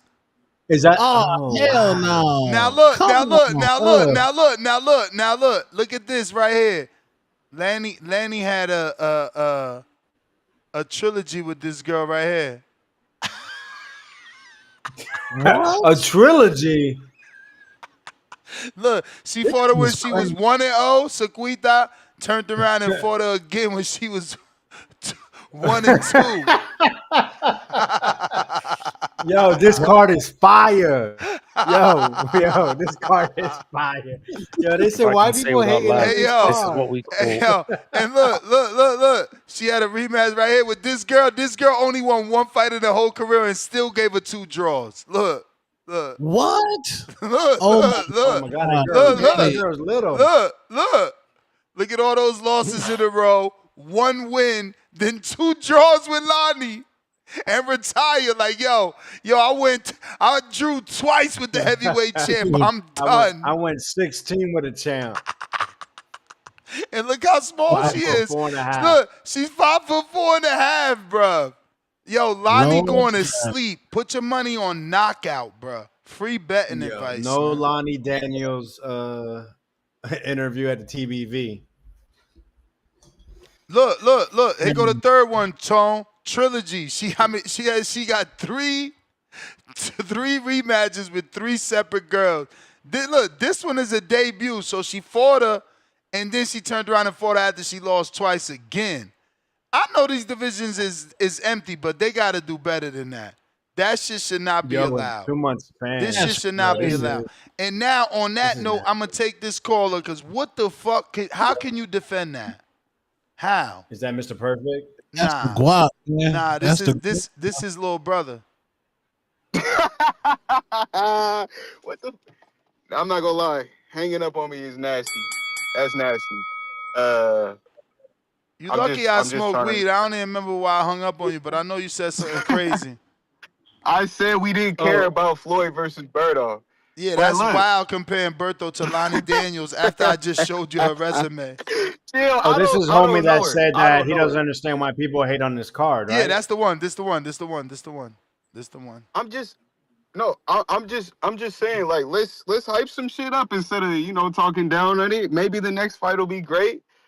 She's a great fighter. She's an accomplished fighter. Let's see her put on a show. That should be the motivation going into this fight. Obviously, the pool is limited, but I don't even want to get caught up in Clarissa because she's a great fighter. Like people gonna feel how they feel about her. The pool of who she can fight is small. We want her to go all up and down weight classes and all different things to fight good fighters, and that's okay. But we don't bring the same energy with when it comes to certain male fighters, and I just feel like we should keep the same energy across the board. But I don't think we should talking down or talking negatively about the card is a positive thing for boxing. I just think we should all support all boxers, like you say all the time. Will we want her fighting somebody different? Of course. I mean, we don't know who this girl is, but shit, we gonna show out and we gonna support. Ain't nothing wrong with that. Ain't nothing wrong with supporting your favorite fighter. Uh, as far as Boots, just to touch on the Boots real quick. He got a lot of fights, bro. I hear what people are saying. He got hella fights tonight, and it seems like he was always waiting for the opportunity. I mean, I know he was struggling to make 47, but to not fight Brian Norman, to move up and kind of and do a tune up is a little weird. From the energy, he's kind of a guy like I'll challenge myself, I'll do anything. That's the kind of the energy he gets. And when you're a quiet dude and you don't say much, the public kind of has to speak for you, and that's who's speaking for him right now. You got Turkey Al-Sheikh speaking for him, and we know he's not necessarily in Boots' camp, knowing what Boots is like motivation or what he's thinking.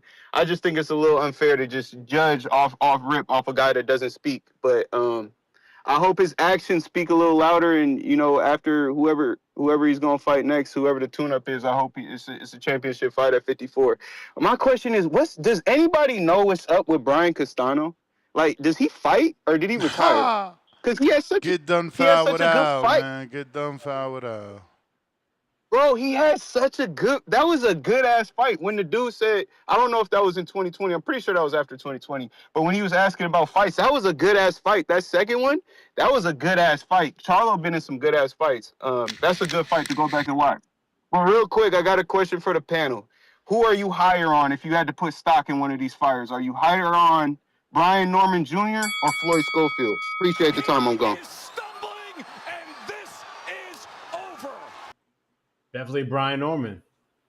He's gone to different countries. He's gone to people's hometown, stopped them. He's a champion, taking on the 2-division former undisputed champion in yet another country that most likely is going to be more supportive of his opponent, even though he's a champion. Schofield's coming off a great first round stoppage, so it's not to put him down. More stock into Brian Norman currently.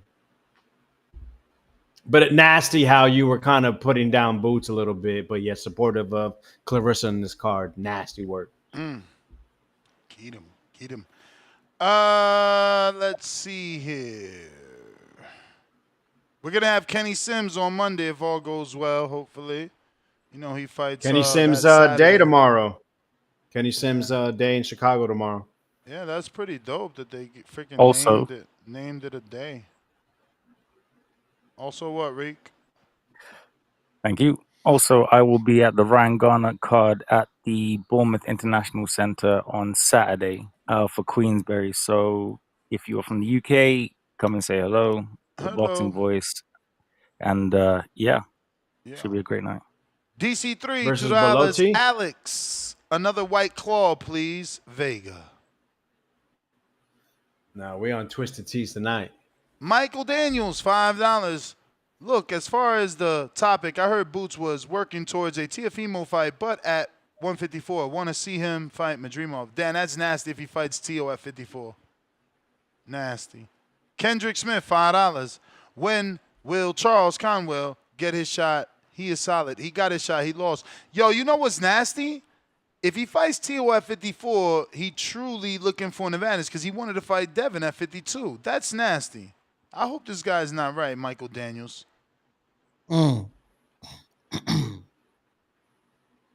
We got L Jab at the counter. We got 2. Jerry, pound for pound, number 1. Euros building a factory of Guo Ops, 6-foot Dragos. James Benitez, $2. F it. Boots versus Vargas. Which Vargas? Fernando? That's a big fight for Fernando. 154, huh? Big fight for Fernando. He got a squabble, though. He got him a squabble, gang. Yeah, it just ain't announced. It's coming, though. Yo, we out. Next GTO, Instagram, and what I got to eat, even though Tim Boski, lucky. I like you. Yo.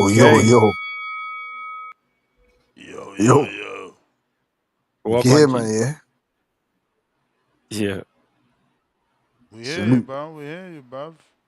Salute, Nestor, Vega, Two-Tone. You get me, Rico, well gone. Salute to the community. Yes, sir. Hope everyone's having a great week. Hey, Nestor, man, you're not going nowhere, dog. Yeah, I taught this boxing till you're dead. You get me? We're crackheads. We need this boxing now. You understand what I'm talking about? So we got Boots. I'm not too sure what he's looking to do, man. It's kind of interesting. There's plenty of fights down there for him at that division. I hope Eddie Hearn can do the best in his abilities to get him the fights that he needs to uplift his legacy. I don't want him to fight no Devin Haney, no Teos at 154. That's ridiculous. Like you said, I'm in disagreement with that. There's a plethora of fights there for him. There's Iron Men there. There's cavemen there. There's real warriors down there.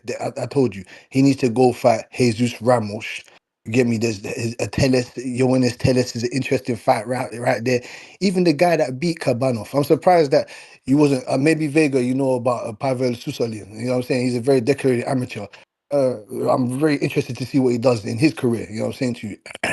I like what he did with Kabanov. Dispatched of him real nice. Won a split decision, but it was a decent fight. Didn't watch the full fight. Only saw a few highlights of that. But he seemed like to me that he's very well sturdy opponent. So I like to see him and maybe him and Boots can get it on.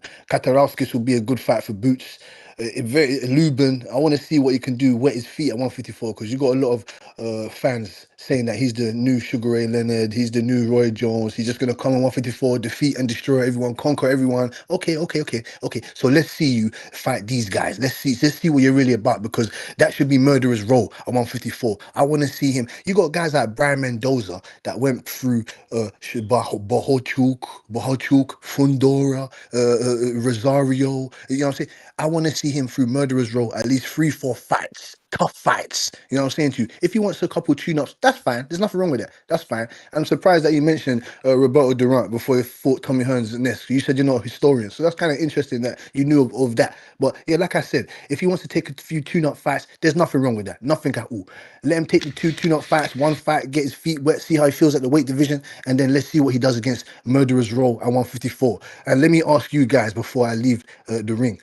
Who do you see conquering and being Mount Rushmore at 154? And what's your favorite matchups there? Because there's that's the 154 is one of my favorite divisions right now. It's like you say, it's shark infested waters. You got your stingrays down there, your great white sharks. What do you believe? Who do you think is going to be Mount Rushmore? Because I do believe that Fondora is the kingpin right now. And if Bob Crawford does come back to 154, that's another big wrench in the works. That's the bell. And don't forget our boy Usman Lima, man, from Angola. I got background becoming undisputed and beating everybody there, including Fondora. Well, on that note, that is everybody. One of the community members asked me to get this guy Abel Mendoza, so we were able to lock him in for Friday tomorrow at 8 p.m. For anybody that that's 5 p.m. Pacific Standard. For anybody that wants to tune into that, he's that kid that has this amazing record, but I don't know. He's almost like at 50-0. Have you seen him, Tone? Yeah, he's the one that Carmel, right? Yeah, he got the beef with Carmel. Yeah. Yeah, we What gotta you talk think to that about guy. that kid? He You not just know ready all for the tea. he not ready for a big deal. He out here saying he ready to step in for fight. He want to fight Pitbull. He said. You gonna Oh, he ask got him a about all that? Yeah.